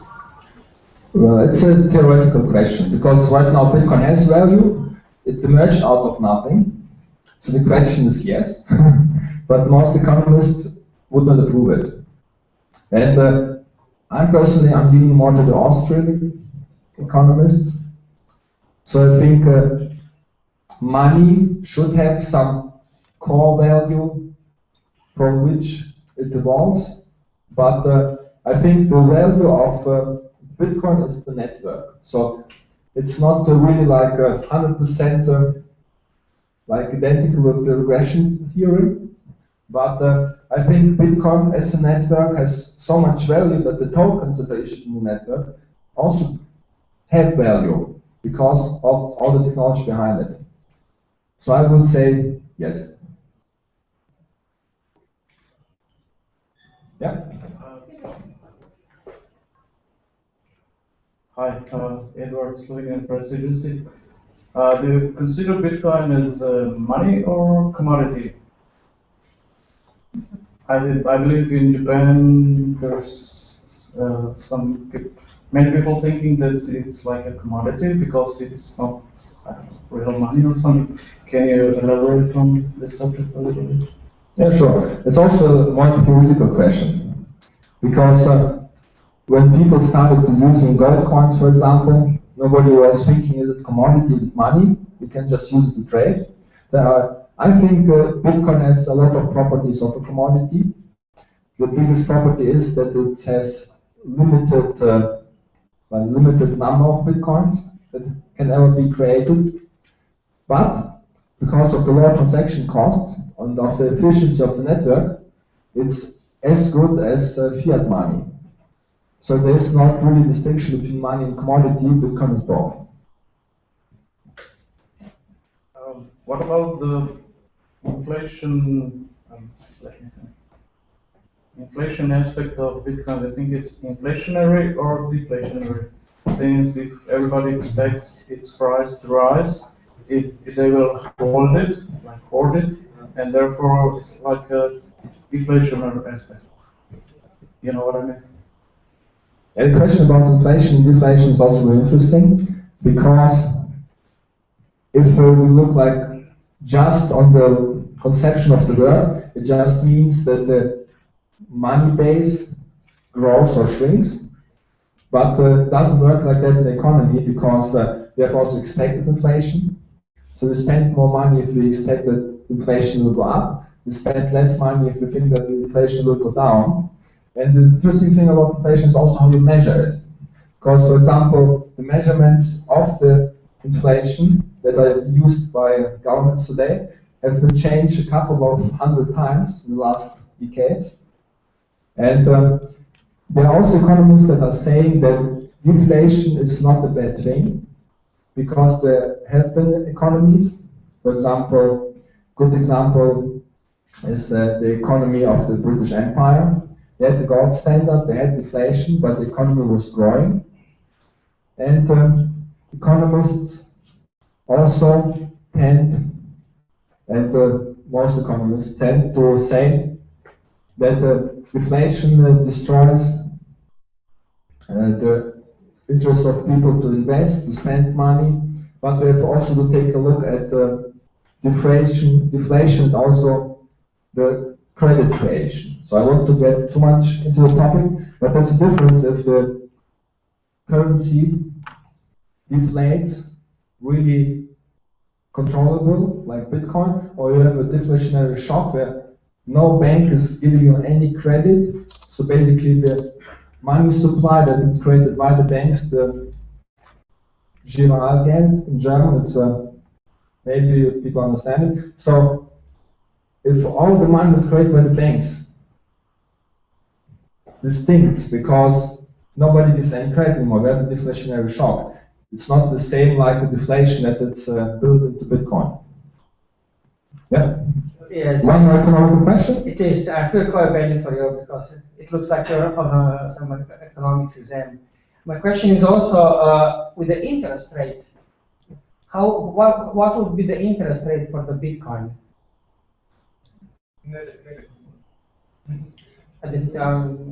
Like for the European banks right now. That's really complicated actually, because I read an article by Paul Krugman a couple of days ago, and they say the natural interest rate is if they have no unemployment. So basically, our interest rates right now, and they're almost zero, are too high because we still have unemployment. So it's also like complicated. There are a lot of different positions on it. I think that we will find ways to have interest rates in the Bitcoin world, but they will be a lot lower than they are now. That's all I can say, like, with a minute to talk. Yeah. Yep. Thank you very much for presentation. I would like to ask for your opinion. So the situation at the moment is that we have Bitcoin and altcoins. There are a lot of them, and they all strive to compete with each other for the user base, basically. Can you imagine some kind of a meta layer that can bring all altcoins, including Bitcoin, in one place, striving for performing something unique for the cryptocurrency users, but not trying to spend all the resources on marketing and this kind of things? I know that there is a project right now going on or something like that. It is called the Internet of Coins. I mean, even the name I like already, so maybe you have already some thoughts on this. It would be interesting to know. Thanks. I think there will be a meta layer, and it has to be a peer-to-peer exchange that can transact all coins invisibly, so the user doesn't really understand it, doesn't use it, it just works in the background. And if somebody or merchant takes, for example, Aurora coin because he likes it, so just exchange in the background, you will pay with it, but you will never see really the process behind it. And I think there are a lot of different concepts that could work out. And right now it's a race for the first one that really has usability that average people can use.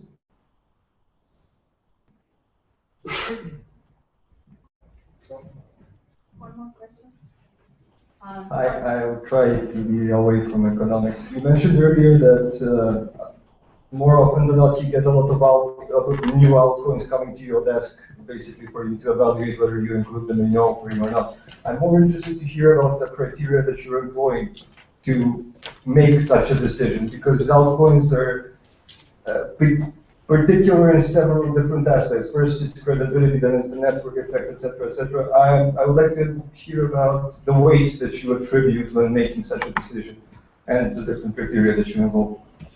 Yeah, I think nobody will like the criteria. They're really simple. There should be enough market volume, and it should be easy implementable. So if our programmer struggles for a month to implement it and fit it into our system, it isn't worth it. Not many theoretical things behind it. Hi, one more question. Thank you.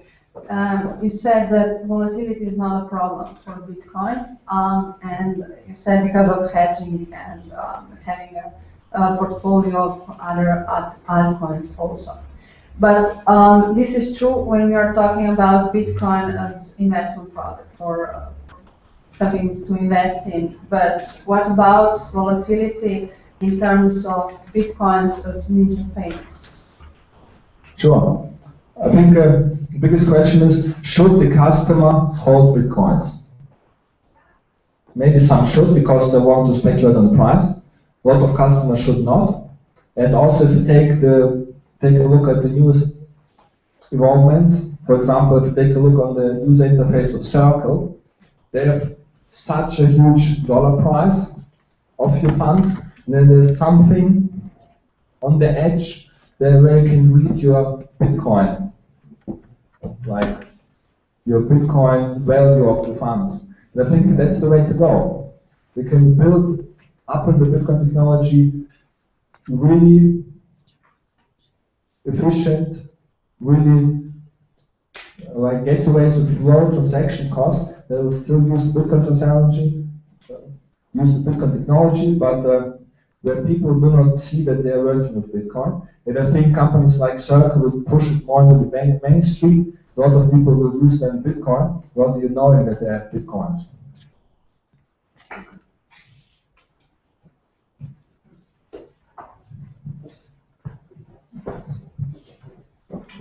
Sorry, non-economical question. do you think that maybe some countries that are currently not anyhow politically involved in unions could adopt Bitcoin as a currency for an internal market exchange, like having it like a euro replacement, or maybe some monetary union business done in Bitcoin? I think they will. I think they should.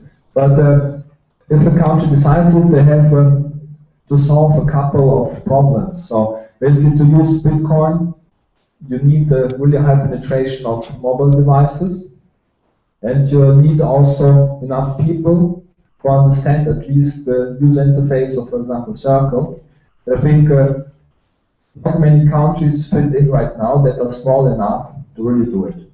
I think we should wait a couple of years to really have more penetration of technology, also in the poorer countries, and then I think there will be people who will try to really push Bitcoin as an official or like a second currency for state.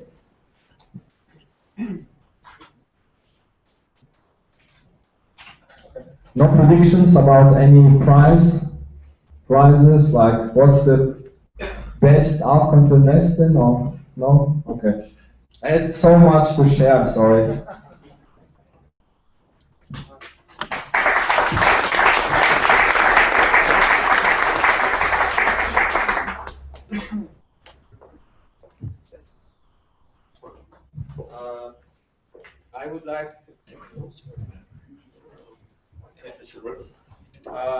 I would like to introduce Mr. Matthias Pike. He is an attorney at law at the law firm Dušan Korošec and Odvetniki. Their firm invested their resources and looked at the Bitcoin from the legal perspective to be able to advise startups and companies that want to get into Bitcoin business. And he will talk about the legal aspects of doing business with Bitcoin in Slovenian market. Matthias?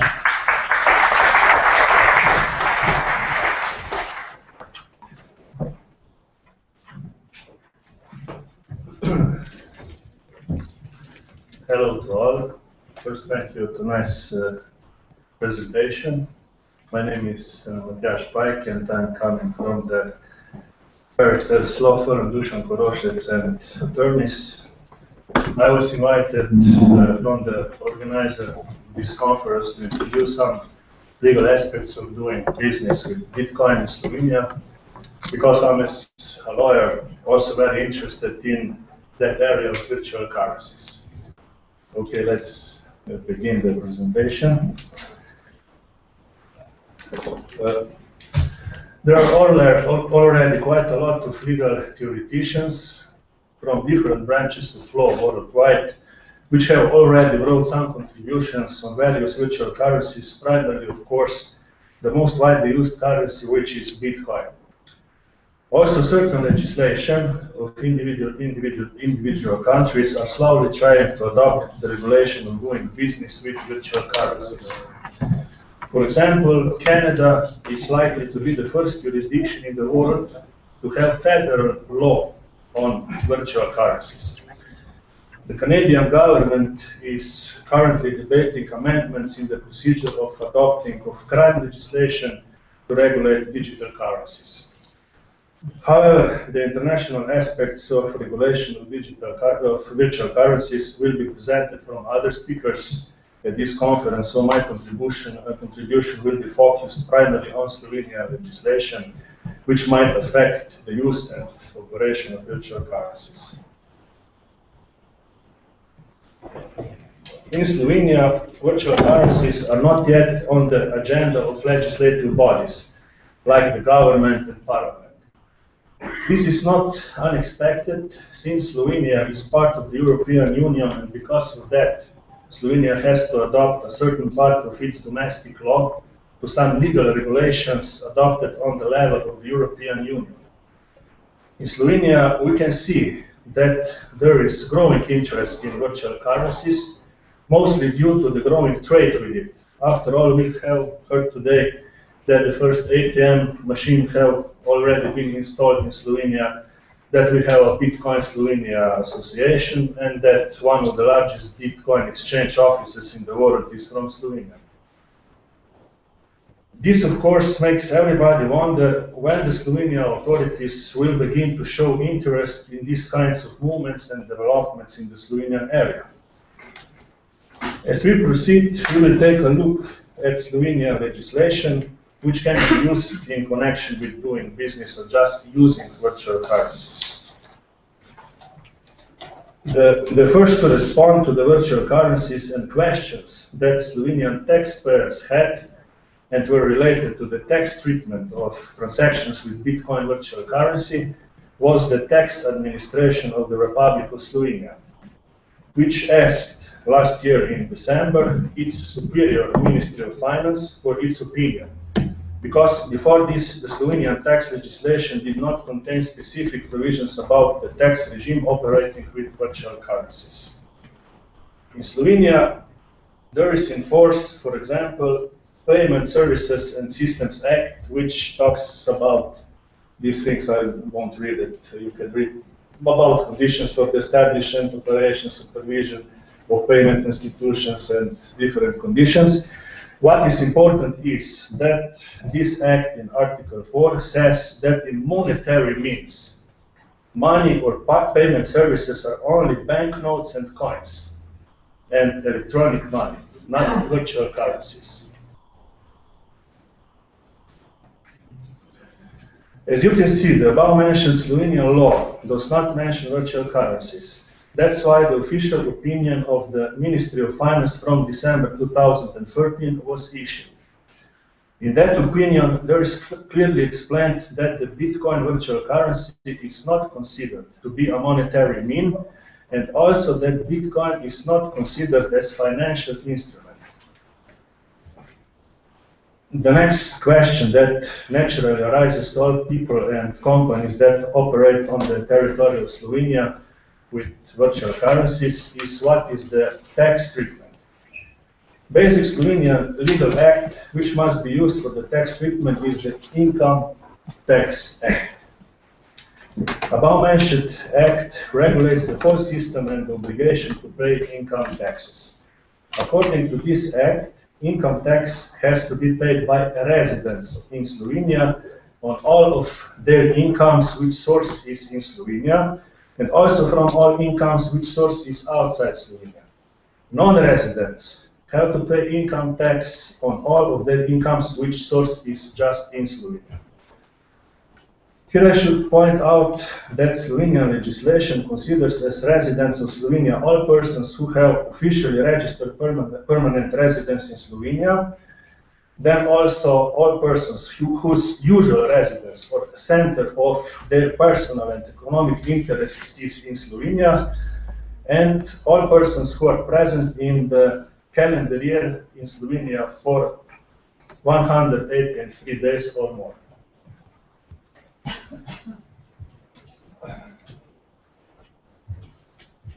Tax treatment of income earned in trade or earnings in virtual currencies depends on the circumstances of each case. It is necessary to find out who obtains income and what type of income it is. Whether it is the income from the creation of bitcoins, from buying and selling bitcoins, or for example getting income in Bitcoin such as salary or payment for services, purchase of goods, or something like that. The opinion of the ministry above mentioned from December 2013 says that we must distinguish two cases. First case is if the income is achieved by a person who is a resident of Slovenia. According to the Income Tax Act, the income of an individual that has been obtained or generated within a tax year is taxed. Income means all income and profits irrespective of the type. An important provision of the Act is also that income received in kind or goods is determined on the basis of comparable market prices. So we can say that any income that is taxable in accordance with this Act, the Income Tax Act, for example, payment for consulting services, and that is not made in euros, but in Bitcoin, will be taxed as a kind of income received in goods. It is probably interesting to mention that in accordance with the Income Tax Act and the opinion of the Ministry of Finance, the person that achieves capital gains by selling Bitcoins does not have to pay income tax. At least for me, the most controversial part of the opinion of the Ministry of Finance relates to income in the form of Bitcoins, which is achieved by mining of Bitcoins. According to the Ministry, such income should be taxed the same as all other incomes. Given the fact that Bitcoin, as mentioned earlier, is not considered to be a monetary mean or financial instrument, then in my opinion should also not be taxed. We can say that the process of mining Bitcoins is somehow of high-tech process that already requires very expensive hardware. Such taxation would therefore mean something like similar that you will be taxed for the electricity which you get from the solar plant, that you have it on the roof, and you also invested many money in such a plant. But on the other hand, of course, it is also true that it's practically impossible to monitor at the national level how many Bitcoins some person get from mining for the purpose of taxing them. Now let's look at another way of obtaining income by doing business with Bitcoins in Slovenia, which is earned by a person in his business activity. According to the Income Tax Act, the tax base for income from self-employment is the profit, which is determined as the difference between incomes and expenses achieved in connection with the activity. This area is regulated by the Corporate Income Tax Act, according to which the tax base of a residence and non-residence activity or business in a business unit, such as a company, are the profits which is determined in accordance with various provisions of the before-mentioned Act. For example, this Act says that such profit is the surplus of income over expenses. To determine the profit, incomes and expenses must be identified in the income statement or annual report of such a company. It is therefore obvious that the current Slovenian Corporate Income Tax Act does not include specific provisions regarding the taxation of profits that arise from doing business trading of Bitcoins. So in Slovenia there are also so-called accounting rules on which basis we can find out the tax treatment, more specifically to determine the tax base. Such a base to find out the tax base are annual companies reports and balance of accounts. In corporations' operations with Bitcoins, there is no difference with the rest of their daily operations. It is necessary to keep books in accordance with accounting standards, and all transactions must be registered in accounting books. However, in such business books, company cannot enter amounts in Bitcoins. Therefore, their market value must be applied, which of course changes daily. It is therefore very wise to use caution when submitting balances and other bookkeeping information to the tax authorities. I hope that tax authorities is not here. Particularly, you must be cautious whether the values in the submitted business documents are properly recorded or not, as this can significantly affect their tax liability. Also, the recent practice of the Slovenian tax authorities and Slovenian courts, including the Supreme Court, shows that it's also necessary to specifically draw attention to the business operations of branches of companies that have headquarters outside of Slovenia, but in fact they carry out the major part of their business in Slovenia throughout their branch of business units, and also the majority of their technical equipment or other fixed assets the company needs for their business is located on the territory of Slovenia. Because there are many examples when in such cases the Slovenian tax authorities considered that the seat of activity is in the Slovenia, and then they also consider that all income from such a company is taxed here. A great deal of such cases then had also criminal epilogue when the responsible persons of the company were prosecuted on suspicion of tax evasion. So it is very wise to be very cautious in these aspects of companies' operation. The next chapter, which we should address to, represents a very topical subject here and also abroad, and is about the prevention of money laundering and government regulation of it.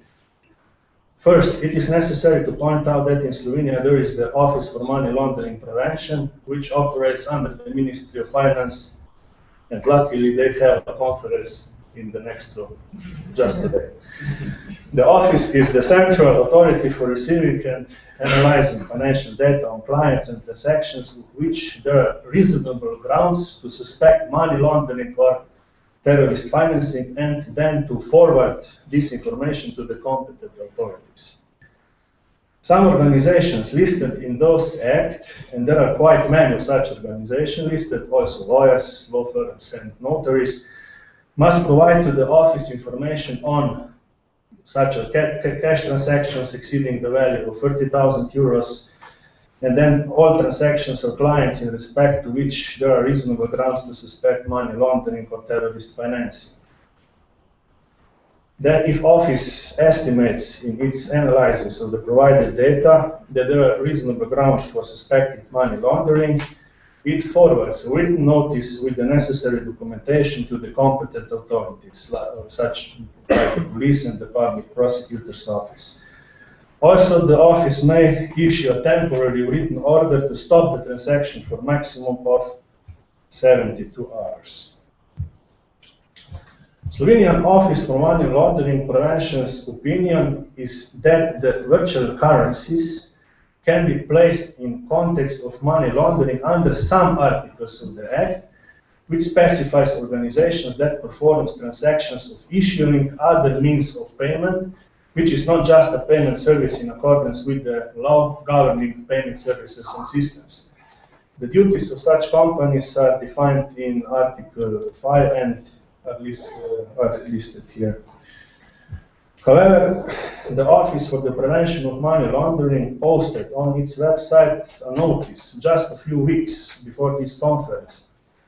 A notice says that the office has been monitoring for quite some time developments in relation to problems with doing business with bitcoins. And it says that there are at least two potential dangerous things in doing business with Bitcoin, such as virtual currency in most countries is not regulated, and that virtual currency allows a high degree of anonymity whilst doing business. These potential dangers of doing business with bitcoins are, in the office opinion, the reason for the existence of an increased risk of misusing bitcoin for the purposes of money laundering, and because of that, the office is advising all persons who have to deal with bitcoin that they use some caution in the transactions related to bitcoins, and that's all what they said.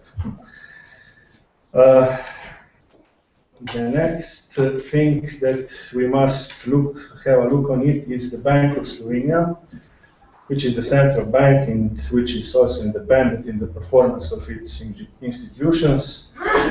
And since the introduction of the euro in Slovenia, that was 1st January year 2007, the Bank of Slovenia also must fully comply with the provisions of the statute of the European System of Central Banks, so-called ESCB, and the European Central Bank, so-called ESB. Also, since Slovenia adopted euro, the Bank of Slovenia is a member of the euro system in accordance with the treaty establishing the European Community, and Bank of Slovenia must perform some tasks which are also listed there: implements common monetary policy, promotes an uninterrupted operation of payment systems, and so on. The Bank of Slovenia already gave its opinion this year in connection to the regulation of virtual currencies, which says, for example, that the process of installing and managing the Bitcoin ATM machine that would allow the exchange from and to virtual currency that such activities do not fall under the regulation of Slovenia nowadays law. Also, the Bank of Slovenia delivered the opinion that virtual currency with which you can trade online and buy individual goods and services with it is not a substitute for banknotes and coins. As a result, virtual currency is not electronic money and therefore is not considered as a monetary mean. A similar conclusion also follows from the document of the European Central Bank, which was named Virtual Currency Schemes. European Central Bank noted that units of virtual currency do not meet all the criteria of electronic money in accordance with this directive from year 2009, and consequently cannot be connected to the issuance of electronic money or the provision of payment services. Furthermore, in the case of virtual currencies, bitcoins are also not considered as a foreign currency in Slovenia, as Slovenian Foreign Exchange Act defines foreign currency only for banknotes and coins in foreign currency issued by the central bank or the government of one of the foreign countries. Because of that, issuance and performing business with virtual currencies does not fall within the jurisdiction of the Bank of Slovenia. About the possibility of using virtual currency as means of payment in shops and other services in Slovenia, the Bank of Slovenia pointed out that Slovenian law says that shops and services must accept euros, but can also decide to accept other means of payment that are either regulated, for example, electronic money, foreign currencies, or unregulated like virtual currency. So acceptance of virtual currencies as a means of payment is not illegal in Slovenia, like in some other countries. I think Thailand. May I add that is also interesting that, for example, a company that wants to do business with ATM bank machines in Slovenia, according to the bank, does not belong to the person who are listed in some list for taking measures necessary for the protection of the euro against counterfeiting. The European Banking Authority and the Bank of Slovenia have already issued also some notices that due to legal uncertainty and lack of control over issuers of virtual currencies, they warn users of virtual currencies that they are exposing themselves to credit, liquidity, operational and legal risks. The European Banking Authority, EBA, has issued a notice in December 2013 and is available on this website, which is listed in the last task here. The EBA also noticed, firstly, that contains a warning that users may lose money on the exchange platform, as these platforms are usually unregulated, and it has happened sometimes that they fail or cease to operate. Then some of these warnings says that the user can have his money also stolen from his digital wallet because it is stored on a computer, a laptop, or a smartphone, and that they are not safe from hackers and so on. Then furthermore, they warn us that if you use virtual currency as a means of a payment of goods for services, for goods and services, a user in accordance with EU law is not protected by any right for reimbursement, as it is in the cases of transfers from a traditional bank or other payment account. eBay also points to the potential tax obligation because the ownership of virtual currency may be taxed, for example, with value-added tax or the tax on capital gains, and that consequently users should verify if they are taxed in their countries. eBay also advised to users of virtual currencies that they should get information about the ownership, the business model, and the transparency of the exchange platform that they intend to use. In the next chapter, we must mention in connection with doing business using also virtual currencies, another Slovenian administrative body, which is market inspection. That's an inspection body under the Ministry of Economic Development and Technology and acts independently.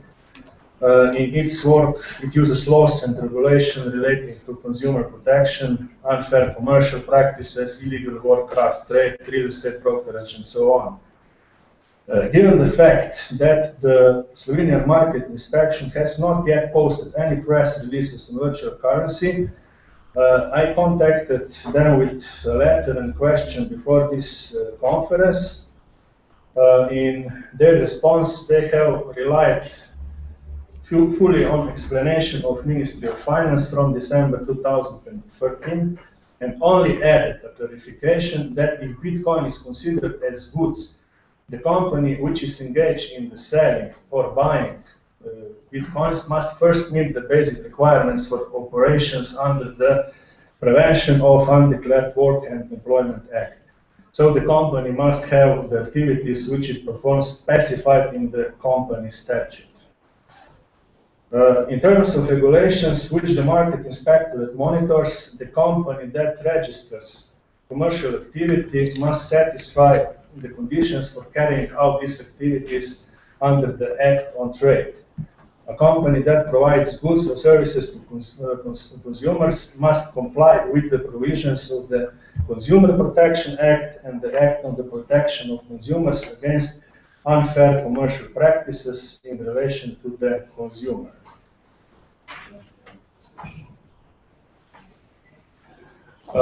As we can see, the Republic of Slovenia is no exception from other European countries and has started regulating virtual currencies really slowly and with caution. So far, it can be noted that Slovenian territory and the business environment are not against the virtual currencies, but just opposite from that. It's practically known that the Slovenian space is currently favorable for the development of various forms of business with virtual currencies, from developing exchange offices, setting up ATMs.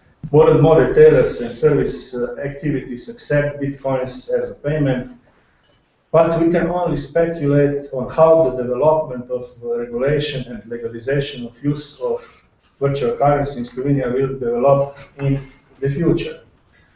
Of course, it depends on the development of events around the world, especially from regulation within the European Union, which is directly linked to the regulation in Slovenia.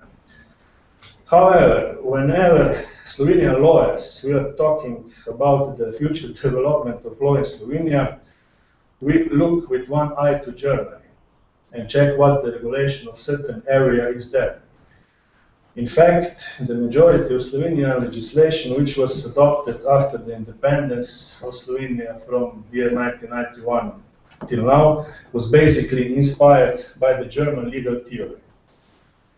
And some time ago, the German Federal Financial Supervisory Authority, called BaFin, already issued guidance to the definition of financial instruments in the German banking code, where it stated that Bitcoins are financial instruments. Before we heard that in Slovenia, Bank of Slovenia said that virtual currencies are not financial instruments. Through this official recognition and definition of Bitcoin, Germany at that time became one of the first countries in the world that set clear-cut rules for Bitcoins. But some Bitcoin analysts immediately said that there are maybe some disadvantages in such a recognition from Germany. Bitcoin companies must now meet strict standards, as they are maybe now in principle regarded as financial service companies, which must be licensed and will be supervised, and they must have initial capital of, I think, 70,000 to 30 euros. Then management must be professional, qualified, and so on. But on the other hand, cooperation with banks in Germany should be easier from now, as banks can now place Bitcoin companies in the legislative framework and know what standards they must fulfill. As I said, we can speculate that Slovenian legislator, when he will begin with regulation of business with virtual currencies, will be influenced by German law. But so far, the virtual currencies in Slovenia have not yet been regulated as financial instruments. Of course, the question is whether business with them is easier for this reason. Any additional regulation, in my opinion, of course, on the one hand, makes operation more complicated, but on the other hand, brings certain advantages. In the case of operating with virtual currencies, especially by removing those points of secrecy and with that many related problems and doubts with doing business with virtual currencies. Thank you. I also posted here my email on which you can contact me with any questions. I will be happy to try and answer also through email. Also, my contribution to this conference in its written form will be published on the conference website, and on the table outside you can find my business cards with contacts of our law firm. Now, if there any question, and you can also via email.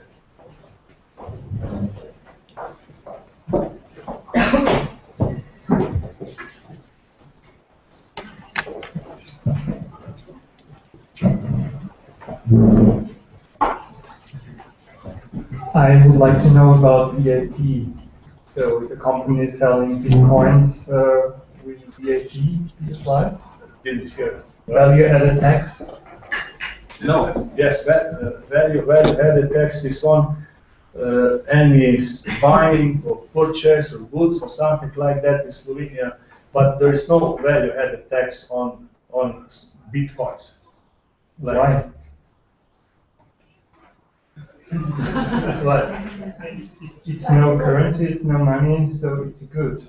Yes, your tax via doing business with bitcoins. You don't get any tax on Bitcoin if you buy it on your digital wallet or something like that. But if you're doing business like these ATM machines and so on, there are taxed via Corporate Tax Act, which we saw before.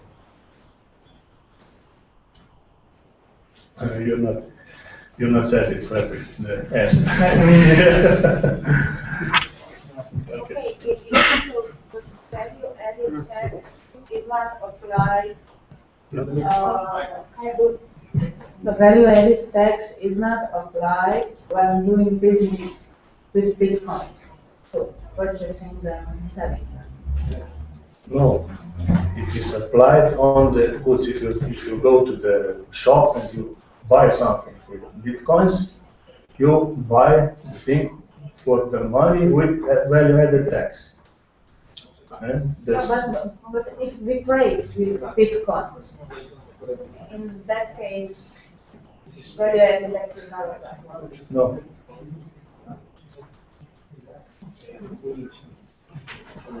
I have one question, please.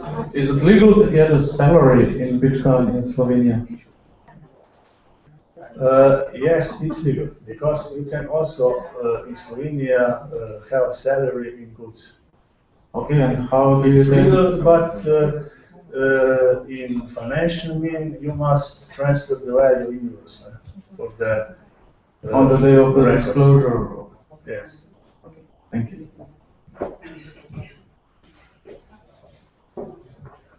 Hi, one question. We already heard today about Silk Road and other pages and cases of using bitcoins to launder money. But to go beyond that, do you have any suggestions as a lawyer how the stakeholders of virtual currency schemes to go beyond that? What can they do to step away from this public opinion? Because a lot of people think that bitcoins are connected with money laundering because of high degree of anonymity. What would you suggest? That's not such a question for the lawyer. But I think that all this stuff like this conference and all regulations from different countries, like we heard in Germany or Canada, will surely get bitcoins and virtual currencies that they won't be so in such a foggy meaning. I think that more regulations will be in this area. The best will be for the normal holders of bitcoins and also trading with them. So that's my opinion. Okay. Okay. If I can, what I could like to know if you think that a real legislation on Bitcoin have to be in Slovenia. I'm from Italy. I'm the first owner of a Bitcoin ATM in Italy. Before I bought this Bitcoin ATM, I had to inform me about what I could risk on AML laws. We in Italy we don't have a real law against money laundering. We have only a law that says that you can spend cash till 1,000 euros. This is the only law we have. In Italy, it's punished who favorite money laundering, not who really launder money.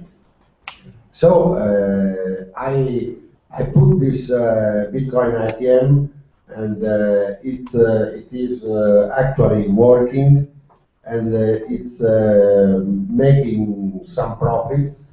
But I really, thinking about Bitcoin, I really think that Bitcoin doesn't need at all a law on.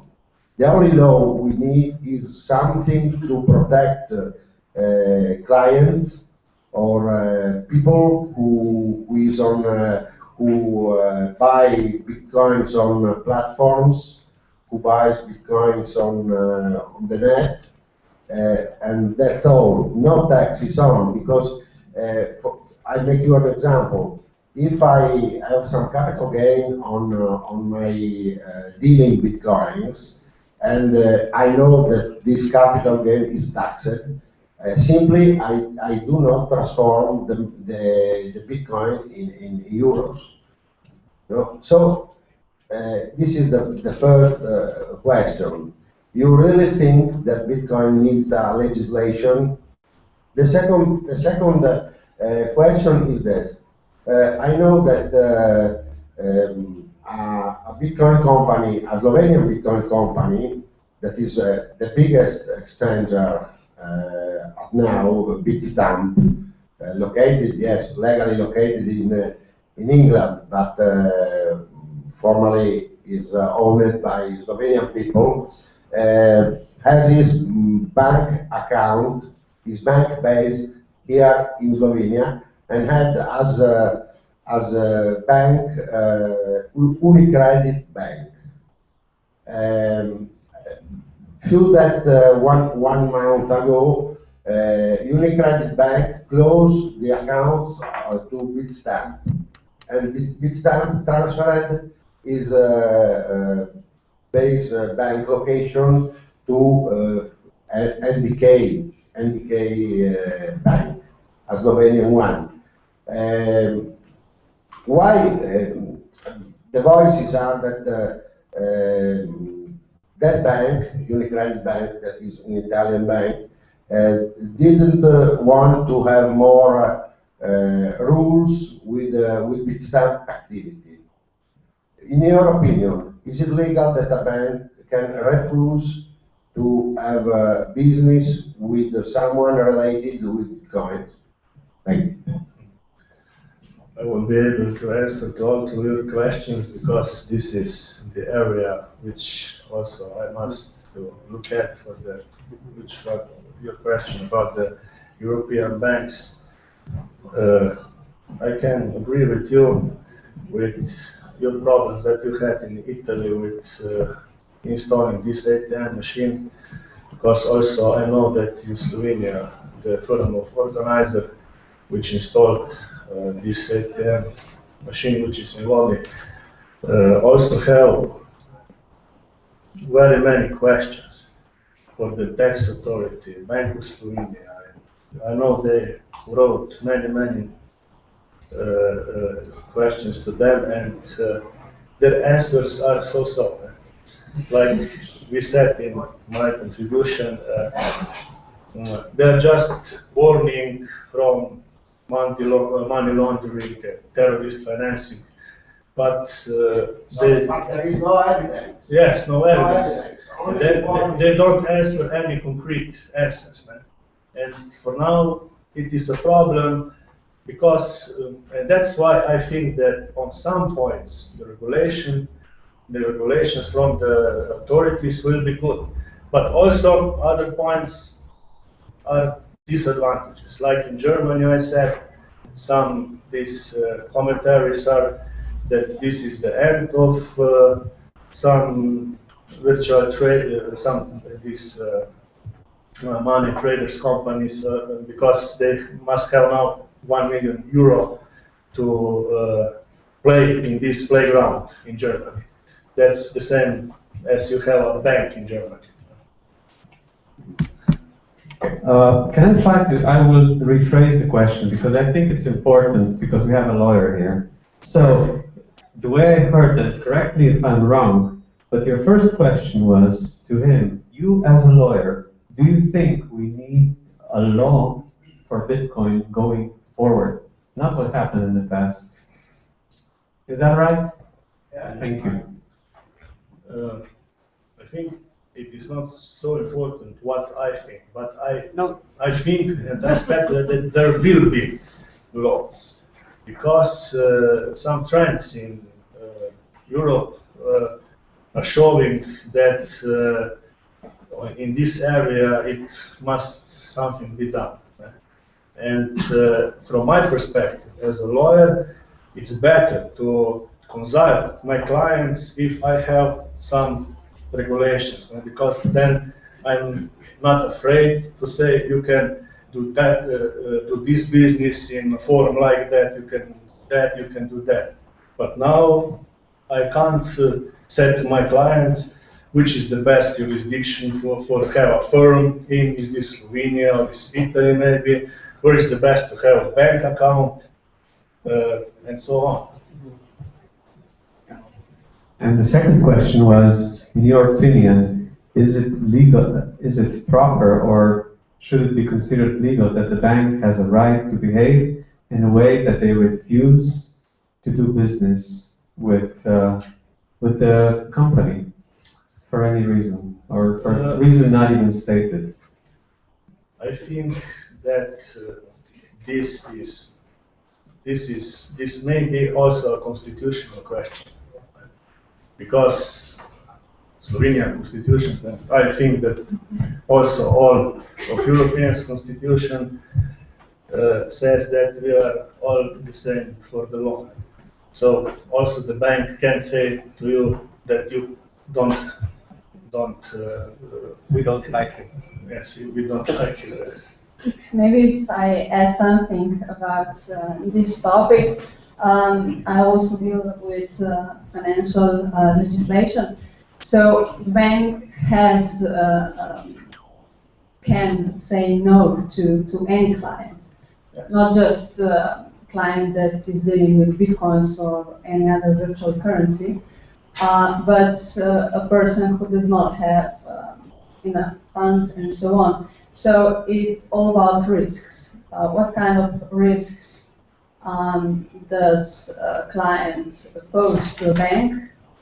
And if those risks are too high, then of course bank cannot be obliged to open an account not to a legal person or a physical person. So because otherwise, if a bank would have losses about these clients, someone would have to compensate the bank, and this would be again the taxpayer. So we don't want that. Yes, that's right. Yes. I would like to add a comment. It's true, but if bank decides not to do business with a specific company for the risk reasons, I think the bank should be required to transparently disclose the risks and the reasons. Do you agree? Well, at the end, it's a decision. It's a business decision. Like if you have a company that is doing business with other partners, like I don't know, you have a law firm and you don't want to represent clients. Does the law firm always states the reasons why, or maybe you can quote the reasons, or any other company? I mean, it's just doing business, you know. So maybe a question for you: should any company be obliged to do business with everybody, or to be transparent about all the reasons why they're not want to be doing business with them? In our business, we take care of every client. Yes, and banks are different kinds of animals, yes. Right? They are regulated in a different way than regular companies that you mentioned and compared to. So I think it's not apples to apples here, really. I think we need to not talk specifically about banks. But this is we're starting a discussion now. Maybe we should take that at the round table or something. It's quite a big topic. Yes. We can talk about this every day. Sorry, can I? Yeah, I have a few questions. Hey, thank you for your presentation. First one is about the value-added tax topic. Sorry to reopen that, but I believe there are some statements made from the Slovenian tax office that are in the sense of, in certain cases when you do some in some business model, like for example you mentioned the ATM, where you're reselling basically coins and earning on the change fee, that on the fee there should be value-added tax. Okay, so that's the first one. What's your comment on that? And then the second one is a more general question. Like, there's no real regulation now. It's just what all of these offices, they basically interpret the law. Now, what will happen if they decide at some point that they interpret the law differently, and they will give different guidelines? Is that something that will need to be fulfilled immediately, or will there be a vesting period, something like that? And also, did I understand you correctly about the AML statement? I mean, the statement from the AML office, that basically that's just an opinion and it's not something that needs to be followed by the book, because I understood it that they're advising very strongly for the most strongest approach, which also means KYC. And in regards to the KYC, I would ask you, what do you feel about the collisions that could happen with KYC customers that deal with Bitcoins, and the fact that Bitcoin is then traceable? Thank you. Thank you for that question. I will answer to the last question. I agree that some opinions from different organs of authorities are different, and also are different from each other. And that's why for now, these organs or authorities, they cannot say that they cannot come to the company and say, today we decided to close your company because virtual currencies are not anymore good in Slovenia, or something like that. The first must be jurisdiction. This is true. But in Slovenia, I am afraid, because I already had many cases when in the future some legalization will be, and then authorities will take some actions for the past, and that's the problem. For the first question about value-added tax, I kindly ask you if you can send this question to the email, because I don't want to answer you from the head, because I must to look to the legislation. May I just, under Slovenian law, can interest be charged for Bitcoin lending, and do default interest apply? Bitcoin lending and interests. Yes, interests are taxed, because this is your profit. I'm not asking about taxing, I'm asking whether they can, if you can at all charge the interest, because it's not money. As we heard today, it's commodity. No, because our civil law said that you can lend anything, not just money. Right? And you can have interest if you lend to me 2 apples, and from 1 week you want to have 3 apples back, and I must give you 3 apples, and this is Slovenian civil law. The same is as Bitcoin, if you understand me. Okay, so what about default interest then for late, let's not call them payments? How much the interest will be in Slovenia? I mean, the law does regulate that, right?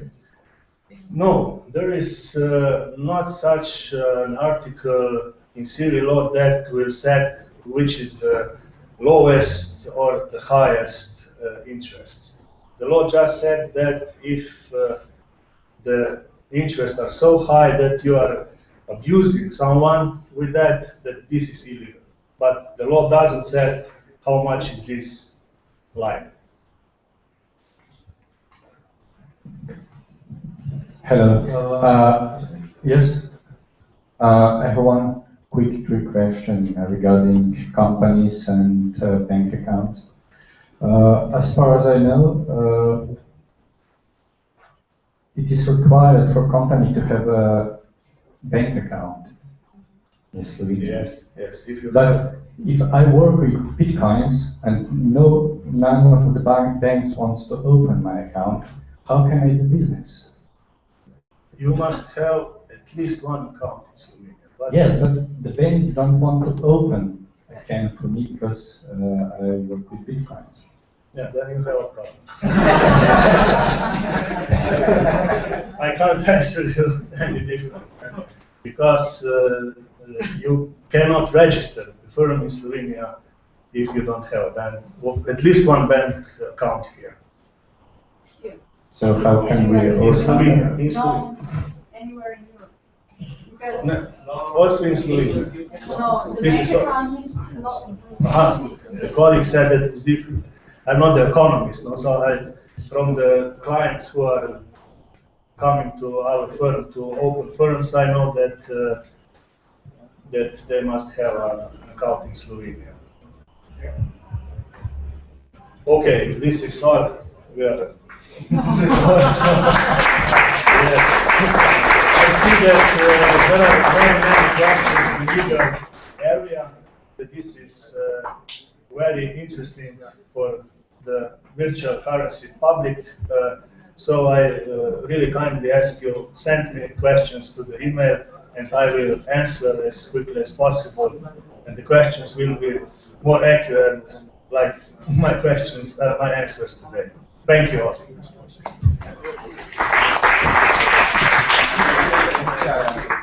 It seems we underestimated the time allocated for this session. And at this time, I invite you to join us for a coffee break, and we can continue discussion with the lawyers out there. And we will be back at 4:50. Thank you.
Bi si pa povedal, če pa trenutno.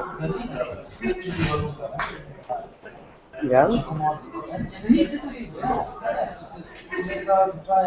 Ne, samo.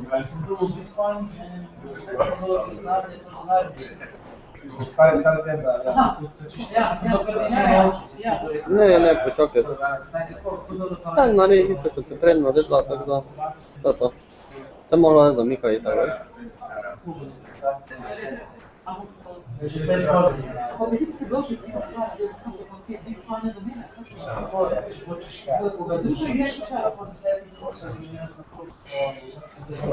Te pa se ga vprašam. Pri meni bi pač problem en druga aplikacija, ali read later, ne se sam. Kaj je?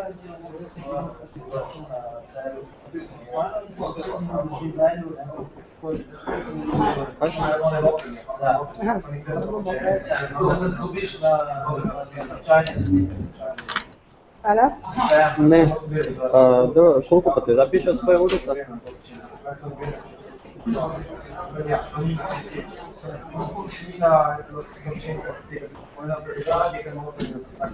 Koliko mi ulice?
afternoon, we're going to be hearing from Jesse Heaslip, and he's going to be discussing a brief history of Bitcoin exchange space from Mt. Gox, Ripple, Bitstamp, local Bitcoins, white label trading, peer-to-peer exchange services, and highlighting the multiple opportunities of rapid growth in the exchange space to move from more centralized options to decentralized options. So if Jesse is available, we're going to start with Jesse.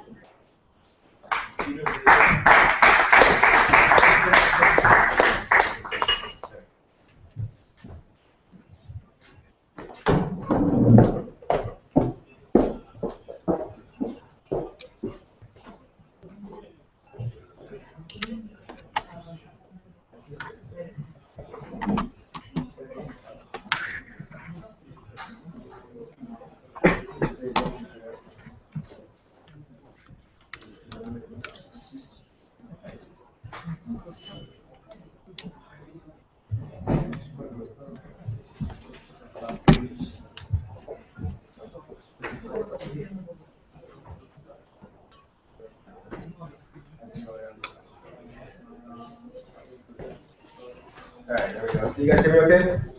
Yeah. So it was a great introduction by Elizabeth about all right, about a talk that when Graham asked me to speak to give, and okay. Okay, cool. And of course, in the past 3 months, the space has changed immensely, and I rewrote the entire talk last night, and it's completely different. So here is the talk. It's a little bit about my company, just a couple slides, just so you guys know what I do. I'm going to talk to you guys about building a mansion. And who in this room wants a mansion? Everybody wants a mansion, probably. Go a little bit about what cryptocurrency is and what that means as an evolution. Talk about opportunity in the space moving forward. And then finally, just some words about what I think is coming for the rest of the year and the start of next year. So first, a little bit about Bex. I flew in last night, got to a cab, took the first left turn out of the airport, and staring down at me was a logging truck. I couldn't believe it, that here we are in the middle of Europe, and there's this beautiful, gorgeous, forested lake region with trees everywhere. And it reminded me a lot about where I'm from, which is Vancouver, BC. Vancouver is, as you can see there, home of the world's first Bitcoin ATM, which launched about 11 months ago, which is absolutely insane that it's only been that period of time. There's our office isn't the big white building, that's actually the stadium. We're in behind there in Gastown. And we have a team, there's 7 of us in Vancouver, we've raised about $1 million, and we have 2 partners in Canada and Mexico. So our software is basically, who knows Coinbase? Who's familiar with Coinbase? There are a few people. Did you see the announcement today? They launched, okay, the guy in the back who's got acquired by Coinbase. They launched 13 new countries in Europe today, or yesterday. So that's fantastic news for them. So you can think of our software a little bit about as Coinbase in a box. We hook into a bunch of different third-party providers, you can see there on the left, to solve various parts of the problem of running a Bitcoin brokerage. And then we partner with folks in different countries who handle the local banking and regulatory compliance. So there's just a brief overview of our software. We've got 2 partners, one down in Mexico, one in Canada, under 2 different brands. Obviously, we'd love to come to Europe before Coinbase takes over the entire thing. So if anyone wants to chat about that, feel free to grab me whenever over the next couple of days. So what I really want to talk to you guys about is building a mansion. And this comes from a guy, Adam Levine. Who's familiar with Adam Levine? Not a few folks already. So he's kind of a legend in the cryptocurrency space. And he raised this analogy. I doubt it's his. He'll claim it isn't his, but he's the first person who told me about it. And the idea is basically that we all think we're building this mansion that's gorgeous and has all these different rooms. And none of us knows what the final outcome looks like or what the mansion will be at the end of the day. And the worst part is we can't even know what the second room of the mansion is going to look like until we finish the first room. So the first room is Bitcoin. And the second room is, Ethereum and Mastercoin and Counterparty and all those other great tools. So right now, this is what Bitcoin looks like. It's fully, completely under construction. Some of this will probably be a little bit too small for you guys to read the back, but every mansion needs a foundation. So every home, every building needs a foundation. And fortunately, the blue columns are 2013, the green columns are 2014. So you can see the dramatic increase. On the left there is the GitHub repos maintained, so that's the code base that's being maintained by the community. The second most important column, of course, is the investment in the middle there. You can see the dramatic increase from 2013 to 2014. There's a huge amount of infrastructure in terms of mindshare and capital being thrown at the space. So I'm going to call exchanges the entrance hall to the mansion. The last slide was meticulously researched, and I pulled stats from various places and quoted them entirely correctly. This slide, I just threw things on the wall that I think kind of felt right. So you can see the yellow line being market share. So if we go back to Mt. Gox in 2011, 2012, they had almost 100% of the market share.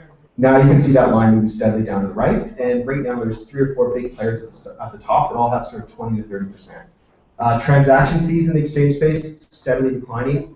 It was only a year and change ago that Canada's biggest exchange charged 2.9%, which now just seems criminal in the space. Most exchanges in China charge anywhere from 0 to 0.1%. And the blue line, which is part of our solution as well too, as you can imagine, is the number of exchanges being launched. So over time, there's going to be more and more and more. And the ultimate, the line at the bottom, I don't know if you guys can read in the back, it says it's pointing towards sort of a 0 transaction fee cost with increased number of exchanges, so almost a peer-to-peer 0 transaction fee, completely decentralized. That's sort of where I think a lot of people in the space see this going. But that's not too interesting for anyone who wants to pursue an opportunity in the space. So I figured I would show you guys a few things that I see coming down the pipe as well too. Who's familiar with smart contracts? You folks. So I don't want to go over everyone's head, and honestly, they're over my head as well too.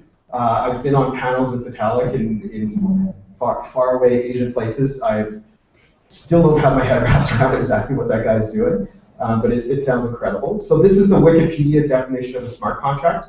The idea is that instead of someone being the intermediary between 2 parties, that's all automated in a sense, by rules that are agreed to by both parties. I'm going to give my best shot of making this actually seem into a real-world example. So on the left, you have a bunch of people that own BMW cars, and they are wealthy people, and they are willing to loan out money to other people who also want to buy a BMW car. So the idea being that they recognize the value of that asset, they recognize that value has value, or that asset has value, and they're going to create a loan to that. So the BMW buyer in the middle there, he says, okay, I will take this loan. They set it up through a smart contract so that and the real key piece is Mojio down at the bottom right. So they're a Vancouver-based startup from my hometown as well too. They created a way for basically all your smart devices to talk to your car, is basically it. So you can turn on your car with your phone. You can preheat in the morning, things like that, right? And the key circle to close this loop here is with Mojio, you could create a smart contract that went and checked a Bitcoin wallet every month. If there wasn't the correct amount of money in that Bitcoin wallet, the car doesn't turn on. So there's no reason to have an intermediary in this whole loop. You have the BMW owners loaning directly to the buyer with no one in between. That's my attempt at a smart contract. Another possible use of sort of the 2.0 technologies, no one will raise their hand to this, but if anyone's downloaded a movie via torrent, you know what that's all about. So you have a whole community of people there on the bottom left. None of them is ever going to get in trouble because they are sending such a small amount of information over the internet. They're not sending the entire movie, right? So there's no central point of failure. There's no way for any one person to get charged for the crime of distributing content that's copyrighted. And no way am I suggesting this is a good idea or that any of you guys should partake in this. I'm just pointing out an opportunity potentially. So the same thing could happen in the remittance space as well. It becomes an issue when you're trying to move large amounts of money across borders. But if there was tens of thousands of people in a swarm sending a very small micropayment to the same Bitcoin address, none of those tens of thousands of people would ever be in trouble with the law. Yet the end result is exactly the same. You move the movie or you move the remittance payment. I'm not suggesting that you guys do this, but that's a possibility. There's another possibility that I've actually come across a team that's building something very similar to this. So ignoring the trusted nodes there up in the top left, let's say that I like to exercise and I use a Nike Fuel, and I've worked out this arrangement. We'll skip all the way to the end there to Obamacare. I guess that's a good way to start. So people who exercise are less likely to spend time in the hospital. They will cost the healthcare system less. I apologize in advance, these are all very American examples. I don't know who the European equivalents are of this. Yeah. So the healthcare cost decreases the person exercises. And we can now quantifiably measure. So that has value. That's actual value that you can quantify. And we can quantify how much the person is exercising based on a measure from the Nike Fuel. We could craft a cryptographic token like any other coin. That could be a Nike coin, for example, or a completely other fungible coin, or just use Bitcoin. And we could transfer those Bitcoins for gift cards, which just got acquired about a month ago for $50 million or something like that, which they can go turn around and buy on Home Depot, Amazon, and Sears.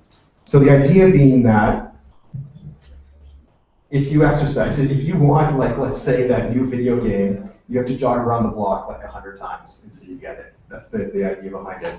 And it's a really unique opportunity for people to look at ways that you might partner with governments instead of being in complete battle with governments in the cryptocurrency space. So of course the real issue becomes, the reason Bitcoin works is because it's impossible to cheat the system. And that's one of the reasons it's very successful. So in this example, of course, what if someone just pretended that they ran that much, or what if they just rigged up the system? And it's a very, like, this isn't a well thought out solution at all, but the idea of creating a running group, so a bunch of trusted nodes that you have to run with occasionally, which would validate your running outside of that, potentially as well, too. So that's one more example. We'll call that one the exercise room. The sun room. So this one already actually exists. There's an organization called SolarCoin, where they minted a coin called the SolarCoin, which has a value compared against to Bitcoin. And people earn solar coins based on the number of megawatts of solar energy that they harness.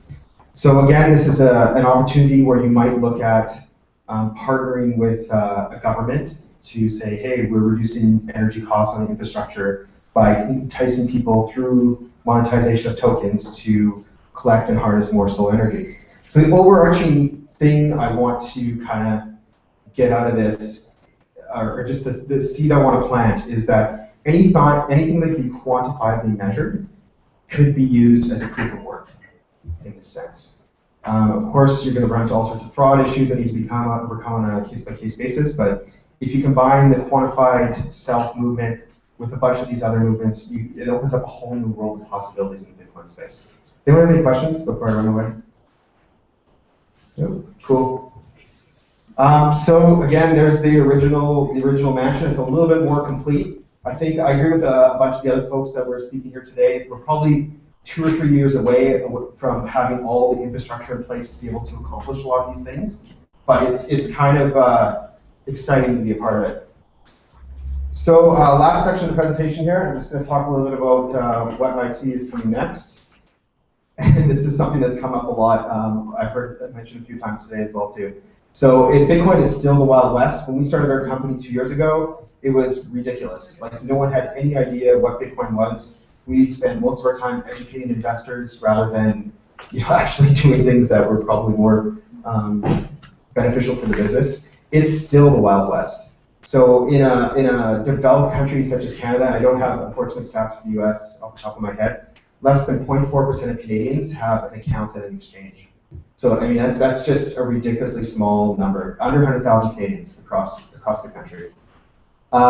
Based on the valuations that a lot of companies are getting right now, and what I know of their user basis, companies are getting valued at approximately like anywhere from $100 to $2,000 per person for a verified account.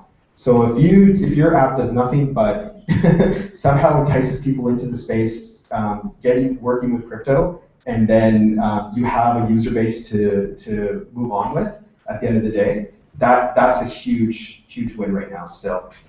And of course, most markets are still unregulated. People forget that often coming from Canada, US, Western Europe, that most of the world still doesn't have their heads even close to wrapped around what cryptocurrency is. And there's a lot of wide open spaces there.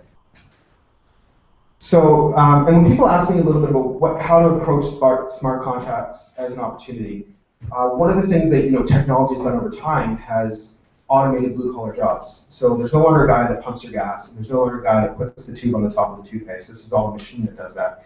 And if we approach smart contracts as this sort of automation of white-collar jobs, of taking the jobs that don't require the interjection of a human being to perform the task, that's a great way to approach it in terms of finding new opportunities. And so, of course, anything from a notary, which is really basic legal applications, loans and mortgages. I mean, like as we saw with the BMW example as well there, can we apply directly to mortgages as well too? You can do the exact same thing with Nest. I'm sure if you wanted to, the house only opens if you made your mortgage payment that night or that day, that month. So there's a lot of great opportunities for folks coming into the space. And last couple slides here, but we always talk about entrepreneurship, or a lot of folks do, as surfing. So you're out in the ocean, you're paddling away, you think you see a set of waves, and you're trying to keep up, you're trying to hit the right wave at the right time, get the break, go down the front of the wave, ride that thing out, put your hands in the air, look glorious while everyone takes photos of you from the shore. That's the idea, I guess. And so this is the Bitcoin wave in 2013. It's a pretty big wave. I was at a conference in Amsterdam in September last year, and Ethereum was not a thing. Who's heard of Ethereum there? Yeah, so I was having conversations with Knafelc about what he was basically pitching what it was without it having a name, and it was kind of mind-blowing. BitPay, Tony was at the same conference. He was stoked that they just crossed 10,000 merchants. And today it's hundreds of thousands of merchants using BitPay, if not, right? So the wave in 2013 was big and significant, and just is hard to paddle away onto the top of. You have to be an expert kind of surfer kind of thing.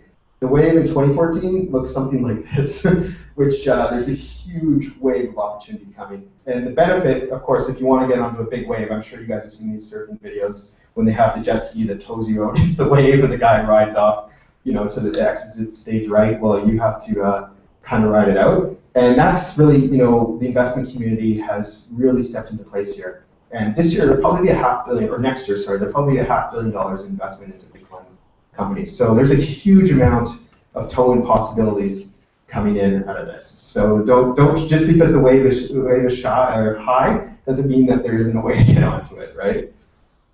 And so this is my last slide. These are things I expect to see in the next sort of year plus.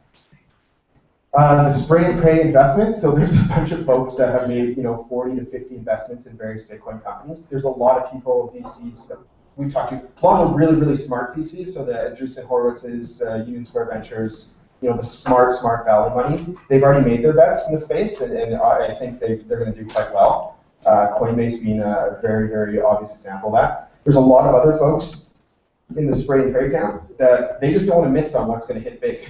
So they're investing in a lot, right? The end result is for people coming into the space, especially, it's starting to slow down a little bit here. If the price takes another run up again, though, it's a huge opportunity for people to take a chance on their idea. I know this was touched on a little bit earlier in terms of regulation, defining the rules of engagement, the bit license and all that. So I look at regulation as a very, very beneficial thing. I think it allows people with a lot of capital to put their money into the space, which grows the space overall and leaves more innovation opportunities for folks too inside of it. Consistently, I think you're going to see people, the real innovative people, are going to keep running into those rooms on the outside of the mountain or building a new room constantly, and that's okay too. I wouldn't be surprised, so in terms of acquisition, if BitPay becomes the first $1 billion acquisition inside of Bitcoin, and it happens in the next 12 months, wouldn't really shock me at all.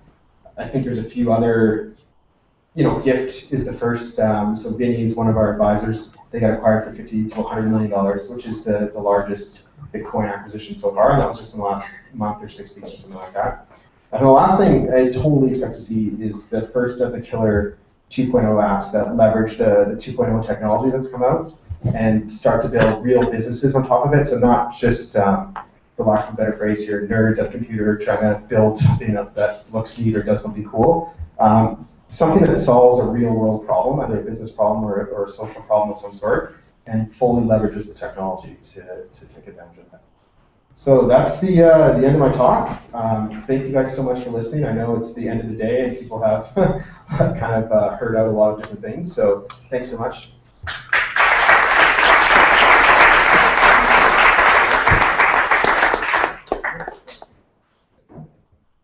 Does anyone have any questions about that?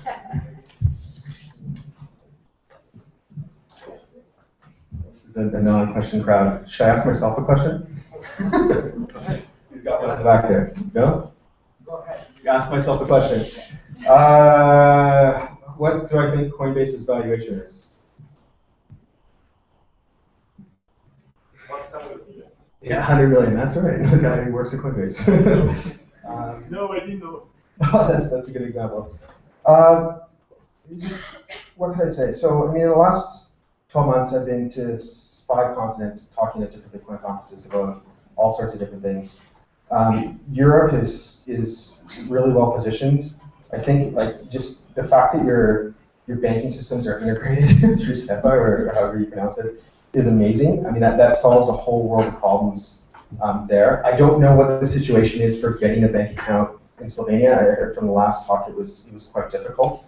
But for anyone who's considering starting a business in this space or taking the leap a little bit into what's going on here, now is the time. Like the opportunity is not going to be like you saw that. Like I've seen the difference from a year ago to now, right? And the opportunity to do something in the space is never going to be better than it is right now. So if you're thinking about it, or you've got an idea, or you want to explore some sort of opportunity in the space, please do it. There's a lot of good groups that will help you get seed funding. So if you haven't heard of AngelList, AngelList is a great place to look for money. If you haven't heard of the Bit Angels, that's another great place to look for money. Folks like Seedcoin out in Singapore and London, they're also very, very open to really, really early stage ideas. And you just never know. I mean, you got to throw your hat in the ring and get on the wave and see where it ends up. Any more questions for me? No. Are you a surfer? I am a terrible surfer. So my first job after school, I moved to Ecuador, and we went surfing at the beach every week. And after about 6 months, I could get myself up on a board in a small wave. But certainly, you get an idea for what you're looking for, right? And there's so many correlations between surfing and entrepreneurship. And just being patient, moving at the right time, looking for the right wave, knowing that the third wave in the fifth set is the biggest wave, and that's the one you want to take. Like looking for patterns like that. And this is an analogy I've used a few times so far too is, there was a period, I don't know how long you guys have been around technology, but there was a period for about 3 years when everyone said, this is the year that mobile takes over. And you go to a conference like this and they'd be like, this year it's mobile, this year it's mobile, this year it's mobile. And that was for about 3 years. It went like this. And I feel like Bitcoin's somewhere in one of those 3 years. And then all of a sudden, it just took off, right? And for everyone in this room, and anyone who's ever been to a Bitcoin conference really at this stage, you're still really in that long tail before the mass adoption hits. Thanks for a great presentation. I really enjoyed it. What can you say about decentralized exchanges? Well, so decentralized are good. So the only reason I don't think we've already come fully to a peer-to-peer model, which I think is the direction it's going to go, completely decentralized peer-to-peer, is that banks won't work with a decentralized entity. And there's still got to be a way to get value from fiat into digital, right? As soon as banks will work with a decentralized entity, or more channels will be open up into that path, then there's no question that's. Well, you're looking at it from the Stellar perspective in terms of. No. Okay. Yeah. The Stellar itself is not an exchange. Stellar itself is not an exchange. My wife is working for Bitcoin, and they have an account in Germany. So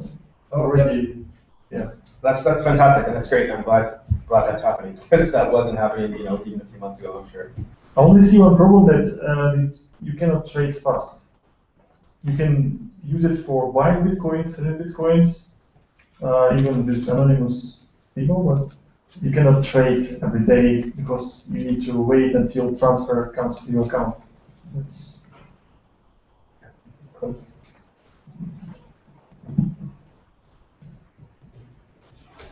That's it. Okay, well, that's great. Thanks so much for listening, guys. If you have any questions,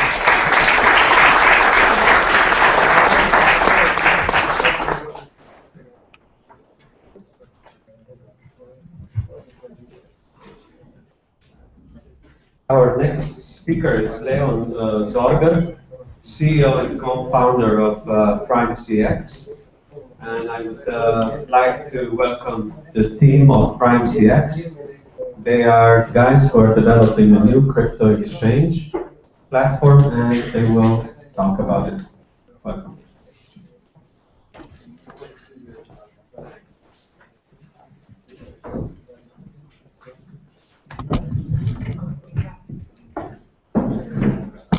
Hello, welcome. I'm Leon Zorger, and I'm CEO and co-founder of our company PrimeCX.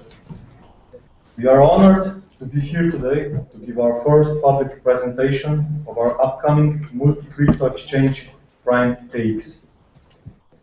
And because we come from Slovenia, it makes it so much more special that we get to do this in our home capital city of Ljubljana. Our presentation today will not be focused on the specifics of our exchange, but rather on the essentials that are more important to us as cryptocurrency users. PrimeCX will be a multi-cryptocurrency exchange platform that provides a unique and secure system to traders, investors, merchants, payment processors, and beginners. Since the crypto exchange industry is still young and in development, there is still a lot of potential for innovation. Bitcoin has started out as a payment system for international business with low fees and has since then become a very interesting financial instrument for investors and speculators. Because of such surprising and fast development, the market is still open for improvements, innovations, and expansion in financial transactions that has all the potential to surpass others that are currently established as leaders in this field. Because of this, we strive to be a part of these new developments on the market and try to help the community and industry to take it one step further and improve what already exists. As cryptocurrency enthusiasts, we have made an extensive research of crypto exchange providers in order to identify flaws and downsides of the existing systems. We are currently in the process of implementing solutions to these flaws and as well as going out of the box from classic crypto exchanges. Our goal is to offer simple, fast, efficient, and of course safe exchange of cryptocurrencies with building mutual trust between us, our clients, and the whole community. With this, we are trying to get the exchange market to be more transparent and offer something new to the community with the goal to establish more trust. One of our attractions that definitely makes our exchange to stand out from all the others is our corporate structure. I'm happy to pass the word to our partner Jure, who will tell you more about the structure of our company. After this, we are available at our stand to answer all of your questions. Thank you very much.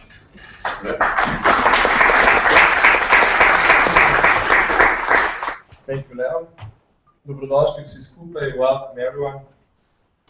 My name is Jure, and I'm 15 years in the finances, so that's why I think the guys called me and they said help us to make a perfect structure for the worldwide clients who will be able to trade with the currencies safety, and somehow, how to say, transparency was the most important thing I saw here as opportunity, to make. I was checking, actually this is my private experience. I was checking the platforms which already exist on the market, and there is actually a lot of platforms. And I didn't find any simple, basic points how these guys are transparent and how these guys are working correct to the clients who actually give the money to the platforms and trust them to have their money on their bank accounts.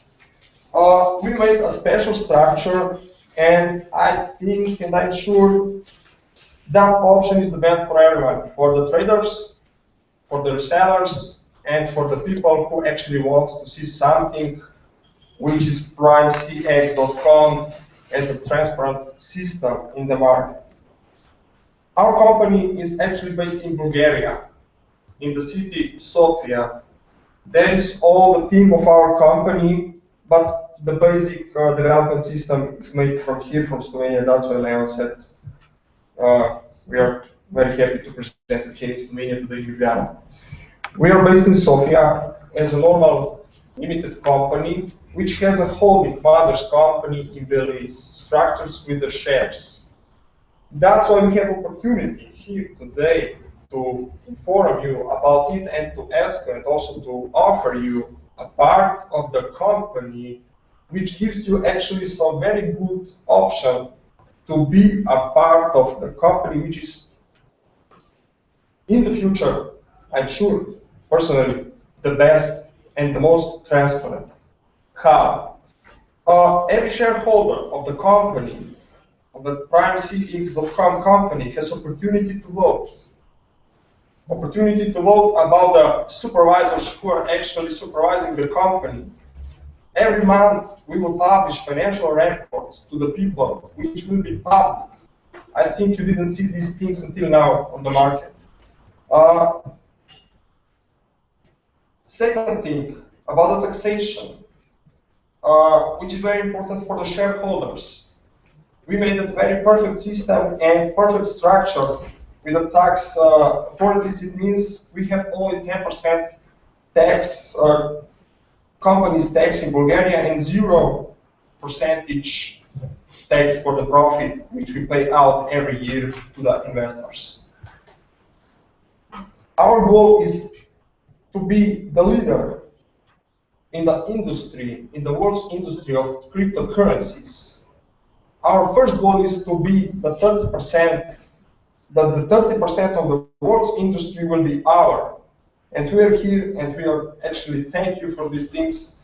And I'm asking you if you have any questions about the structure, please just ask me.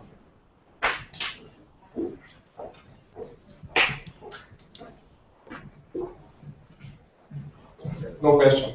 I have a question. Yes, please.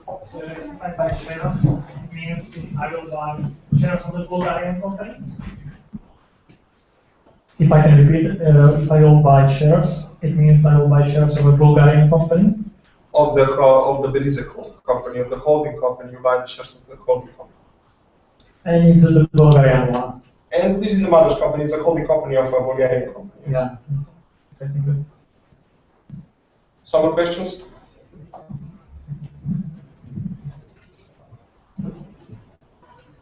One more. So all the questions you have, actually, you can ask them on the stand. And this was everything from my side. Thank you very much.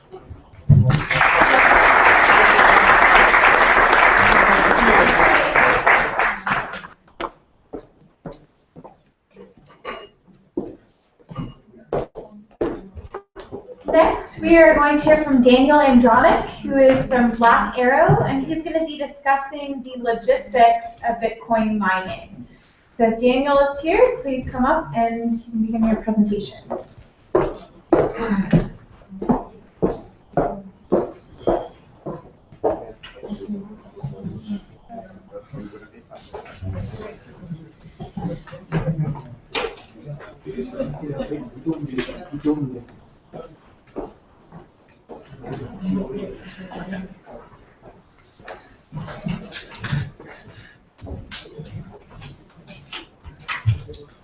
Hi everybody, we are from Black Arrow. I'm Daniel and this is Alex. What I would like to do is I'm going to give you just a brief presentation on the company, on our products, and then I'm going to ask Alex to give you in-depth explanation regarding the technical side on the project we are currently working on or will be working in the near future. Okay? So who is Black Arrow? Black Arrow is a technology-based company. We are manufacturing at the moment ASICs and mining equipment for Bitcoin.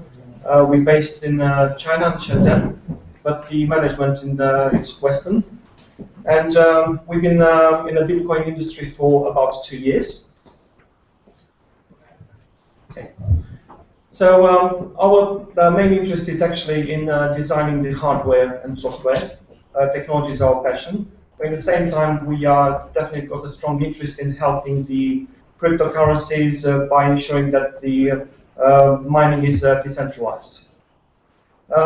We got also an interest in offering the to every customer the opportunity to have a foot in the door of the crypto mining. We started in Bitcoin industry about 2 years ago, and our first product was delivered in the summer 2013. It was based on ASIC Bitfury. We had the performance of 400 megahash. So the first product was Lancelot, and it was based on Spartan 6, an FPGA made by Savint. And the efficiency was 62 watts per gigahertz, which in today's term is almost very bad. And the performance was 400 megahertz. We, by doing this product, we wanted to test the market and show the customers that we are here and we mean business. The next product, can you present it again? So the next product was based on Bitfury. We purchased some chips from the company called Bitfury. And we built the board. The efficiency was really good, 1.1 watts per gigahash, good in today's terms. The hashing power was 40 gigahash. We successfully delivered them on time, as promised, and yeah, they still run today. They're very, very good miners. Then we were unable to source more chips from this series. They stopped deliveries and they decided that it's best for them to take the hashing market by themselves. So we set up on building our own chip with the target to allow everybody to get their hands on Bitcoin mining, and not only the Bitcoin miner, the ASIC. As we said at the beginning, we would like this mining technology to become decentralized, and even though the tendency today is to go towards data centers, we believe that we will be able in the near future to decentralize the whole market and make sure that large data centers, like all the other manufacturers have made, will stop functioning. And the reason why we want to do that is these huge centers can decentralize Bitcoin and can do a 51% attack every time. So our target right now is to deliver these chips to anybody who wants them, and we will hold the stock of these chips. We have published a free design, which is very cheap to manufacture, and we're currently looking to sell these chips. The performance is very good. We were, I think, the second company able to deliver what we promised in chip specifications. We promised 100 megahash, 100 gigahash. We delivered 120. We promised 1 gigahertz. We deliver 120 gigahertz, 1.2 gigahertz.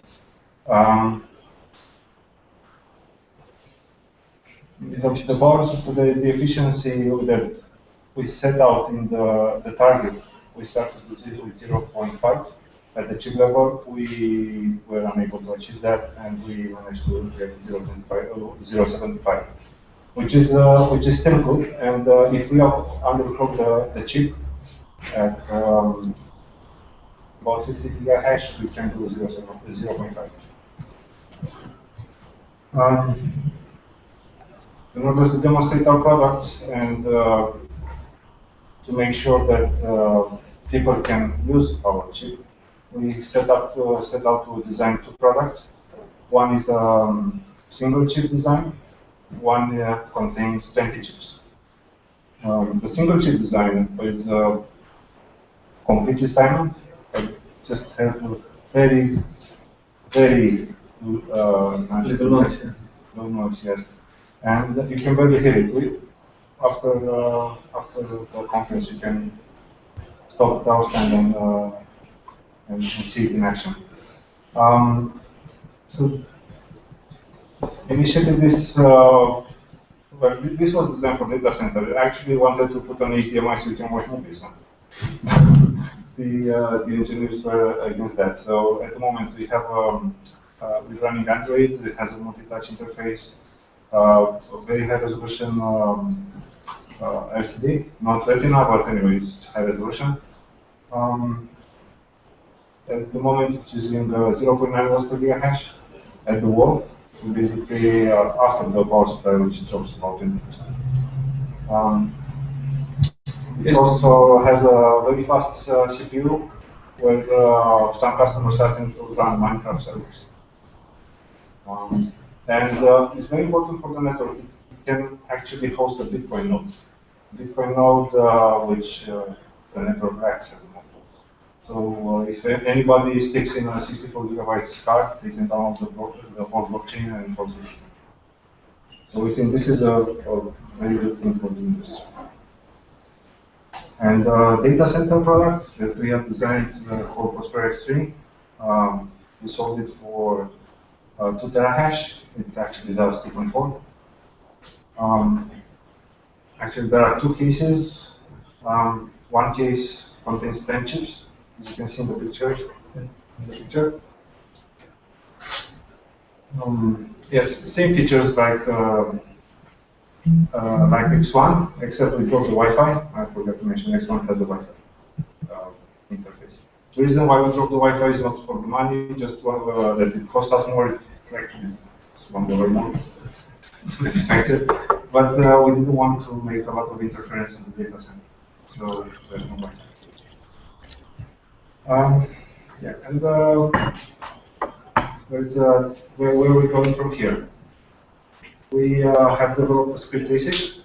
It's GDS ready, which means we can send it to factory any day. However, this is where we have stopped. We're not sure where the script market is going. So currently, we're looking for investors.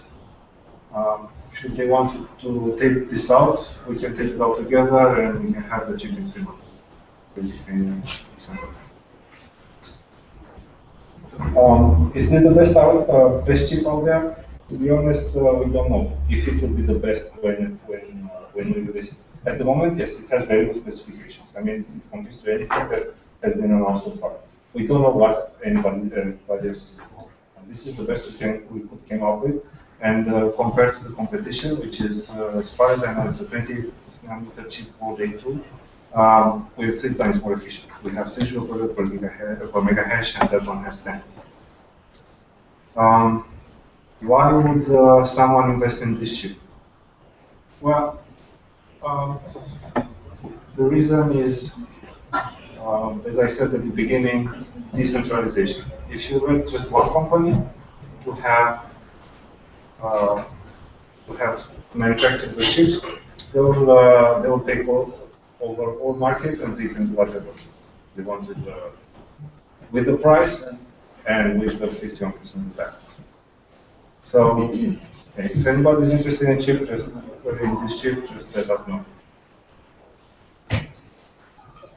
And the future of the Bitcoin ASIC is, everyone was expecting it in 14 nanometers, and it will be in 10 or 5 whenever these technologies will be available. Right now,